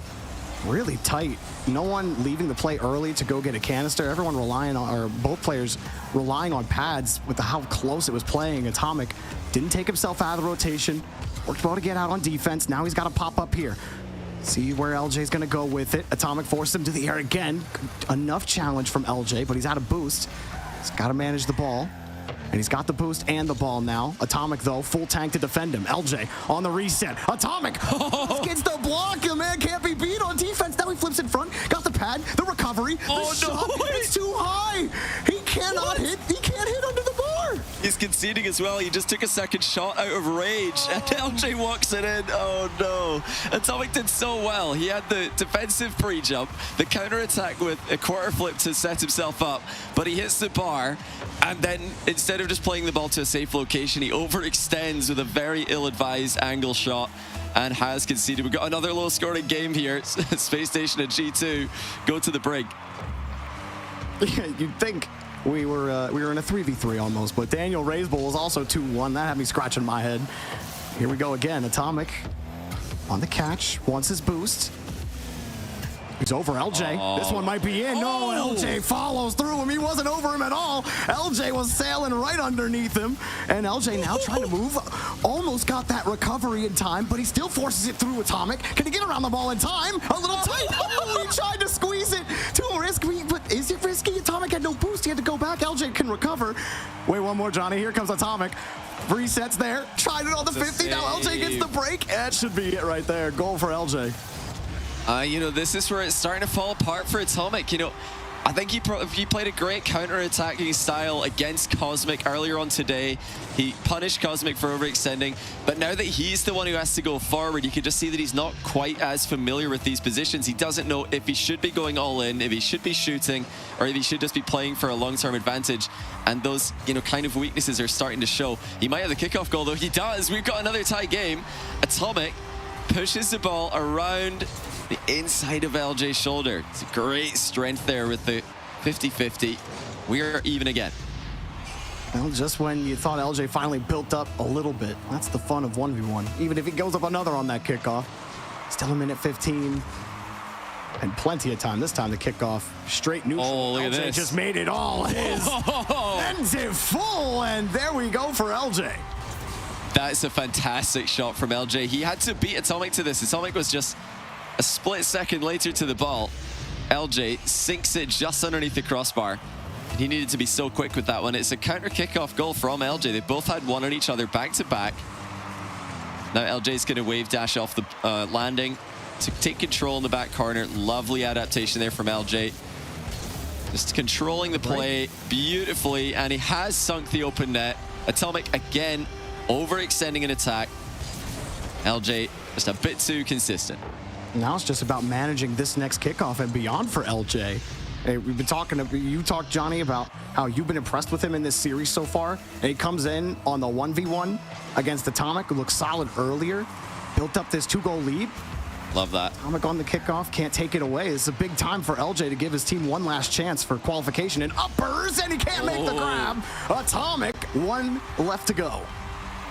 Yeah, LJ got just a bit lost there. You can see that he wanted to pressure the ball. He did not want to give Atomic space to turn and shoot, but he didn't pick up any more than, I think we had one small boost pad on his way. Needed just maybe one or two more to stabilize that position. Atomic did so well, though, to set up a shot from an awkward angle. He's got to find another one, though. 45 seconds to do it, and LJ's stolen his boost away. Really nice fake challenge there from LJ as well. He's got Atomic jumping at nothing. The demo connects. LJ's going to score a fifth. Atomic, a bit of a sitting duck at the edge of the box. He did not see it coming. That's just a classic play from LJ there. You see, Atomic did actually jump, but not fast enough. LJ up by 2. No water left in the pond for Atomic. A drought in game 4. In the end, can LJ really stick it to him here? He wins the kickoff. Atomic flipping back. I don't think he's gonna. Oh, he got there. LJ, though, sends it back. And I tell you what, Johnny, I know like the full flying, you know, double reset, musty attempts and everything, like maybe that's about to happen right here. Like this? Wait, he's just going to drop it. Oh, smart to go for the low 50. LJ's coming down. You have advantage as the attacker in that situation. Now he gets LJ to play again, and Atomic. LJ's just his puppet, and he's dangling on the strings. Oh, it's just like, I'm just screaming here. Just shoot. Just for goodness sake, shoot the ball. LJ's he's jumping at nothing here. But Atomic does find the angle. That is a brilliant shot from just outside of the goal. 13 seconds to go. Atomic has been losing the majority of kickoff possessions, but he might be able to half flip into one here. Yes, he does. He grabs the mid boost. Now he's going to have the flip reset as he gets the ceiling bounce, tries to get the 50-50 win, wave dash recovery, mind game, but LJ plays the ball and wins it for SSG. We are going to sort this one out in game 5. Oh man, I got so excited there. Use the wave dash to recover to get back around the ball. I'm like, oh, if he gets that on his hood, he can get the flick, he can send it, but LJ kept it down. Oh man, that got so close. That was so close. This one is turning out real fun. And now we end things on the 3v3 for qualification into Gamers 8 and more money for charity. But Atomic, he couldn't get it done. And LJ continues to be the center for Space Station Gaming. Yeah, LJ played such a good game there. I mean, some of these saves were incredible by LJ to, really show us something we're not familiar with about his game. I mean, he's not known for his 1v1 gameplay, but defensively, he really made this difficult for Atomic, and he took his chances right at the end of the game. Atomic pulls it back to a 1-goal difference with a beautiful mind game and a slow play, but it was that last chance. He won the kickoff possession with a half flip and then another flip into the boost, but overhit the first touch. He really wanted a nice slow air dribble there, but he accidentally hit it into the ceiling. So I think he got the flip reset around about the same time the ball was hitting the ceiling. Very difficult to control that. I can't really blame him for losing that one at the last second. But we are going to end this one in 3v3. G2 have won both of the 3v3 so far. This is, kind of the story of the match. G2 are just this good in 3v3 that you expect them to come out on top. Space Station have made it as difficult as they can for them. They beat them in 2s and 1s. LJ carrying them into game 5. Yeah, I think the big question for Space Station is how do you handle this G2 pressure for the 2 straight 3v3 games that you've had? You've been out-pressured, you've been outshot. You haven't been able to really get much done in the blue half. When you are playing defense, for the most part, it looks great. But when you're playing 4 minutes of defense, you're typically going to lose the game. Hoxer and Arsenal going to push forward. The physical games seem to work for them early, but what's your make on the last 3v3 chance for Space Station, Johnny? It's really difficult because G2 have been a bit inaccurate. They've given Space Station some looks at the goal, but overall it has looked G2 favored. So, Space Station have just got to decide whether or not they want to just go full send here and just start taking some more risks, or do they try to catch G2 on a downward game after another loss. I don't think G2 are going to tilt here. Chicago said that's their big thing about this format, is just getting the reset after losing another game mode. So this is a big test. Can they do it again? They did it in game 3. Space Station are definitely a good match for them. G2 have been better. Next up, JNabs gets that boost steal, but that's a massive clear for Space Station. Atomic had come back quickly. And that just broke the rhythm that G2 were setting. Arsenal, nothing for him. G2 just throw it right back to the orange half. Oh, and an ill-advised touch. Not one you want if you're Space Station. Oh, that is so unfortunate. It's Hoxer, the new signing. He's trying to knock the ball into the back corner right next to the wall. He does not want that to bounce off the crossbar and in front of the goal. But he's actually hit an impossible angle redirected to his own net while doing so. So a good idea there from Hoxer, but just gets the touch a bit wrong. Didn't get enough on it. Now here comes G2 again. JNabs with a monstrous double tap from near post at breakneck speed. Oh, that is a fast one. 139 kilometers of pain from JNabs. LJ, I mean, that shot was between blinks. There was no way he was getting to that ball. Yeah, and it looks at this point really tough for SSG. You look at the road ahead of them and you think, oh man, how are they supposed to make it through G2? Half the game gone, and G2 are just in the full swing of things now. And lower bracket, they've got OpTic waiting for them. I mean, it doesn't get any easier, but this is the ideal match for them. I think this is your 4th and 5th best team in this tournament right here. So you can't really ask for anything different. Complexity, V1, OpTic, all terrifying teams in this format. So this was the one for SSG based on their other game mode wins. They needed just one game in 3v3. Right now it looks like they're going to lose all 3, so it's their own fault really. But G2 have played so well, you can't really blame them too much. Arsenal tried to stretch with that reset. LJ pulling Atomic out. This is working for Space Station. Arsenal gets the catch. No. Can't wrap around it. The inputs going wrong for Space Station at the wrong time. Now to commit. LJ useless in the air behind his teammate. Arsenal all by himself, and he barely gets the grab. Yeah, Space Station is really stretching here, trying to get shots from difficult angles. They've been so starved of opportunities that they just have to, they feel like they have to go for everything. And they do still have 90 seconds to go. Do they have any firepower left? Chicago going to try and put this one beyond all doubt here. He's got a double commit in defense from SSG, but LJ is still in the play. It's hard clear, more of a pass to G2's defense, who are waiting patiently for the ball. Yeah, Arsenal kind of dove at that one, didn't he? Atomic just let him.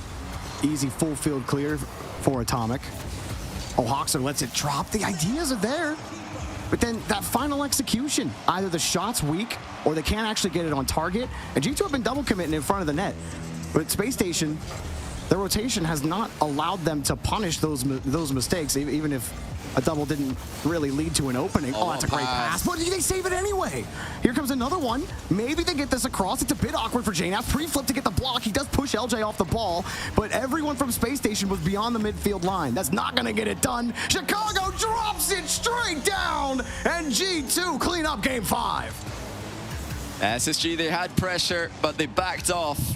The synergy a bit lacking in offense there. Chicago makes the air dribble bump work. He had a bit of a reset off that as well. Brilliant mechanics by Chicago to put G2 3 goals ahead. They're on the fast track to the upper final. Be taking place tomorrow in Lesk. Can SSG do something? So far, they've been pretty lacking of chances, but there's one. 34 seconds to go. Good catch and then delayed flick from Arsenal.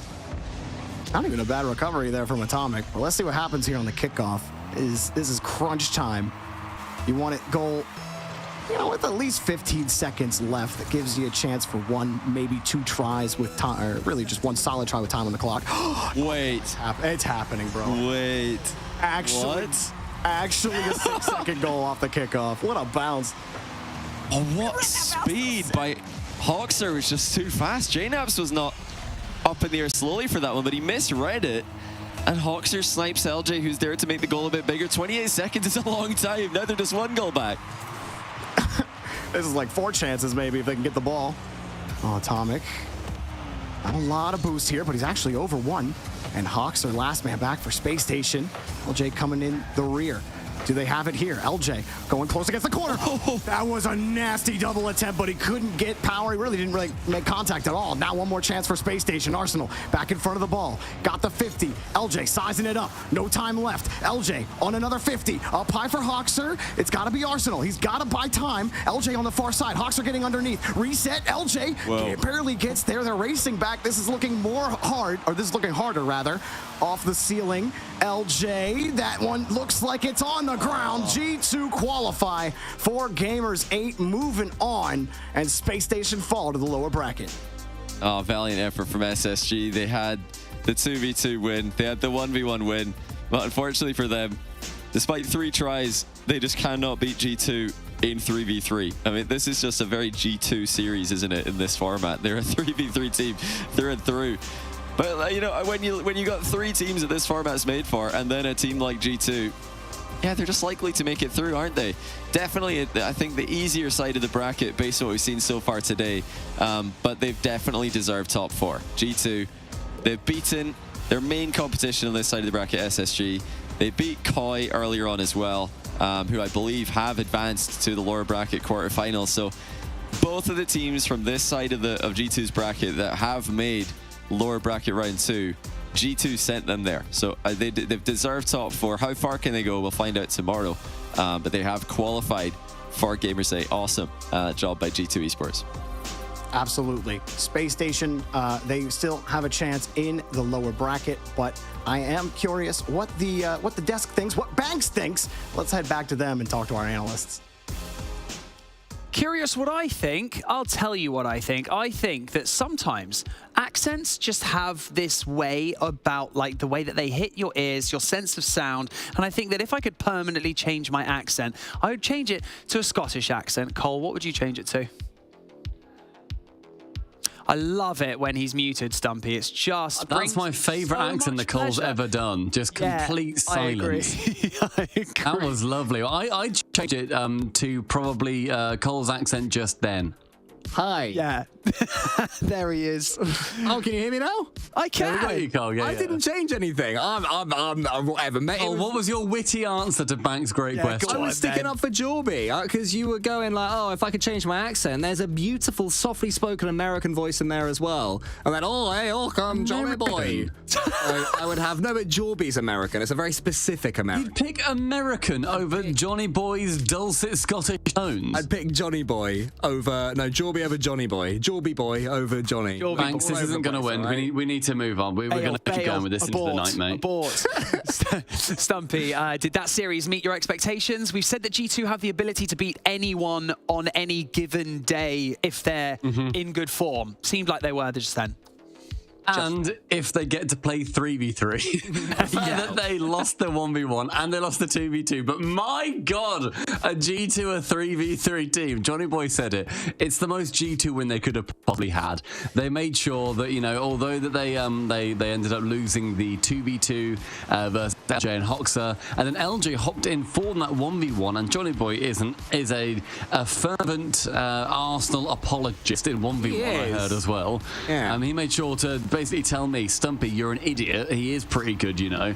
It was just a G2 win. And ultimately, you need to win in either best of fives or best of sevens. If you take all of the 3v3s, then you win this series. So if you can focus on them, then happy days. But you're not going to go far in Gamers 8, now G2 are there, only winning the 3v3s, especially in the best of 7. They have to find a way to find victory in the 2v2, to find victory in the 1v1s, or else eventually their 3v3 win streak is going to run out and they're going to lose that one as well. Well, but I mean, like, credit to SSG because they are a brand new team and this is the hardest challenge this version of Space Station Gaming have faced, and they lost each game against G2, each 3v3 against G2 by just one goal. It was overtime in game 1, it was 1-0 in game 3, and then so close, Banks, my head was in my hands, I was praying for the 3-goal comeback and it just wasn't to be, but at the end, Space Station Gaming took G2 all the way in those 3s. Yeah, they really did. We even saw that Chicago said in that VT that we saw before the match even started that they've been practicing their 1s, they've been practicing their 2s, they've been trying to get up to scratch because they know if they go back to Gamers 8 this year, that's the thing that they're going to be missing out on, and ultimately possibly, you know, reaching a top 8 or, like you said, Cole, a top 13 to 56, whatever it was. Can't wait for the documentary about that. Wow, intense stuff. And we didn't get to see the Arsenal redemption, Stumpy. Everyone was expecting it. John even mentioned it on the stream. I couldn't believe it.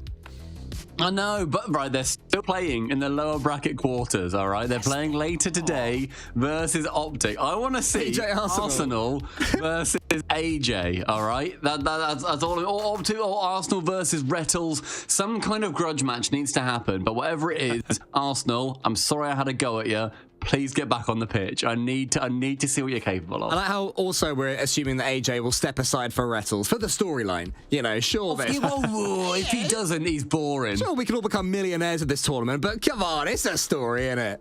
Do it it's a for funny the likes. Story. Do it for the virtual studio. Come on, just do it for us. Why not?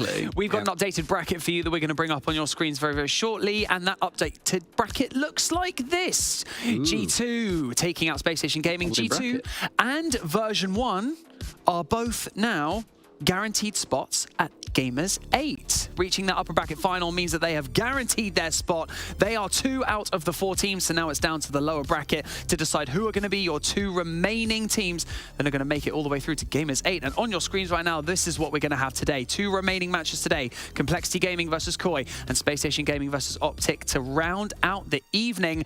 Complexity versus Koi, that's what's coming up next. Stumpy, I'm going to come to you first. Koi have obviously showed up. They 3-0'd Accelerate earlier on. Maybe the lower bracket is where they feel most at home, but it's Complexity. I can kind of guess what you're going to say.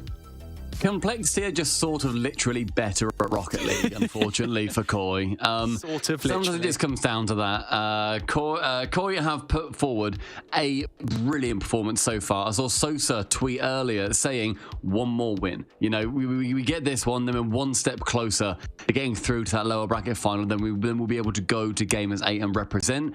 They have got a really hard journey there. Every team does here, and I think Complexity, out of the 4 that are remaining between Complexity, Koi, Space Station, and OpTic, they're unfortunately against the hardest team in Complexity. Yeah, they're also against the player who made the grand finals of Gamers 8 last time around. CRR, he dragged and he's better now. Esports to that finals. He's improved since then, even more muscular than you. Banks was the power of CRR. I know. Would you believe it was possible? CRR showed it. And yeah, he will refuse for Complexity to fall down against. Imagine, you know, you come in here, you made the grand finals last time. You're not going out to Koi. It shan't happen. Complexity, 100% going to take that on. Although Koi did bring in their #1 rated 1v1 player who was, let's say, nervous, was S5 Cosmic against Atomic against G2 earlier on. So I do want to see the real S5 Cosmic as their trump card up their sleeve.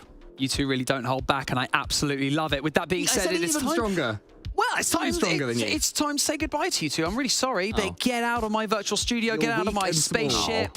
That's what's happening. I'm very sorry to see you guys both leave, but we will have more Cole and Stumpy tomorrow. Very, very excited for that. But we've got 2 more matches to come in today's rounds of Gamers Without Borders, and I'm really excited to show them to you. But first off, we've got to take a very quick break before we dive into Complexity versus Koi right after the break. Every day, it feels like there is a new crisis. Families displaced by violent earthquakes and wars. Warm hearts sleeping under cold blankets of stars. Lives destroyed and washed away. Families fleeing into the unknown. But look closer. See the hope everywhere. See the ones running towards disasters to help. Compassion exists all around the world. Kindness is healing wounds, bringing hope for a brighter tomorrow. Look closer and see the many families like Layla's who've lived through unimaginable hardships and yet haven't given up. Please don't give up on those forced to flee. Donate now.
Progress is a race that has no end. After every finish line, another challenge awaits. How can we continue to push innovation in a sport at the forefront of technology? This is how.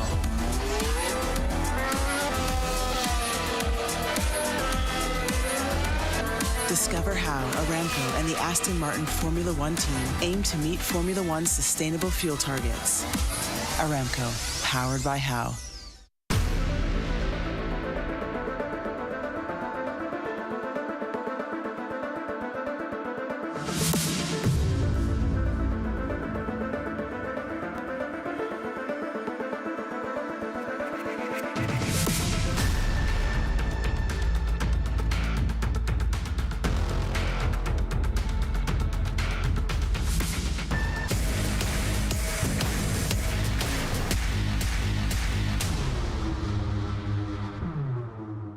Back to Gamers Without Borders, 4 matches into this incredible charity event, and we are cooking with gas, as they say, here, there, everywhere. And a little switcheroo in this virtual studio, because I am now joined by none other than Lemon Kiwi and Spaceman in the studio. Lemon Kiwi, have you enjoyed all the action so far? Yes. Okay. I unmuted myself, but just in time. Yes, it's been amazing. So much so that I didn't even have a mic on. There's just so much on the line for charity, all for amazing causes. We have incredible teams. Spaceman is nodding and smiling. He's in ASMR mode, and he's just not going to be able to talk. He's talked enough. Yeah, I feel like Spaceman talks a lot. But Spaceman, another face that I haven't seen since Gamers 8. The beard, the hair, still going strong. Still going strong. You probably can't hear this. Yes, I can. He's in space. You I can't got you. hear him Okay, in well, space. it's wonderful. I'm glad you can hear this. This is great. I am doing good, man. You know, look, it's I had to adopt the lumberjack version of myself for a little bit because we're getting into the stretches of our LCS for a while. So it's good. It fits the rhythm of teams going through the grind, putting the axe to the wood, if that's an analogy, which it's not. But Banks, good to see you too, man. You look good in the virtual studio. Putting the axe to the wood. You come up with the most weird and wonderful phrases. Just keep it coming. Keep it coming. I love it. Spaceman, we talk about how in Rocket League Pros, they managed to adapt. They managed to create new and exciting mechanics, you know, year in, year out. And for the viewers at home, mechanically, let's just say since Gamers 8 last year, how much skill has changed? Or is this kind of just the young blood coming through the ranks and just being better, faster, stronger? That sounds like an ad for something, but you know what I'm saying. I mean, we're going to have to get the roll going for sure. But when it comes to essentially how a lot of this has played out as of late, it's come down really to the evolutions of, I think, individual mechanics. Because I was actually talking with Johnny a little bit about this, about how has Rocket League evolved. And we started with maybe the aerial games, and you're looking at the likes of Cooks, who really opened things up. But as of late, other than Zen, who's kind of an anomaly because he's just a mechanical freak, and he's doing things that we didn't think was possible, we have sort of hit a small, very minimal plateau at the moment of, okay, when's the next step going to come in both mechanically and team play wise? We saw teams like Moist, teams like Team Queso. Now you're looking at like the FaZe Clan, the Carmine Cores of the world, who have started to make those adjustments team wise and combine mechanics, combine gameplay. So I think that we're seeing the young guns prop up much quicker, and because the field's more difficult, they're evolving faster. So it's just been a nice kind of bell curve circling out as the talent has met the competition. Ooh, Lemon Kiwi, we entered into Gamers Without Borders in a cozy bracket, didn't we? We had a cushion underneath us in the name of the lower bracket, and we are now... That cushion has been ripped out from underneath our competitors, and now it is do or die in this situation. We now have Complexity going up against Koi. All fingers point towards Complexity. What are your thoughts? Complexity are obviously the favorites here. I mean, I'm even surprised to see him to this point. I mean, Space and I were talking earlier about who was was it an upset that version 1 beat Complexity? Really depends on who you ask, but Complexity are a strong team. I think Koi showed some signs of life against Axel. It was a 3-0, but when you struggle against a team like Axel, how are you going to do it against Complexity? It's true. Some signs of life might not cut it against someone like Complexity, I'm pretty sure. I'm actually being told that we are almost ready to go into our game. So I'm going to come to you guys. I'm going to go to Spaceman first. I would like your official prediction, because then chat can roast you if you're wrong. Go for it.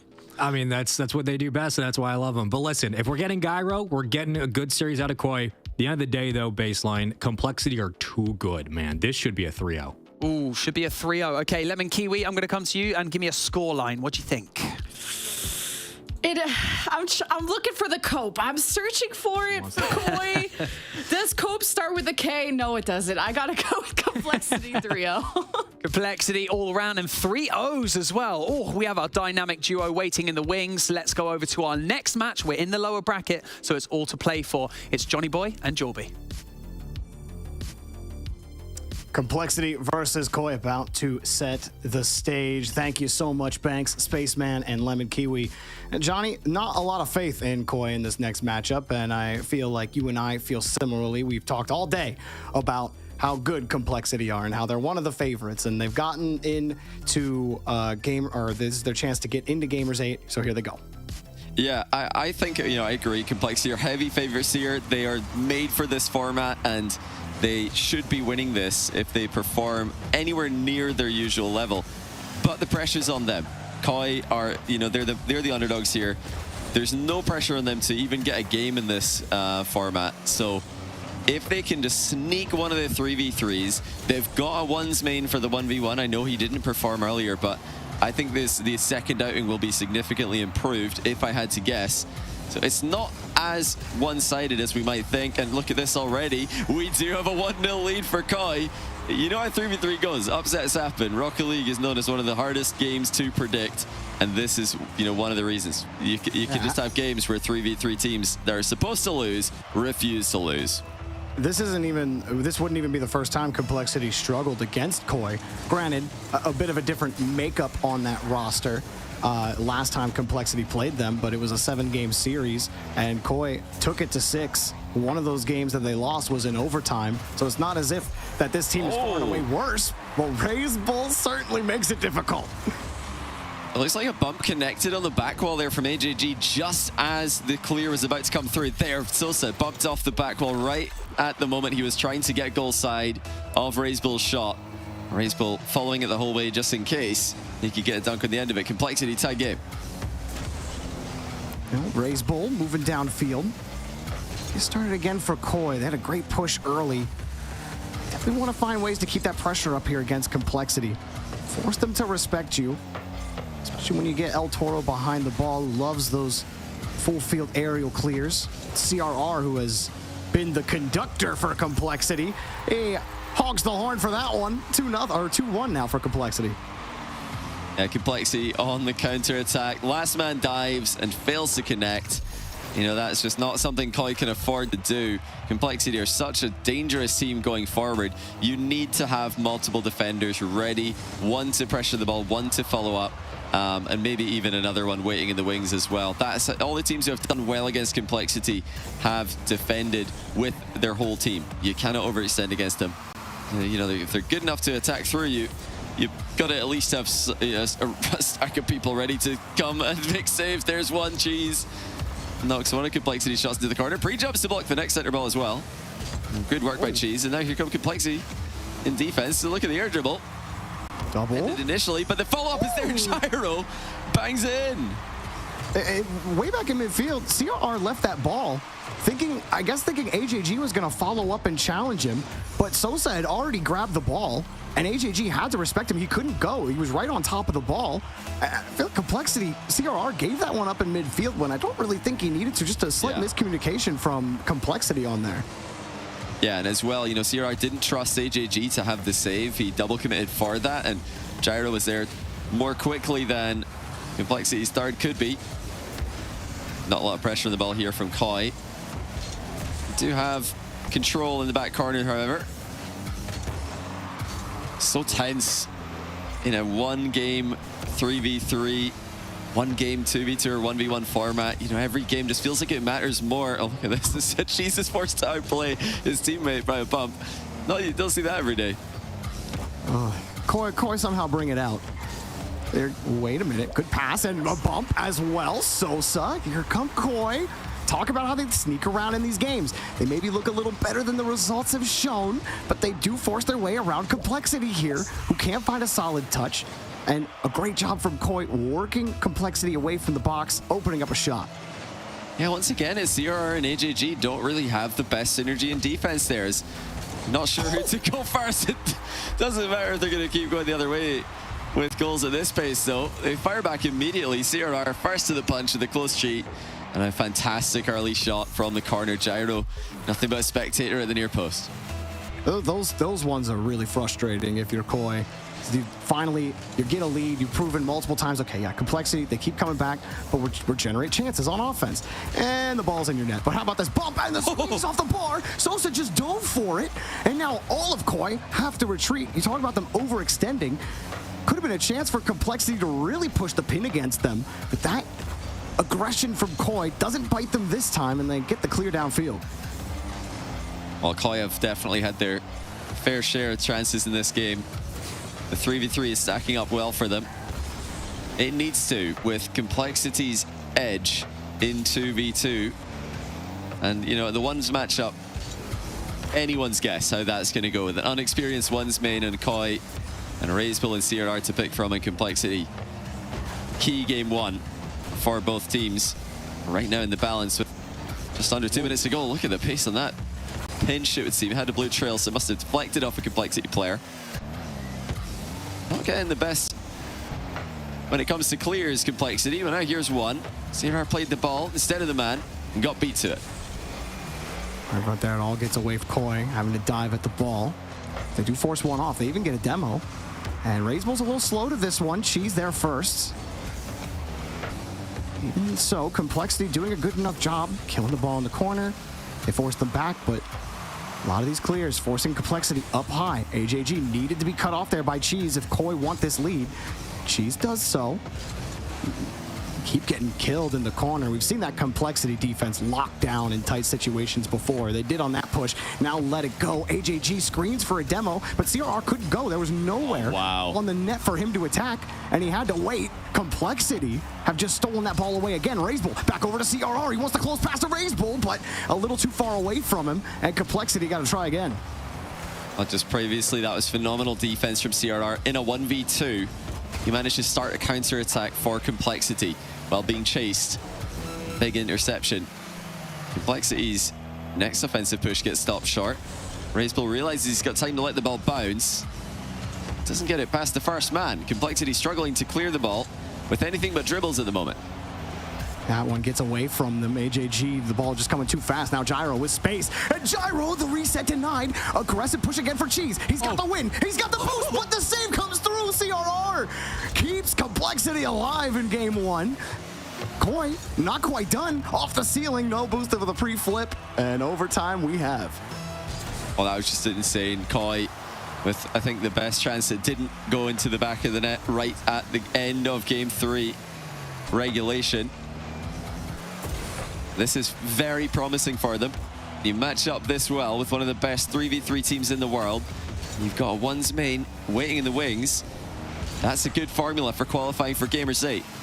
Complexity, massive redirect denied by Koi. Close one. Koi really got to be careful in this OT. They can't let the pressure get to them so often. They've given up games by overcommitting, overextending. This is their chance to finally get a game 1 win and force Complexity to have to win in the multi-mode category. Razebull diving in front of it. CRR not going to get the touch. It's a good win from Sosa. They got a lead downfield. The touch, maybe getting a bump, but no. Cheese, wait, another touch, a double, but taken away in front of the box. Everyone from Koi have to run now. Cheese coming the whole way back for Koi, and he buys some much-needed time. Wait, this is just turning into a play. One more! Oh, and their own gold! Complexity absolutely blow their own defense! Sosa snipes the backboard. He had the double, but he didn't need to. Complexity have own gold after missing the defensive read. It was CRR.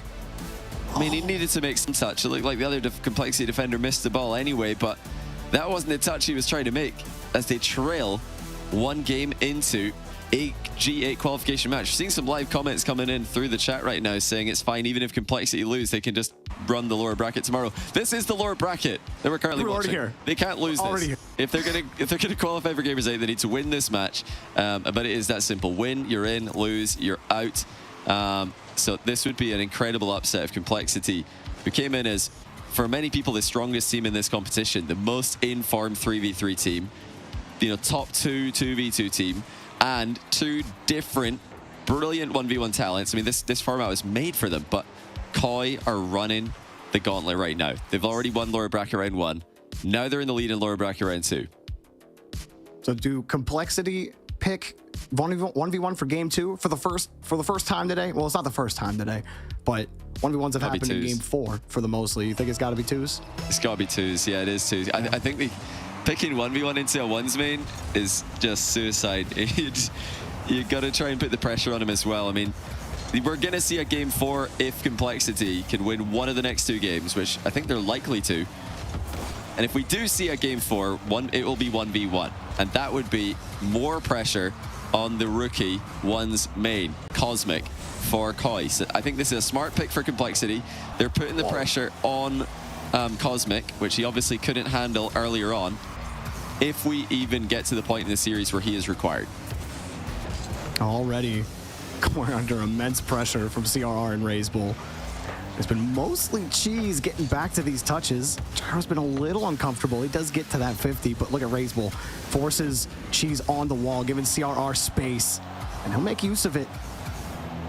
0 for Gyro on the backside. Cheese also running out of boost. This is the perfect opportunity. A good pass.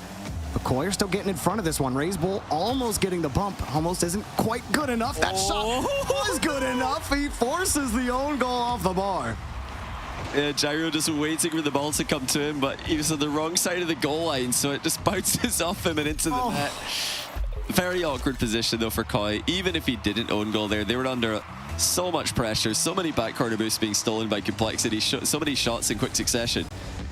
Yeah, it felt like a goal was coming. Complexity get it just inside 1 minute. Oh, more pressure here. Cheese been fast and aggressive. Gyro getting bumped by Razebull, but didn't matter. CRR there, and that's always going to be a difficulty when you talk about Complexity on defense. Razebull sizes that one up nicely, still getting chased by Gyro.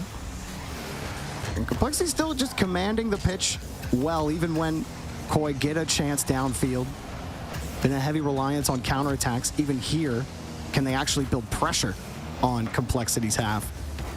Big difficulty is actually winning those 50s and then, you know, not playing dead ball here in the corner like Complexity just forced them to. Now CR gets the break in 1v1, but Cheese scoops him off the ball, and a nice play from Cheese to give Gyro a chance on the one-on-one the other way, but he ran out of boost. That's a good save there by Complexity. Razebull just keeping the ball in the back corner. This, you know, kind of baits it over extension from Koi. That being said, the boost is at 0s for Complexity. Far corner spawns for CRR. That's huge. If that was any later, they would have been in a world of trouble. As is, counterattack commences. High pass from CRR. Too high for Razebull to do anything with. The counterattack from Koi. They're following each other up a bit further back, Koi. Notice there's a bigger disconnect in general between their two players when they're attacking. As Complexity. He's playing scared almost. Yeah. Like he doesn't want to really advance. Not confident maybe in his own 50s. Really wants Cheese to play it.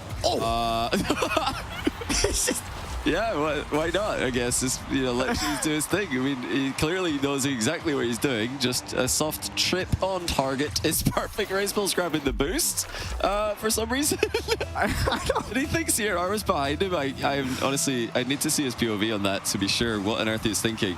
He might have been trying to read some kind of mind game there, but I mean, fairly obvious that the shot was coming on the overhead camera. Sometimes in the overhead it looks silly, a lot sillier than it does on the Razebull POV though, so I'll withhold final judgment until I see the replay.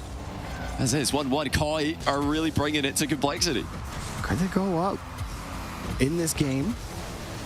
Time slowly starts to run out, and that's cool, wow. CRR. You can just be the cool guy in the lobby, and no one's gonna be upset about it. That's a cool redirect. Oh, Cheese had no idea. Cheese was on their backboard. He's ready to defend this when the ball reached him. And then he noticed CRR has actually already jumped for this, and he's beating me to it, but too late. CRR with a brilliant redirect. Fantastic ceiling read to set it up. Now he's got a chance to make it 3-1. Ceiling shot. Backboard double. Goes wide, but the boost steal's there. Razebull missed his follow-up touch, and now here comes potential counter. Razebull recovers and stops it short of any kind of danger. Another clear out for Razebull, but he's got to chase it down. Gyro takes advantage of that. Almost mishandled on that pop-up, but they were able to get the ball downfield. Both Koi players picking up 100, but they got to avoid CRR. Wanted that dunk. Tried to drill it through Cheese. Cheese, good job on the dodge management there. Now Gyro gonna swing, protect his own boost, actually gives CRR this play in the corner, all for a clear downfield. But Cheese a little tied up in midfield. Don't think it's gonna matter too much. Here comes Cheese on the attempted bump to commit. That's everybody. Now Gyro's gotta buy some time.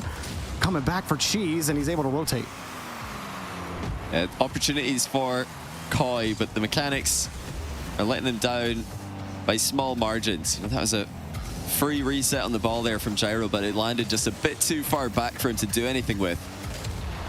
They need to be making those chances count in a matchup like this. They haven't. That's a great save, though, to keep it at a 1-goal game. 30 seconds to go. Koi need one. CRR on the launch. Here he goes. Bumps. He did it a little better. Goodness. He's absolutely brilliant. You can't stop him. CRR 1v2, bumps Gyro, and bumps Cheese as well. I mean, talk about efficiency. He's stuck the ball top bins, and then bumped everybody out of the way. 25 seconds ago, 2 goals needed. I mean, Koi have been massively outmatched in the 2v2. It's far from over for them. 3v3 looked good. 1v1, they've got Cosmic, who, you know, will be looking to make up for his earlier disappointing performance. CRR and Razebull are right back at their best after crushing defeat from Daniel in Beast Mode earlier on today. Yeah, not much left here for Cheese and Gyro. Said a couple of miscues earlier on, but some fun heroic defense for a little while from Koi, and even a couple of counterattack chances. Heading to the 3v3, Koi played Complexity pretty tightly in that game, but with AJG coming back in, and Koi, we'll see what happens. I feel like Complexity, they've always seemed to get better as the series has gone on. Koi winning that first game, this may be the start of the end as Complexity 5 seconds left. Just trying to have a little more fun here at the end. Yeah, I mean, obviously the game's over here, but Complexity are going to try and add insult to injury. CRR's pre-jump to the middle. Can Razebull snipe him? Oh, he can! Oh what goal that is! Oh my goodness! Oh, the target painter absolutely locked him. Wow, dude. That's just disgusting. Remember last year, we were like, oh yeah, Razebull, he's one of those players, he's kind of good. And then he's like, oh wait, he's actually cracked, like, individually, just in general. And then he does stuff like this now, and Razebull just continues to deliver excellent performances. I love me some El Toro. They tie up the series. I mean, Razebull is one of the best advertisements in the pro scene in terms of the value of practicing 1v1, because last year he came into this Gamerswithout event, the Gamerswithout Borders qualifier, in fact, as a complete unknown entity when it comes to 1v1, but he'd been secretly practicing, just blew us all away with his talent, and it just coincided with the exact moment that he leveled up his 3v3 gameplay. I don't think that's a coincidence. I think we've seen so many instances of this happening in many years now at Rocket League history. I mean, if Razebull can do it, why can't players like OpTic for G2 do it? He's been practicing once for this event. You know, that's going to be, I think, a big part of their success, if they will have success at Gamerswithout, or even if they'll have success tomorrow in the top 4. But right here, right now, we're going back to 3v3. Koi took the first game of this series in 3v3, and it wasn't an undeserved win. It was a win where they were very even, if not slightly outmatching Complexity when it came to clear-cut chances on net. Defensive mistakes from Complexity were prevalent, if Koi can put them on the back foot again, I think a win is absolutely possible. And then it would be pressure on Complexity to beat Cosmic, a one's main in 1v1. I mean, that doesn't sound like anything Complexity want to be going anywhere near. Let's find out if Koi can send them into that position. Oh, gets saved by AJG. It nearly started off perfectly for Koi. Well, it gets thrown back, and AJG wrapping around quick. Let's see what Koi got on this push. Good kill again from Razebull. Be surprised if we see those same defensive mistakes from them. Complexity, most times, very reliable defense. Koi right now putting the offensive push out. Cheese has to wait for the touch. His team rotating pretty tightly. But good kill there from AJG. Perfect control. Koi had to cover, but Koi actually got the ball. Still keeping it in the corner here. Complexity having struggles getting a consistent clear out. Right there. That ball kicks out, and AJG can't get there in time. Koi just hanging on to possession. Where's the shot? There's the first one, but easily covered. Yeah, second game of 3v3 now, where clears are not easy to come by. Sosa has just faked out Complexity for the opening goal. What a mind game as he lands the reset. AJG's expecting an immediate use of it. Sosa saves it for the wave dash shot. 1-0 Koi again. They're out pressuring Complexity and baiting mistakes. If Koi can execute on their mechanics consistently, that could be quite scary. Sosa certainly capable, and now he gets a shot thanks to a challenge from Cheese and an early 2-goal lead here. Great follow-up challenge there from Cheese. Drilled himself into the ball. Doesn't really matter if he pops off it. He knows getting it to midfield. His team's gonna be in position, ready for it. Sosa was. Yeah, no, it's just risky from Razebull. He's got both of his teammates ahead of him, grabbing boost, and he tries to win the 50-50. I mean, there he just has to try and control the ball. Realize that he's in a dangerous position. He didn't notice that till it was too late, and now Complexity have made another mistake to concede. Koi, they have been brilliant in these 3v3 games, though. It really shows the level that this team is at when they can match Complexity, who just came top 4 at the most recent RLCS Major, which is, of course, purely 3v3, as I'm sure most of you know. Koi are, I think, just... Is it a honeymoon period? Is it just that they've got the perfect synergy now with the right teammates? We've seen all these guys around the NA scene for a while now.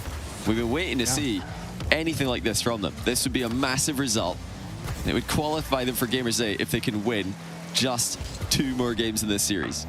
I really felt like you were seeing almost shades of it during the G2 series.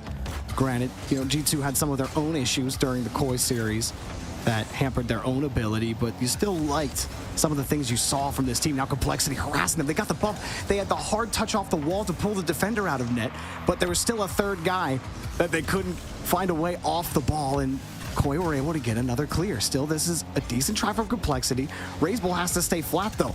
That follow-up from Koi has been solid every single time. Now a close angle chance, but AJG gets the better half of the 50-50 and gets back downfield. Oh, CRR, nice catch on the reset. Razebull up. Razebull scores! Complexity finally on the board.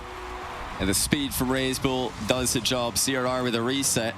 Spits the ball in a slightly awkward position. Sosa trying to lift it to safety, but it did not go higher than the bar or past the post. And he needed at least one of those things to happen. Long time left in the game. Already Complexity. I've got another chance. It's Razebull again, this time denied on the goal line. That was a bit of a cheeky kickoff from CRR and Razebull. CRR not dodging into the ball and letting it skirt off his car into Razebull. Loved that attempt to try to come back even 2-all. It certainly would have caught Koi off guard, but unfortunately for them, they couldn't connect. Now JG tried to get physical. Now he's got to turn back around, buy some time. Oh wait, Complexity still on this. Razebull no read. I think Razebull, he might have left that intentionally, realizing that he didn't have an angle to shoot with. They're keeping the pressure on. Another save comes through for Cheese. Everyone's scrambling right now for boost. The whole lobby goes down to close to 0 for a moment. It's still Complexity with all the pressure. There's no time for Koi to go and get boost. Complexity are battering the backboard. That is not the touch that they needed. That just wasted some time. That bought time for Koi. And with that, they've been able to break free. They made the right decision on defense to catch that ball, find your teammate, Don't panic it out. Don't dodge out just because you got low boost. You know you had a little bit of space. They identified the space. They identified the net. And Cheese puts Koi up by 2. Well, once again, Complexity have made a big mistake. Razebull just in no man's land there. He's waiting for the counterattack to commence. He's hoping that AJG wins that 50-50, not thinking about what will happen if he doesn't. And no one is there to cover the mid pass. 3-1. Again, Complexity. The first touch after the kickoff, but it goes straight to Sosa. So Koi are going to be more than fine here. They've stabilized already. This is getting bad for Complexity. You talked already about Cosmic sitting in the bullpen right now for Koi for the 1v1 game. Koi win this. Very possible they eliminate Complexity, one of the better teams at Gamers 8 last year. I believe that it could be another almost all mid-like performance where your 1v1 specialist comes in, helps you get just a little bit farther to qualify. Complexity aren't out of the woods yet, or Koi aren't out of the woods yet. You have to complete this win and still one more. A reset forces Razebull in the air. Just again, a thoroughly deserved win on the way for Koi in 3v3. They have been more consistent defensively. Complexity have made mistakes, and Koi have been there to punish them. And, you know, when Complexity did put Koi in awkward positions, Koi they kept their composure. They were on low boost for a long time here at just a 1-goal advantage, but they held their ground and they've won game 3. That's the second 3v3 win for Koi. We're going to 1v1. Match point Koi. S5 Cosmic about to take to the field. This is crazy. I mean, who do you send out here? I'm sure if Razebull and CRR have been playing ones ranked in preparation for this event, they've probably played against Cosmic. They know what they're up against. He's a ones grinder. He took rank 1 global not long ago. And I think in a best of 1, it's anyone's guess of who's going to take it. I mean, I think CRR Razebull probably either one of them at the edge. Do you take Razebull? Because, you know, he beat Daniel earlier, right? He held Daniel to 2 goals. Like, do you play that hand? But CRR won his as well, but I feel like Razebull won the more difficult matchup. It's really hard to say. I mean, with what we saw from Cosmic earlier, he played a very physical game. So it pretty much comes down to who wants to defend air dribble bumps, who wants to defend against grounded demos, because that's probably what Cosmic is going to try and spam to get his way to victory. This might actually be easier in a way. Might sound crazy to say this, but it might be easier in a way for Cosmic to match up against CRR and Razebull than it was to match up against Atomic, because we have seen in the past it can be sometimes a bit awkward when you throw a 3v3 main against a ones player. They don't play meta 1v1, and it sometimes catches ones mains off guard. Razebull and CRR, they are definitely active 1v1 players, so I think Cosmic's going to be more in his comfort zone against what they do, even if they are technically better than Atomic, who Cosmic lost to earlier on today.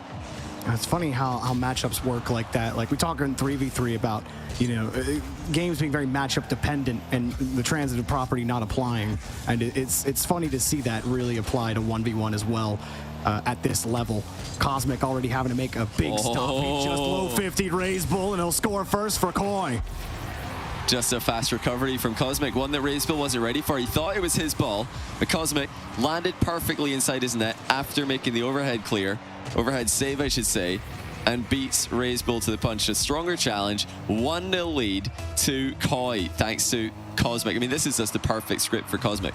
Loses this one game he's played earlier on today. Everybody's wondering, well, what's the point in having a ones main if he's not going to win the 1v1? Imagine he can qualify them to Gamers 8 right now. You can get them into the top 4 right now by beating Razebull.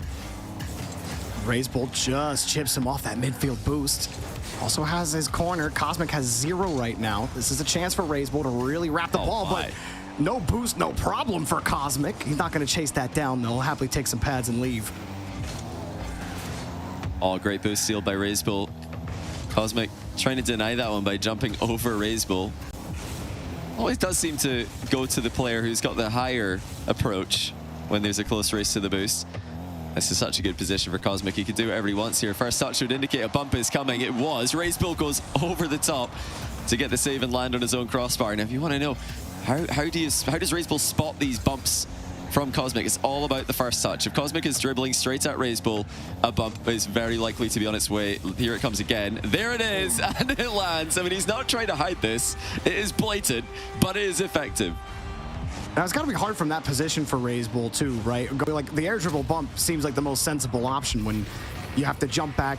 You have the momentum working against you, so you almost can't help but get bumped unless you can somehow get around the ball. But from that position, playing him so closely from midfield, like Cosmic just has so much time to build up momentum, while RazeBull has little time to really get around him. I mean, it's so effective from that position. Oh. Okay. Oh, okay, El Toro. Flip reset and a wave dash shot from RazeBull. He's faking high here, gets Cosmic to jump, and then rolls it underneath him, and that is filthy from RazeBull. He's going to need a lot more where that came from, though, because I think Cosmic's got more goals in mind. He's definitely leveled up from his nervous performance against Atomic earlier on today. This is the Cosmic that we expected when we realized that he was even playing for this team. Oh, good. Return back for Cosmic in the net. Is it coming again? RazeBull played that first 50 well. Oh, okay, so RazeBull gets the catch. Maybe we're getting another air dribble bump, but no, he switches to something a lot of players will complement their air dribble bump game with is flicks, because one of the best ways to counter an air dribble bump is to challenge early before the air dribble bump can even get started. How do you counter an early challenge? You flick early. So Cosmic going to try and mix those in. It looks like he's got a very capable flick. It hits the bar. He steals the boost away. RazeBull in a bit of trouble here. Oh, he caught him. Oh, Cosmic absolutely ripped this ball. I love the way Cosmic approaches this. Fakes the first touch. RazeBull has to freeze. He knows Cosmic could turn on it, but Cosmic's seen where RazeBull is the whole time. RazeBull has to sit back. He has to wait. And Cosmic was like, all right, now just hit this zinger. And he couldn't. What a shot from Cosmic. It's just an absolute banger. He noticed RazeBull slightly off his line. He knew RazeBull was low on boost. Now, does RazeBull have that clutch factor? He did earlier on against Daniel. RazeBull beating the North American #1 1v1 player earlier on when they played. But this is just so much pressure on him right now. And against a massively improved Cosmic from earlier on today, Cosmic's actually going to have a chance. So net here, he puts it in. He does well enough with a 50-50. RazeBull at a slight boost advantage, but the ball just goes straight into the ceiling. Cosmic with a stronger challenge. RazeBull, not what you need. And this is so low pressure for Cosmic as well. If RazeBull somehow comes back, Cosmic knows that his team's life isn't exactly on the line because they own the 3v3 right now against Complexity. It almost feels... It doesn't matter. Oh, RazeBull, that was your chance. And now Cosmic going the other way, just has to hit it hard. Ball going a little too fast. He wanted the bump. He didn't get it. RazeBull turns right back on him. Cosmic in position. RazeBull trying to get him to bite out, but Cosmic gets the bump. RazeBull got the boost, and Cosmic has to disengage. RazeBull again wants to flick, has to go for the low 50, though he saw the challenge coming. Cosmic's recovering so quickly right now. He's really in the zone. You can tell he's just figured out exactly how to play under this pressure. Unlucky bounce, to be honest. Cosmic might have been in for a 5th goal there if that had just 50'd a bit higher or even lower and bounced flat. But he doesn't need another goal right now. He's already put himself in a brilliant position, up by 3. He's downloaded him, Johnny. RazeBull can't find a way out right now. He's getting the boosts, but Cosmic, he's made the touches work even when the boost gets stolen from him. Now RazeBull finally gets a chance. This shot is good enough. RazeBull right back in it. Oh, it's a lovely change of pace there from RazeBull. Last time he air dribbled at Cosmic, it was a slow play. This time he just fires it straight over Cosmic's head. Cosmic's still trying to figure out what is coming his way. We've got just under a minute to go. RazeBull needs possession badly. Does he try to get it off the kickoff? Wave dash recovery. Cosmic forced off the play, has to leave for his corner boost. This gives a chance to RazeBull. Really trying to size this one up. Does get over him. Can he recover and land? He can't get any power. Everything went right for him, but he just couldn't get behind the ball enough. That's a goal. It's the deletion. Now here comes RazeBull. Time to erase the hard drive and make this one almost tied up. Oh my goodness, Cosmic thought he figured out exactly what RazeBull is doing. He thought he had RazeBull in a bad position there. RazeBull just plays for the demo. 1 goal game, 37 seconds left. Is it going to be the veteran? Is it going to be the rookie? Is it going to be the underdog's Kai? Or will it be Complexity? It's RazeBull again with the kickoff possession. Oh no, Cosmic's going to get there first. He just set the pace and he can demo RazeBull. He's got it. Cosmic with the catch. Killing a little time. Let's RazeBull spawn to make sure he knows that this is going to be hard to come back from. 2 goals to go now for RazeBull and only 27 seconds, Johnny. Cosmic might do it. That is incredible. Cosmic landed further from the boost, but he had more momentum than he could generate, and he beats Razebull to it, put him in a terrible position. Razebull now really in the worst position you can be. He has to go all in. There's no other way he's going to win this. What's his shot of choice going to be? It's an air dribble bump, but Cosmic jumps early, stops it before it even gets started. Razebull has to turn and shoot. Oh, Cosmic denies him. That's time off the clock. Razebull, it's more time than it takes to clear the field, and Cosmic puts the dagger in the bull and ends Complexity's run. They will not qualify for Gamers 8. Cosmic wins a big 1v1 to send Koi to the top 4.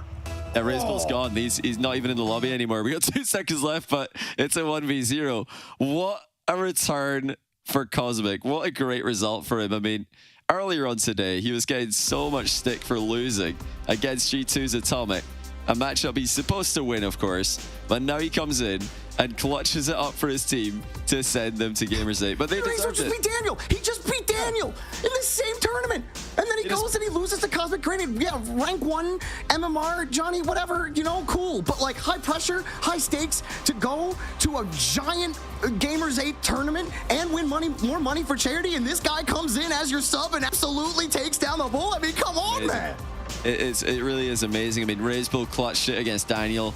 You know, clearly he was playing well today to take down a player like Daniel. So for Cosmic to come in and beat, you know, an in-form Razebull in ones when it matters most, I mean, just well played. He's made a name for himself with that win alone, I'm sure.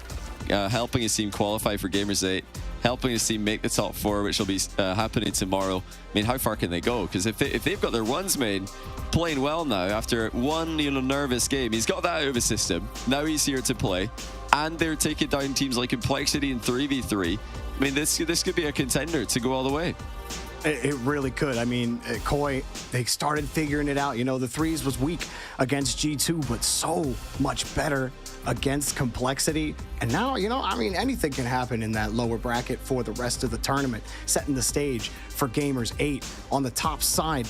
You know, with guys like Version 1 and company, it's just not going to be easy no matter what through the rest of this tournament. But man, Koi being the story that All Mid was last season when Chronic helped get All Mid to Gamers 8, but now Cosmic does the same here for Koi. They move on, and wow, what's ahead here for Koi? I believe they have to play OpTic, right? Or the winner of OpTic and Space Station. So that game, yeah, winner of the next match next. So on stream, yeah. So Koi will get to play the winner of that, but they do qualify for Gamers 8. Space Station versus OpTic as our last match of the day. One more qualification spot for Gamers 8 coming up. Who takes that spot? Find out after the break, or after Banks tells you. That's right, Jorby. You trying to supersede me, throw to a break? That's my job, my friend. This is my, I was going to say space station. This is my spaceship. It's not space station. How dare you? Thank you so much to Johnny and Jorby. Very hyped towards the end of that. I really enjoyed that. Another series down, another series win in the books for Koi. Lemon Kiwi, you both said 3-0 to Complexity. I can't see it right now, but I bet that chat is burning. My brain is burning after that one. What a series. I mean, a huge upset. It starts with this OT where we were like, okay, Complexity are warming up a little bit. Then, okay, game 2, Complexity back on that high horse. But then Koi, as game 3 and game 4 went on, exposed a lot of these defensive mistakes coming out of Complexity. I thought Cosmic was both a star in the 1s and the 3v3s. At one point, Cosmic is just demoing Complexity out of his way to score. And surprising that Razebull couldn't pull through on the 1s. Ooh, Spaceman, we got the highlights from Aramco, sorry, on your screens right now. Exactly, just going off of what Lemon Kiwi just said, the ball just kept rolling for Koi. Game 1, OT, and then they just couldn't stop. And yeah, of course, huge shout out to Cosmic in the 1s. I mean, look, this is the biggest upset of the tournament so far. This is probably the biggest upset, I would say, of the past 2 events we've had for Gamers Without Borders. Without question.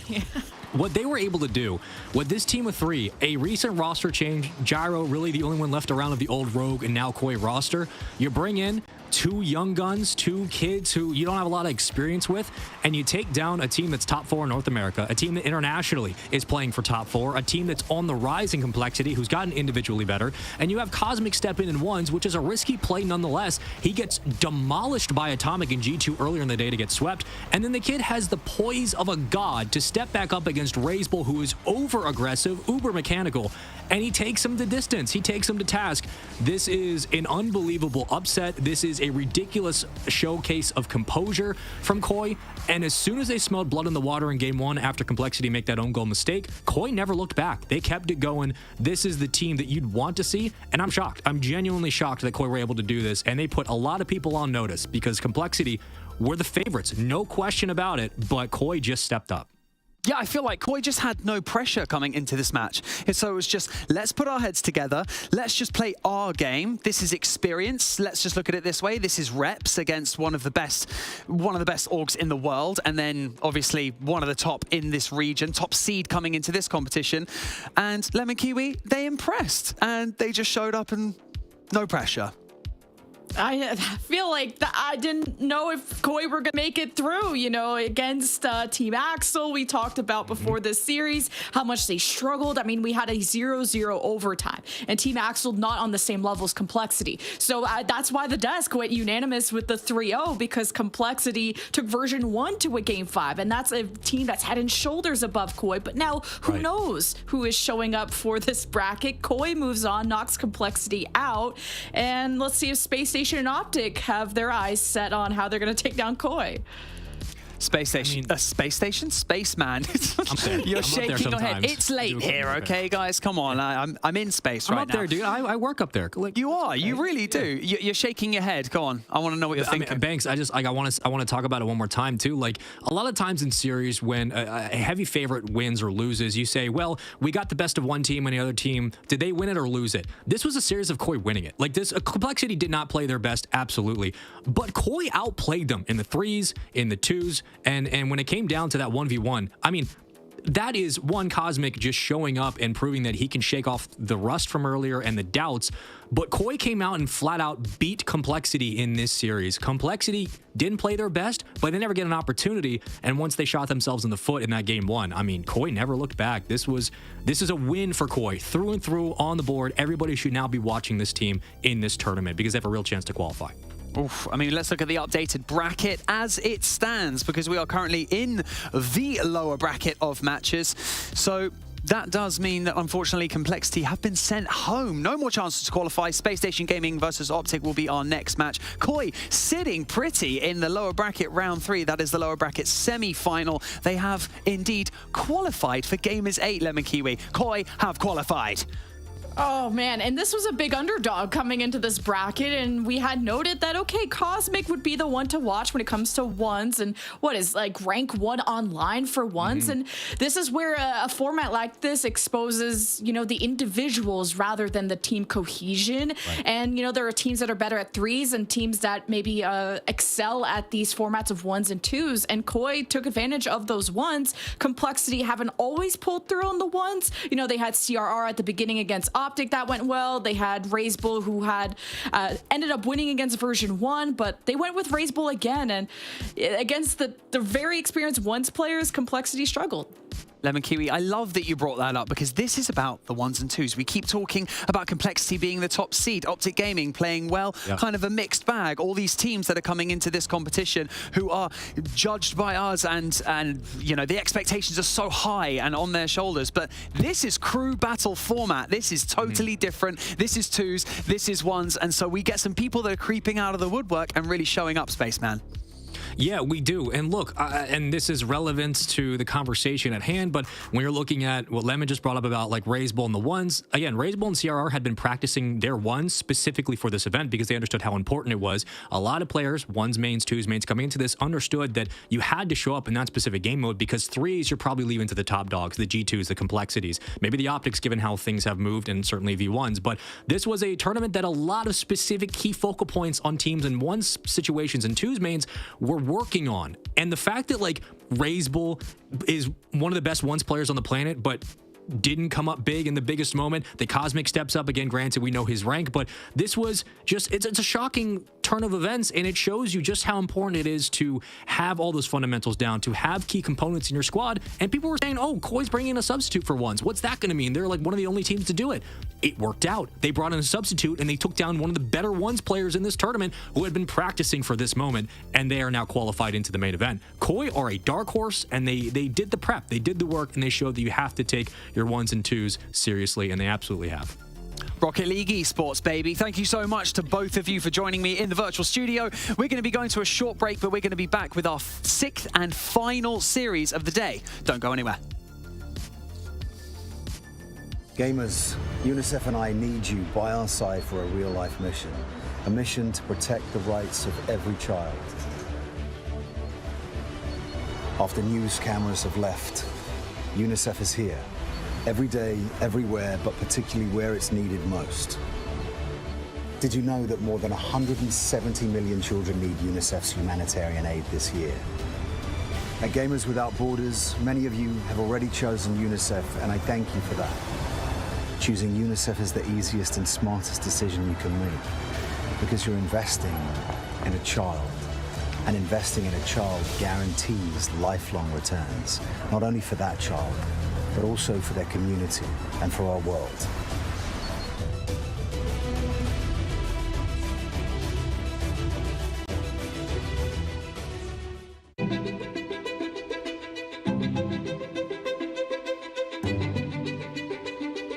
The divisions in the world are stark. Recent years have shown some of the largest natural disasters ever in history. And that really hits hardest the people who had the least to begin with. These people need help. It would be a real tragedy if all these advances in science and health and technology only benefit people in a position to pay for them. There should be no lesser standard if you happen to be poor. These problems can be overcome.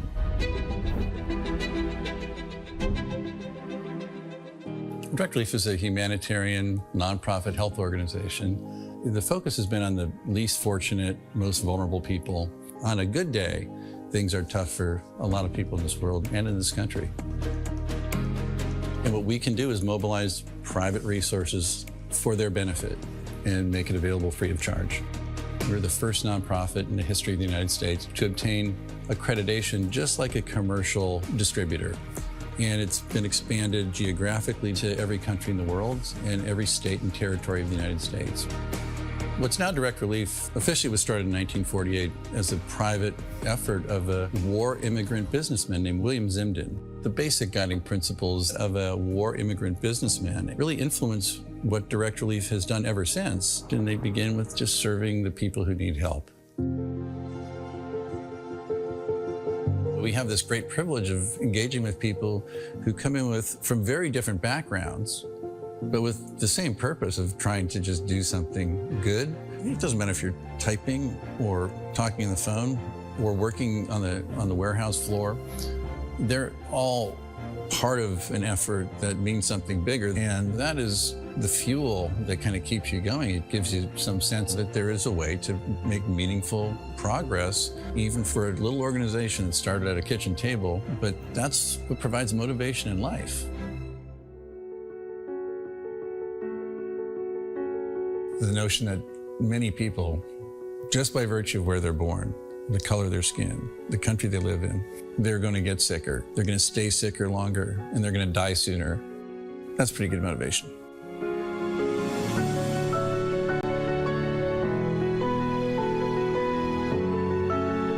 These issues are too big for any one organization to address. We really work hard to honor these guiding principles, invite people to participate, and we are sure thankful for the thousands of people across the country and world who have become part of Direct Relief by virtue of their participation.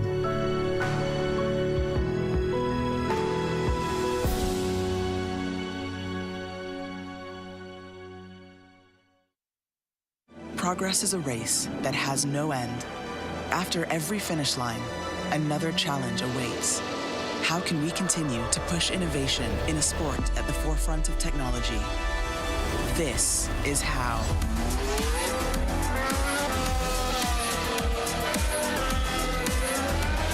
Discover how Aramco and the Aston Martin Formula One team aim to meet Formula One's sustainable fuel targets. Aramco, powered by How.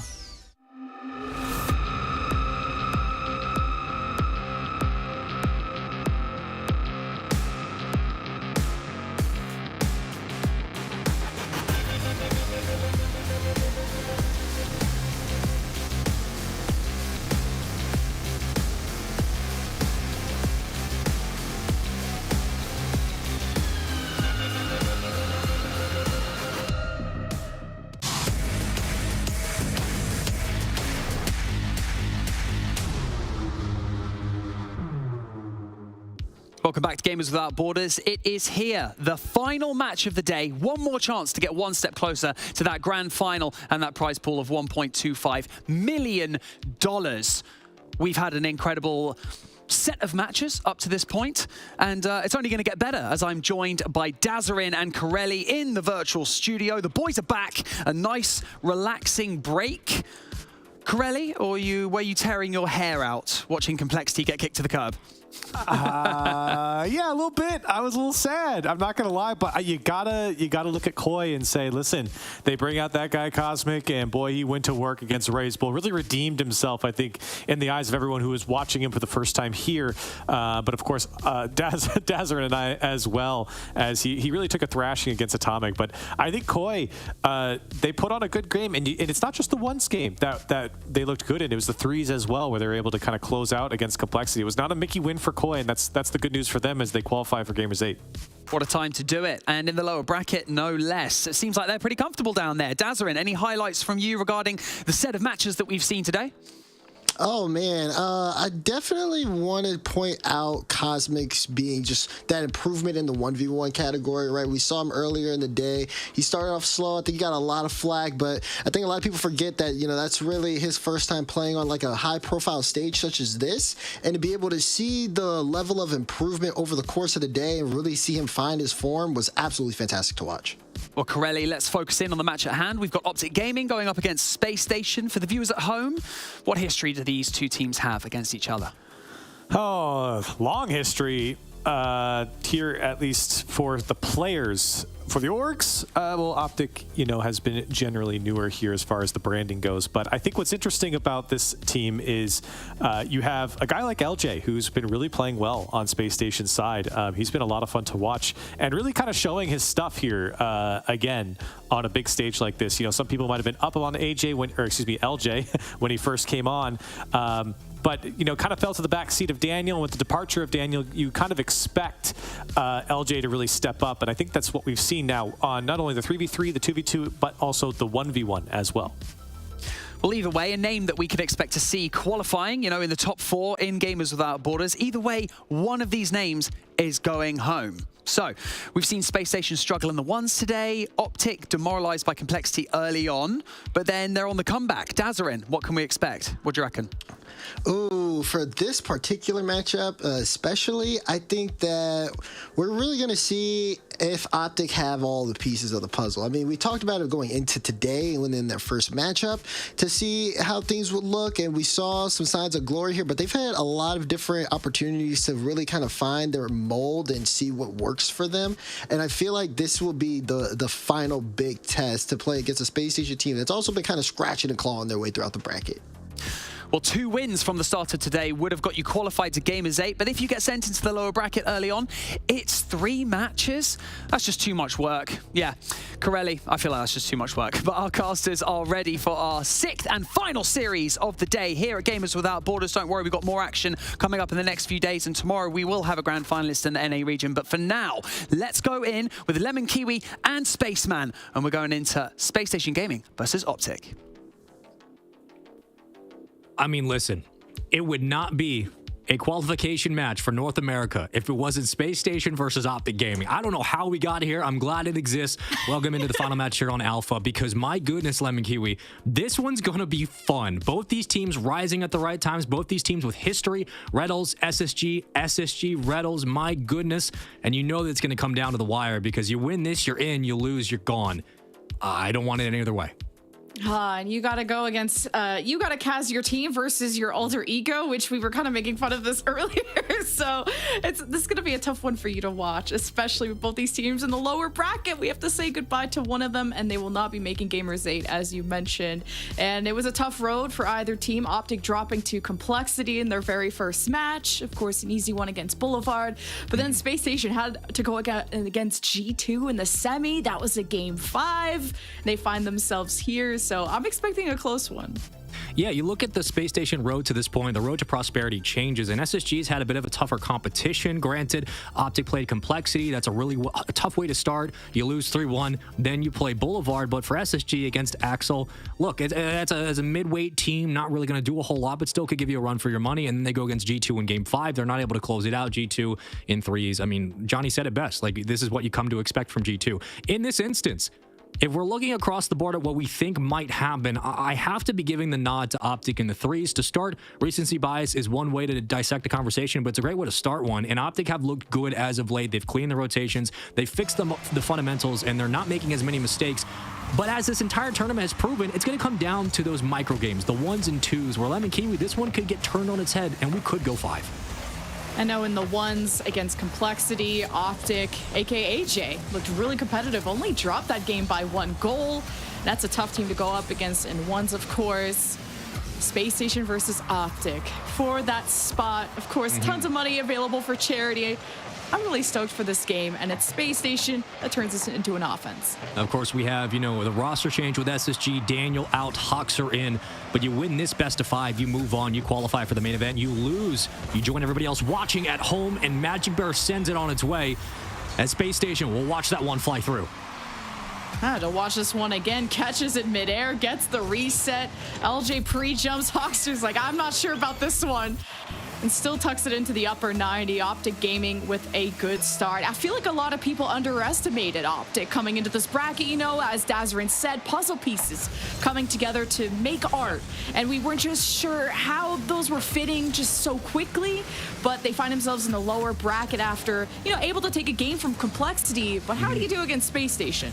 Absolutely. And look, the woes for OpTic have been public. They've been very vocal about their shortcomings, what the roster's potential is, and how often they have come up short, and the coach has been one of the forefronts of that. He's made it very clear they need to turn things around, but Space Station have a lot to prove as well. You leave Daniel on his loan, he goes to V1. Granted, the trade was en route for a couple of weeks, but still, Space Station with Hoxer now have a lot to prove in their 3s gameplay, because this is what we're going to see in normal tournament fashion. But the crew is always interesting. We'll get into that as it happens. For now, though, it's a 1-0 lead for OpTic Gaming. They're trying to play it off the backboard, and Magic Bear will find the clear. Feed the bear, as they say over at the Green Wall, because he's been fantastic for the past few days, working through qualifying rounds, and here he has to have a good series as well.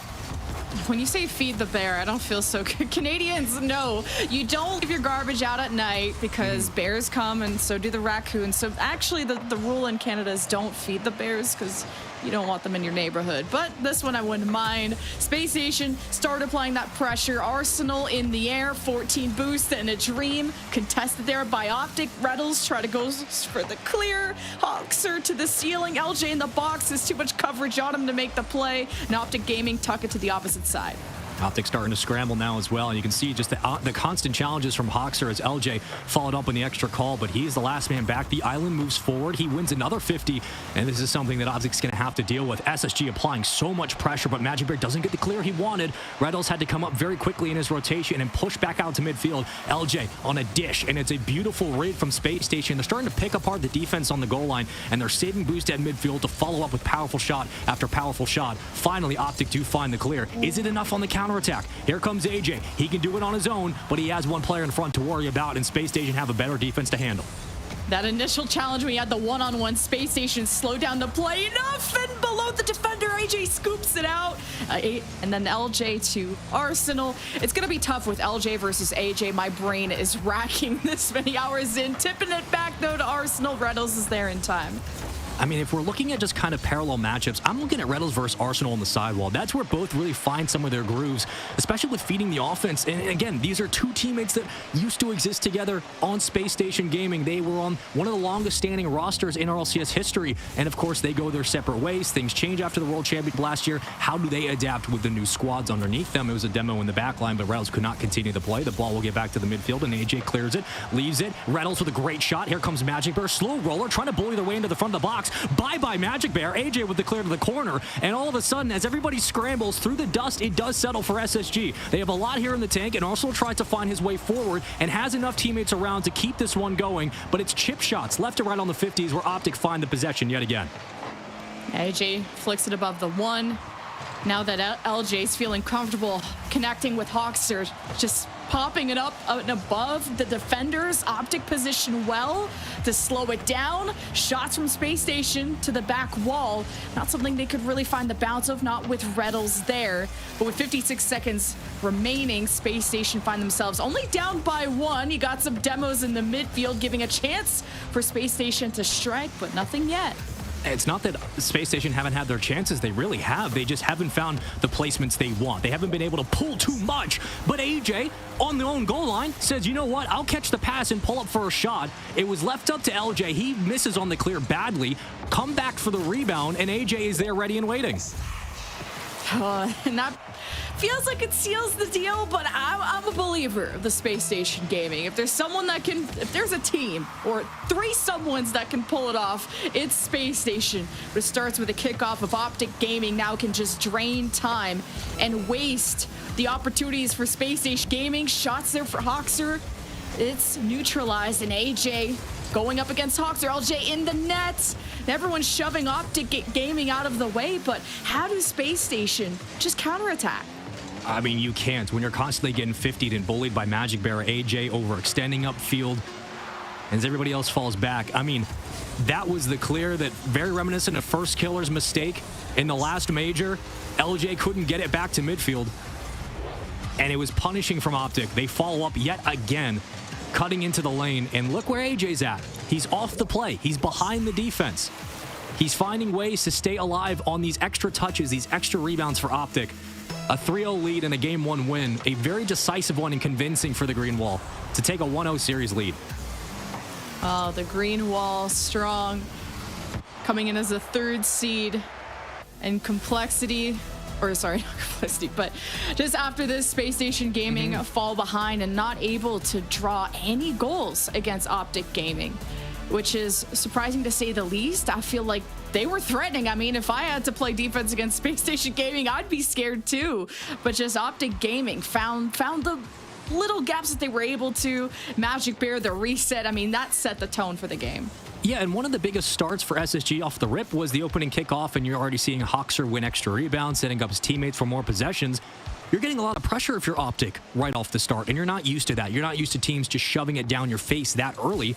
OpTic handled the pressure and immediately went back upfield and started counterattacking. They started finding those extra touches. They started finding those infield cuts where AJ gets very physical. You see AJ sort of swinging off the ball, playing off-ball offense. We talk a lot about how OpTic can utilize that and how they've cleaned up the fundamentals on their counterattacks.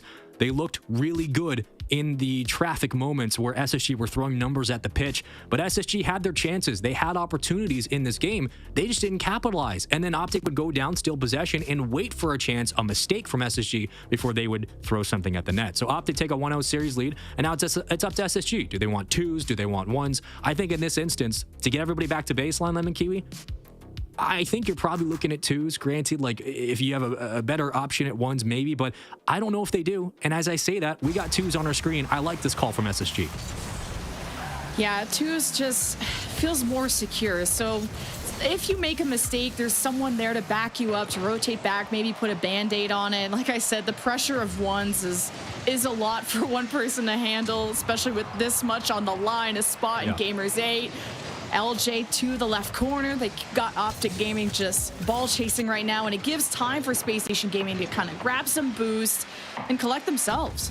And if we're looking on paper, I mean, this is the twos matchup you want. You want Magic Bear and AJ together on the field versus this squad. You're probably favoring OpTic to start, but it'll be all up to who eventually scores first. As AJ Was thinking about the musty, but instead is able to escape into a 1v1 again. He's going to circle through and grab boost. Magic Bear now takes his chance.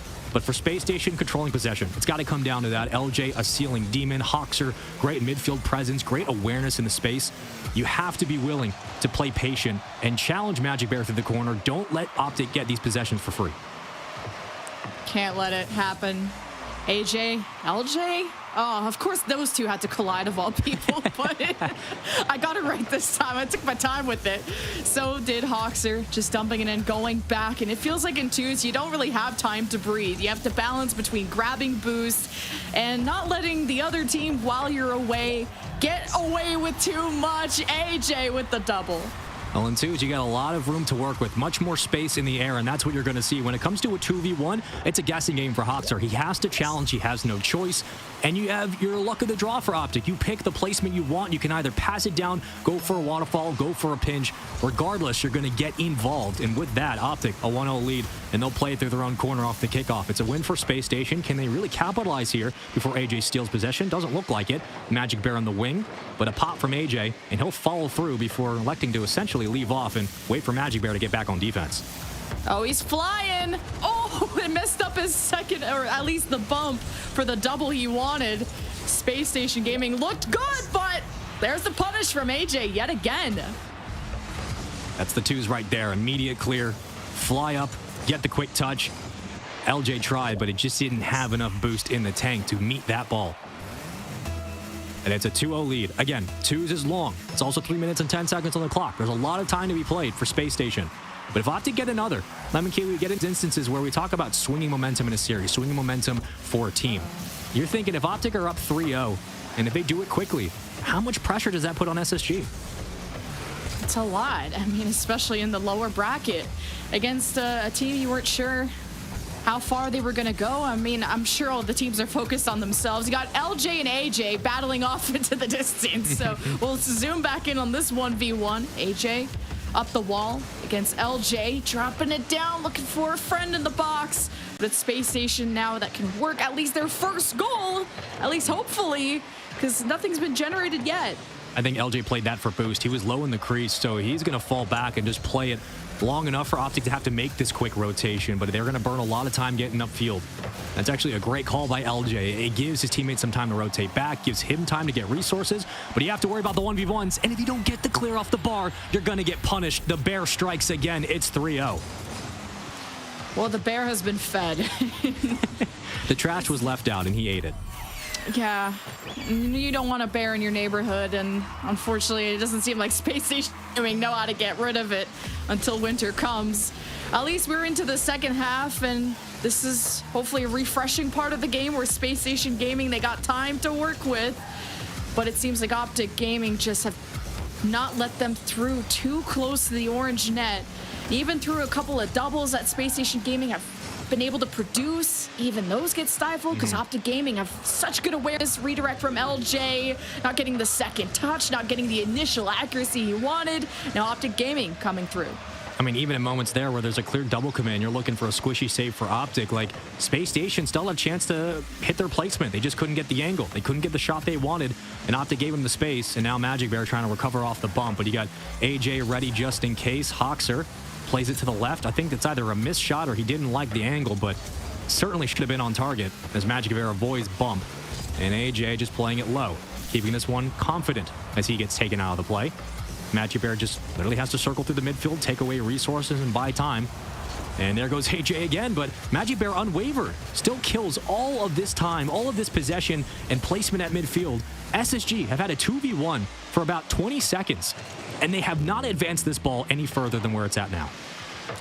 Unless LJ can set up Boxer, but Magic Bear was ready in the air. Doesn't even let that pass go through. Off the back wall, LJ, good touch on the defense. OpTic Gaming roam in the midfield to keep Space Station trapped on their own end. And with 40 seconds remaining, OpTic Gaming just wasting time is all they need to do to go to match point. And I was expecting a close series. I mean, I even predicted Koi to lose previously, and I was wrong there too. So Space Station Gaming will be on last life coming up if they don't get their stuff together. I mean, listen, like the diehard Koi fans, which I know very well, They're absolutely going to pick them. Nobody else really expected that to go the way it did, but hold on a moment. Is there a chance? Chat, is it winnable? Is it winnable? You're down 2, 16 seconds. You need a good kickoff. You don't want this one coming down to 0 seconds with a possession on your own side of the field. Here we go. The next 4 seconds matter the most. It's a great win by Space Station. Hoxer, no boost though. And that's going to do it. You think it might be possible, but it absolutely isn't. OpTic, 2-0 in the series. In a pivotal series. You win this, you qualify for the main event. You lose, you're out. And the green wall stands strong yet again. And you pointed out how the kickoff was important just now, and Hoxer took his time. You had OpTic Gaming double cheating up, and Hoxer thought, okay, maybe A5 receive. Wherever this 50 goes, I can take a shot while OpTic Gaming are busy, but even that doesn't work. Space Station brought the creativity, they brought the aggression, but it's OpTic Gaming who had always rotated back, and even through the 2v1s you pointed out, Space Station Gaming don't get a lot generated. So yeah, match point for OpTic Gaming, looking for that spot at Gamers 8, and hey, Koi will be next on the list too if they can make it through. I mean, look, if you would have told me that Koi's gonna do what they did at Complexity and OpTic's gonna come in here and look good in the 3s and look even better in the 2s, how comfortable was Magic Bear? How comfortable was AJ against a mechanical, especially when it comes to close goal line spatial awareness, and LJ, how great he is at finishing at the rim? And then you got a player in Hoxer who's so good at continuing the play, who's so good on the ground, who is so good at finding teammates. How he looked in that start in game 1. If you would have told me that it would have been an OpTic stomping, I would have been like, I mean, maybe, but it shouldn't be this wide open. OpTic just looked like the team that everybody had expected them to be. They've clearly worked on the fundamentals, fixed so many of the mistakes. AJ and Magic Bear are looking as clean in their gameplay as Daniel and Beast Mode did today. And this is a good sign for OpTic, for Space Station. You're at this point now, Lemon Kiwi. We talked a little bit about it. We had a preliminary conversation about what happens with momentum in this series. Now comes the question where I'm asking you, look, the momentum is not there for Space Station. You need to win in a reverse sweep fashion to qualify for the main event. What do you say? What do you do going into 3s? Back to the standard. You lost this in game 1. What do you do? I think you can forgive your mistakes a lot more when you have that third person in. You always have that band-aid, you know, the flex seal tape and the sinking ship, that if you mess up your rotations, you got someone that can cover your back. But it wasn't the defense that had really issues with the Space Station, is how can you get past OpTic on the offense? And maybe having that third person that can extend forward is a risk that Space Station might have to take. But Magic Bear and AJ connect at the front, and OpTic strike first. I mean, you thought Calm was sitting pretty today, just enjoying the show. Reddles is doing the same because Magic Bear is winning pinches off the ceiling. He's bumping in front of the net, and he's allowing AJ to follow up and slam this textbook home. This duo is unreal. You thought they looked good yesterday. They're looking even better right now. And they have just put themselves in the driver's seat of qualifying for Gamers 8. And they are just 4 minutes away from doing it in a 3-0 fashion against Space Station. My goodness. I know, I'm just waiting for you to just rip your shirt apart and there's an OpTic jersey underneath and you're just gonna yell to the mountains that OpTic is the best team in Rocket League or some take like that. But LJ is gonna keep things competitive. What a shot to take when there's so many cooks in this kitchen. This is what you need. Where's the second man? No clear from Magic Bear. Hoxer flies up, finds his teammate. Boom. LJ closes it out. It's those rebounds and recoveries from Space Station that used to make them a staple in North America, and especially with this new squad, you're looking for that consistency. As Reddles, off the opening kickoff, plays it to the back corner. OpTic trying to hold possession here, but the press begins. Space Station now making their move. And with that, Arsenal trying to win the 50, can't do it. LJ flies up, and here comes Magic Bear and OpTic Gaming. Yeah, Hoxer, barely misses that challenge in the potential demo. This is maybe something Reddles can work with. OpTic Gaming lose that opportunity, but they quickly recover possession. Now the 50, Arsenal gets put in a locker, and OpTic Gaming are quick to rally another offense. The midfield is theirs, and LJ pops it up somewhere he doesn't want it to be. Good second touch, not letting OpTic strike again. That's a great pinch, and he times the boost perfectly. Wonderfully done by LJ on the clear. There goes AJ, LJ on the ground, rewarded for his efforts prior, and grabs the back as well. So OpTic are going to have to think about that midfield rotation. If they want to keep this offense up, they cannot overextend to their own back line, at least not for the next couple of moments. Magic Bear patiently waiting for his chance. Reddles might get the call. He'll fall off, a 2v1 in front avoiding the bump. Where's Reddles? Opposite side of the field. You got AJ as well. There's a demo. Numbers advantage to OpTic, and they capitalize. The power play is so good. The passing between OpTic, too, the way that they set up AJ for success, he puts the cape on, and he flies above. I know Banks was asking us which Avengers we would be, but it feels like OpTic are playing like that. The way that their synergy shows on the field, the desk talked about, are these puzzle pieces fitting together immediately? And I'm seeing those signs already. And to put Space Station on a back foot like this is great to see. The backcourt is full of Splash Brothers, and it is certainly AJ and Magic Bear. I am just... Look, this OpTic team has made a lot of adjustments, especially just the players themselves, how much they've been grinding to the top. We know the history with FaZe and AJ, the history with Reddles on SSG, and Magic Bear, what he brings to the table. A lot of people doubted this kid, trying to make his first LAN event ever. What this would mean for this squad. Space Station still have a long way to go, but OpTic currently trying to keep this one out of reach. But AJ, underneath, LJ almost floats it through. Arsenal follows up. Nobody's hitting the bar. And you thought for a moment we're having a tie game, but instead, another chance goes by the wayside for SSG. I thought that was like a pass to Hoxer or something, and Space Station, no, it was me all along, Dio, putting it into the bottom left, and I know, then the post got in the way, you know, it happens. But LJ just lopping it over, Hoxer ready to maybe cross, no, Reddles keeps it going, Space Station missed that, but they keep it going, reset available, Arsenal to Hoxer, and AJ shuts it down on the right side.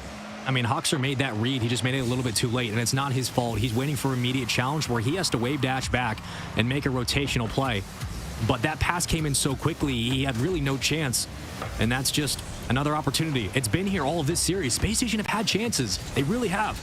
But the defense from OpTic's been good enough. The offense has been lethal.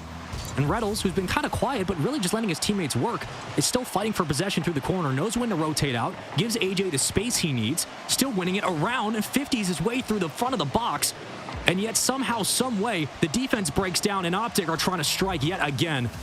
A minute to go, and the Green Wall are pressing, and they're pressing hard. I thought they were going to steal another one. It's still within distance for Space Station to come back. Hoxer's just waiting for the perfect time here in the midfield. He's got two defenders to get through for OpTic. Looking to LJ for help.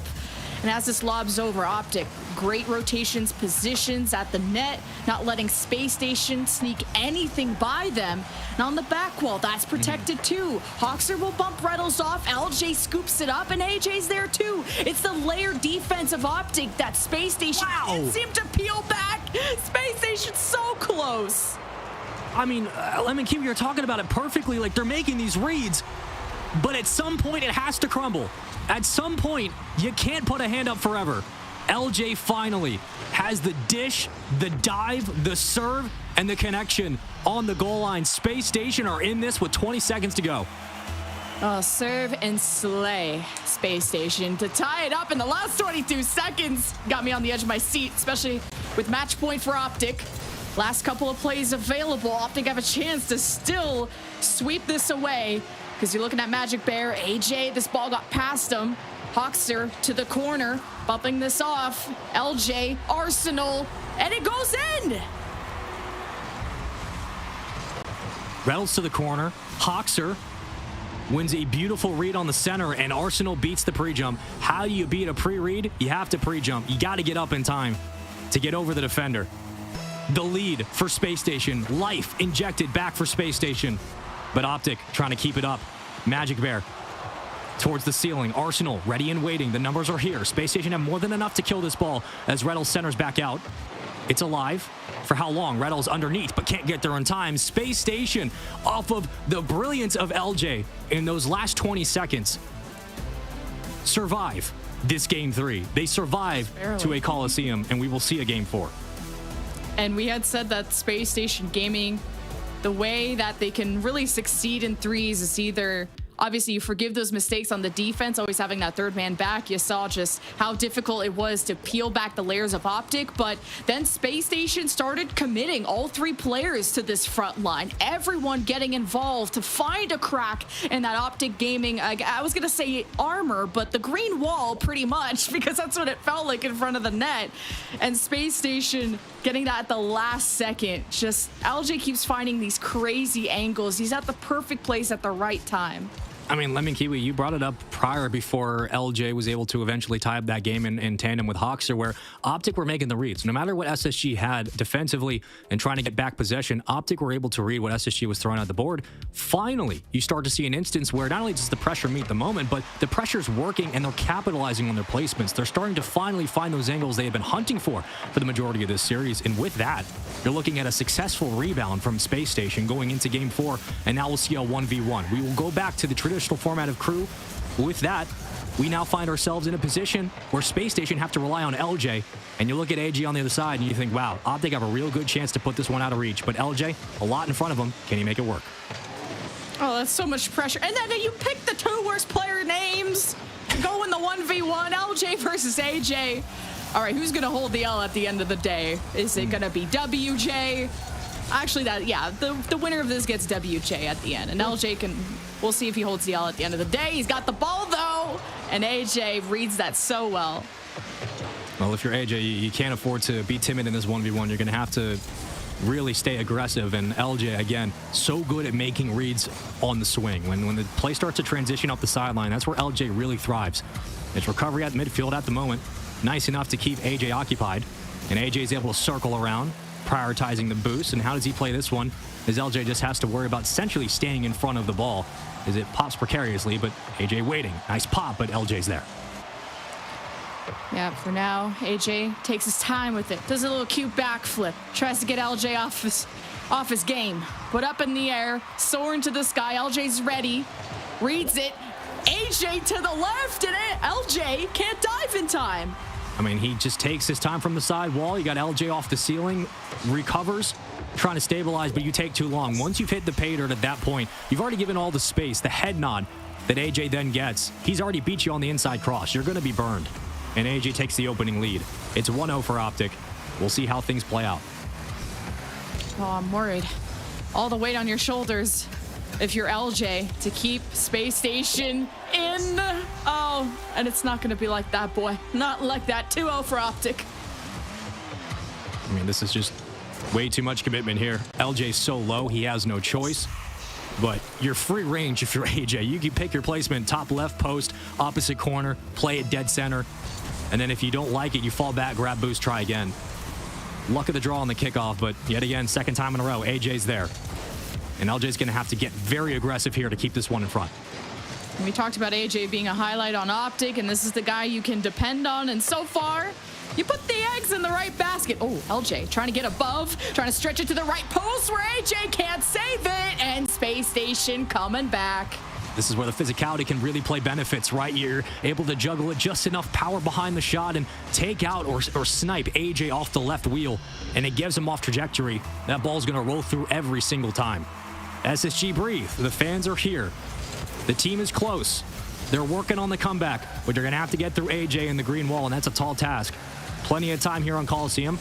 2-1 series lead here for OpTic. And yet again, you win this series and you qualify for Gamers 8 later this year. A lot on the shoulders of LJ, but he's handled it so far quite nicely, as AJ will fall back and grab everything he needs to set up this attempt.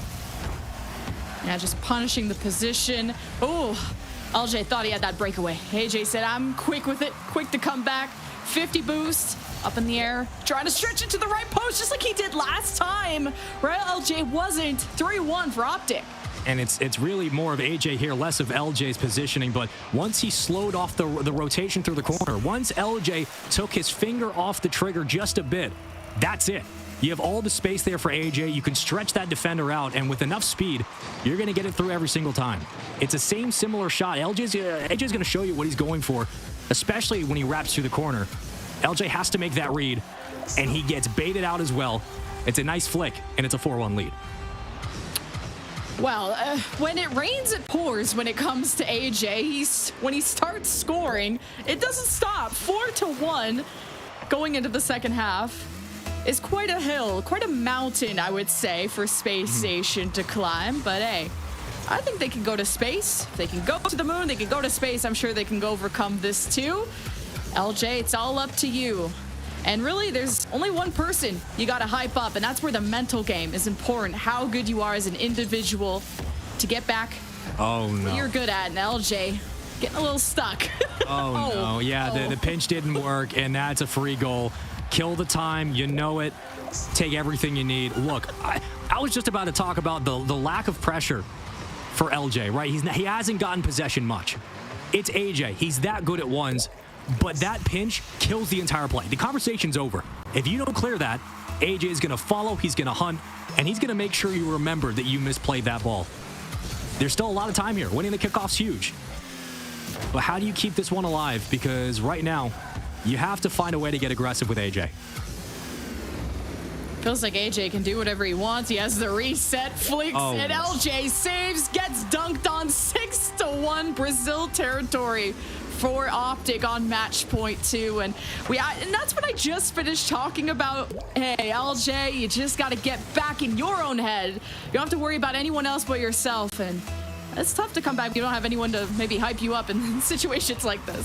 I mean, look, this is just sometimes clear-cut examples of one player is outclassing another. In this instance, LJ, fantastic individually, fantastic in the team format, but AJ is a different beast in ones. We see that separation on a lot of squads with how they wanted to approach this tournament. AJ as well, the musty and the dunk, letting OpTic Gaming get to Brazil. Green wall, stand up. Your man's here. Green wall, but Space Station blue in the face after that one. It's going to the second half just down bad, not in a good way at all. And LJ started making mistakes we don't know him for, and you depended on him and couldn't read that post bounce either, or just couldn't stop it from happening. AJ is putting on a show. And then going up against Koi tomorrow, you're feeling good about OpTic Gaming's chances, especially against that dark horse team that surprised a lot going up against Complexity. But Space Station, it's still, I think, a bright future for them despite this. Absolutely. Look, there's never an indictment against squads, especially like you're looking at Space Station, Complexity, right? Teams that have a lot to prove but maybe didn't show their best here. Still plenty of time to make it interesting. And ones you never know, but as time continues to dwindle away through the corners, fighting for possession in traffic, 2, 3, 4 seconds at a time, it's all that's needed. And that's it. It's over. OpTic Gaming are qualifying for the main event. As much as you want the ones play to step up, you're going against AJ. You can't get the demo. You can't get the bump. It's a wrap. It's 9-1, and OpTic survive a very strong showing back in Game 3 from Space Station, but AJ is too much. Yeah, Space Station's one game was up by 1 goal, and it's tough. Yeah, I thought this was going to be close, and AJ is just next level, like a demon on the field. I know there was so much excitement for AJ going into ones or even twos, and this is going to be the 10th one, just putting on a high score. At this point, like, when does AJ just want to chill a bit, you know? I mean, look, you're going to make a statement if you're AJ, right? Like, again, these teams do not have bad blood. There's certainly history between them, but this is a chance for OpTic to kind of show the world what they can do, and that's exactly what they've done so far yesterday, so far today. For SSG, you got to hold your head high to some extent, right? Like, it's a new roster coming in. There are highs, there are lows. It's always going to be that way. It's never really a honeymoon period, but there's a lot to show for SSG, and there's a lot looking forward to for the spring split coming up. We're excited to see how this team can do, but for here and now in Gamers Without Borders, they will not be qualifying. OpTic Gaming will move on to the main event. And Space Station, a valiant effort in this one. You got to tip the cap. 3-1, though, will be your final series score. As it's done in the ones, it's AJ you'd want, and it's AJ you got. That's it. GG's. OpTic 3-1 over Space Station.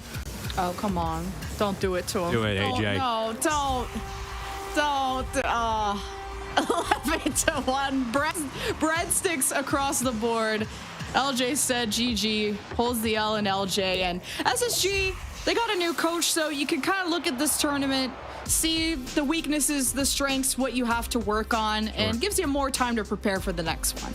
Absolutely. And I think that's really important, Lemon Kiwi, something you just brought up. Look, coming into this, Space Station have a new coach. OpTic still with Greg. Space Station make a change. It's going to take time for this team to get going. It's going to take time to work out the kinks, work out the fundamentals, and figure out chemistry-wise how you can get these players to gel better, because we know how good they are. There is no question that Space Station is a talented roster, and they made a change for a reason. They felt they needed a new direction, and that direction yet to be seen, but certainly on the way. OpTic Gaming, too tall of a task right now, and the green wall just too strong. AJ closing it out in fashion as well. This was an absolute masterclass in ones. We've seen some great ones games today. This is at the top of the list as well. AJ was phenomenal. LJ tried. He really did.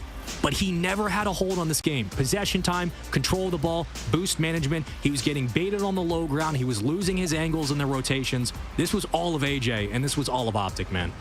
I like the positioning of the ball from AJ too. When he saw LJ on the left, he tucked it into the right. And when he saw, LJ unsure of himself, he had the quick flick, really forcing that reaction time. And LJ just in that shadow the whole time. AJ, you said the masterclass. I couldn't have picked a better word myself. He is one to fear. OpTic is one to fear when it comes to these twos and ones. This team that a lot of people weren't sure about how well they were going to do. Yeah, it's the 3rd seed, but we also had complexity. Our 1st seed already get knocked out, so your expectations are out the window when it comes to this bracket, but so is Space Station Gaming, who have a lot to learn to grow this season.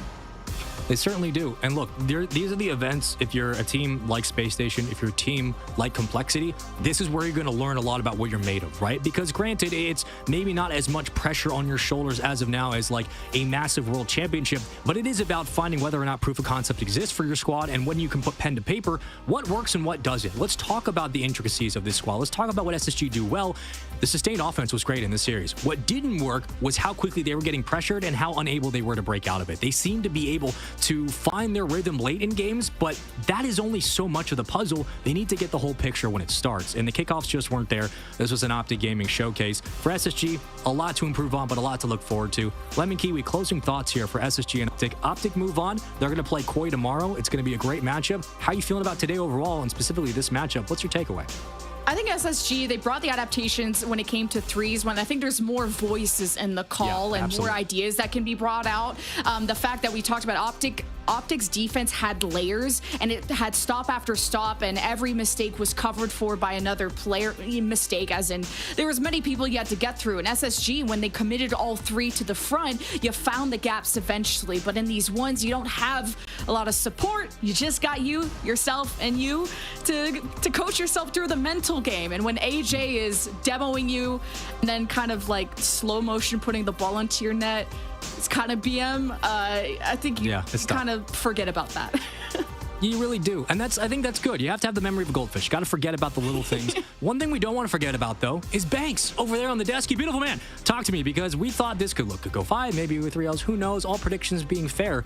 This was a stomping in some instances, Banks, and I'm really interested to know your perspective, because my goodness, OpTic looked good. Yes, indeed. All predictions were fair, but Spaceman with a little pep in his step after OpTic Gaming take home the victory. And unfortunately, that means bye-bye for the opponents. That means that OpTic will be pursuing? What does pursuing OpTic are going to be going through into tomorrow's matchup against Koi. AJ, now dubbed WJ. I enjoyed that, Lemon Kiwi, so I'm going to steal that from you. I'm joined by Corelli and Dazarin in the virtual studio. Corelli, what a performance by OpTic Gaming. It's got to be said. Yeah, great performance by OpTic. And I think for OpTic, they, after that loss to Complexity, which I think is a fair loss, they really showed how they could bounce back. And of course, reaching, I think, the level that we expect the OpTic Gaming roster to reach. And of course, when you see AJ do what he does in the 1v1, they're so blessed to have him on that roster. Such a crucial rock to lean on when you're forced to go to a 1v1, or if you want to choose a 1v1. It almost feels like a free win at this point. OpTic looks so good with him by their side. Dazarin, expectations were high for both teams, let's be honest, but OpTic overwhelming Space Station the way they did. Rettles has gotta love that. Oh, Yeah, he does. Well, I mean, listen, when you got Way on your team and you see him cooking left, right, and center all day long, Reynolds could just sit and watch because, my goodness, the entire event was the AJ show for OpTic Gaming. No disrespect to Magic Bear and Reynolds. All great players who all stepped up and did their part. They have some highlights here on the clip, but let's be real. When it came down to it, clutch moments, clutch opportunities, 1v1, high-pressure situation to send the team through to the land, AJ was that player all day long, as consistent as could be. You see him in most of these highlights as well here. Good on Magic and Reynolds for being able to help facilitate that and step up when needed to. Of course, you have to give credit to Space Station Gaming. They did put up a tough fight overall, but when it got down to this 1v1, there's so many goals here that if we look through them all, I think we might be here all night, Banks. It was just the AJ show once he got going. Yeah, once he got the ball rolling, that was it. Series highlights on your screen there, brought to you by Aramco. Corelli, looking forward to tomorrow. Based on today's performances, who are you most excited to see? Who do you think is going to put up big numbers? Can I answer with 2? Oh, yeah. Do whatever you want, my friend. Okay, I'm excited to see version 1. I love watching version 1 for all of the hype that we talk about with our roster. But I will say, I am excited to see what Koi can do in the rest of this bracket. I know everyone at this point have qualified, but Cosmic really redeemed himself, as we talked about in the desk before. And I think it's really fun to see a team that I think everyone didn't have on their radar to get through this. I think a lot of people picked Complexity. And I'm excited to see what Koi could do through the lower semifinals and then into the upper, or against possibly G2 or version 1 afterwards. Yeah, doesn't matter what sport you're in, what esport you're in. We love an underdog story, so everyone is gonna have their eyes glued on Koi for tomorrow. We've got the bracket updated for you for the final time today, and this is what the standings look like. G2 Esports up against version 1 in the upper bracket final tomorrow. Unfortunately, we're saying goodbye to Accelerate, Complexity Gaming, Boulevard. They have all been sent packing, and Space Station Gaming as well. Some incredible performances so far. A few upsets here and there, but more of the same. We like the fact that version 1 have made it through. Like we've said, high expectations for them. But nice to see G2 up there as well, right, Dazarin? Oh, yeah, it definitely is. For G2 fans, loving that so much to see that, especially Atomic playing well there on the G2 squad, but also, again, just being able to see them get to that upper bracket final makes them feel very good going into, all of the other events as well. But I am really excited to see how they'll match up against version 1 because V1 look like they're on the rise as well. I think that would be a tough match. Yeah, Koi taking on OpTic tomorrow. Both teams are looking incredibly strong, and they've both qualified for Gamers 8, so that's cool. So all that remains is how much money you can make for the charity of your choice at this stage, and we're really excited for tomorrow. But for today, that is it. Thank you so much to Lemon Kiwi, to Spaceman, to Dazarin, to... Oh, we've got the schedule for tomorrow. We have a schedule. Let's get the schedule up on the screen. So I've already been speaking about all the matches that's going on tomorrow. I forget we had a schedule. For your time zones, this is for those of you watching at home, the viewers at home, the time zones. Lock it in. We've got 6 p.m. EDT going live with Koi versus OpTic Gaming. Then afterwards, we've got 7, and that'll be G2 versus version 1. Following that, we will have our lower bracket final, and then our upper bracket final, we'll have our grand final, and that will be for all the marbles. $1.25 million worth of charitable donations. First place taking that $300,000 donation to a charity of their choice. What an incredible thing to be able to do for humanitarian aid with this show. So thank you so much. Once again, I'm going to rewind and start that again. Lemon Kiwi, Spaceman, Dazarin, Corelli, Johnny, Jorby, Cole, and Stumpy. Thank you so much for all of your hard work today. That's a lot of names, isn't it? You guys were truly impeccable, bringing all the professionalism and the energy to this show, and absolutely loved working with you guys, some of you for the first time as well. Thank you to production for creating this amazing show and this space station that I'm in right now, Space Station, there you go. Thank you to all the players who took part in today's show. You were absolutely fantastic. You're pouring your blood, sweat and tears into this game, and it is incredible. And finally, thank you so much to you at home for supporting your favorite teams. We really couldn't make this esport, these kinds of shows without you. Tomorrow, we will have the remainder of the bracket, and we'll be crowning a champion of the NA region, and $1.25 million will be donated to charities across the board. You are not going to want to miss it. My name is Banks, and I'll see you then.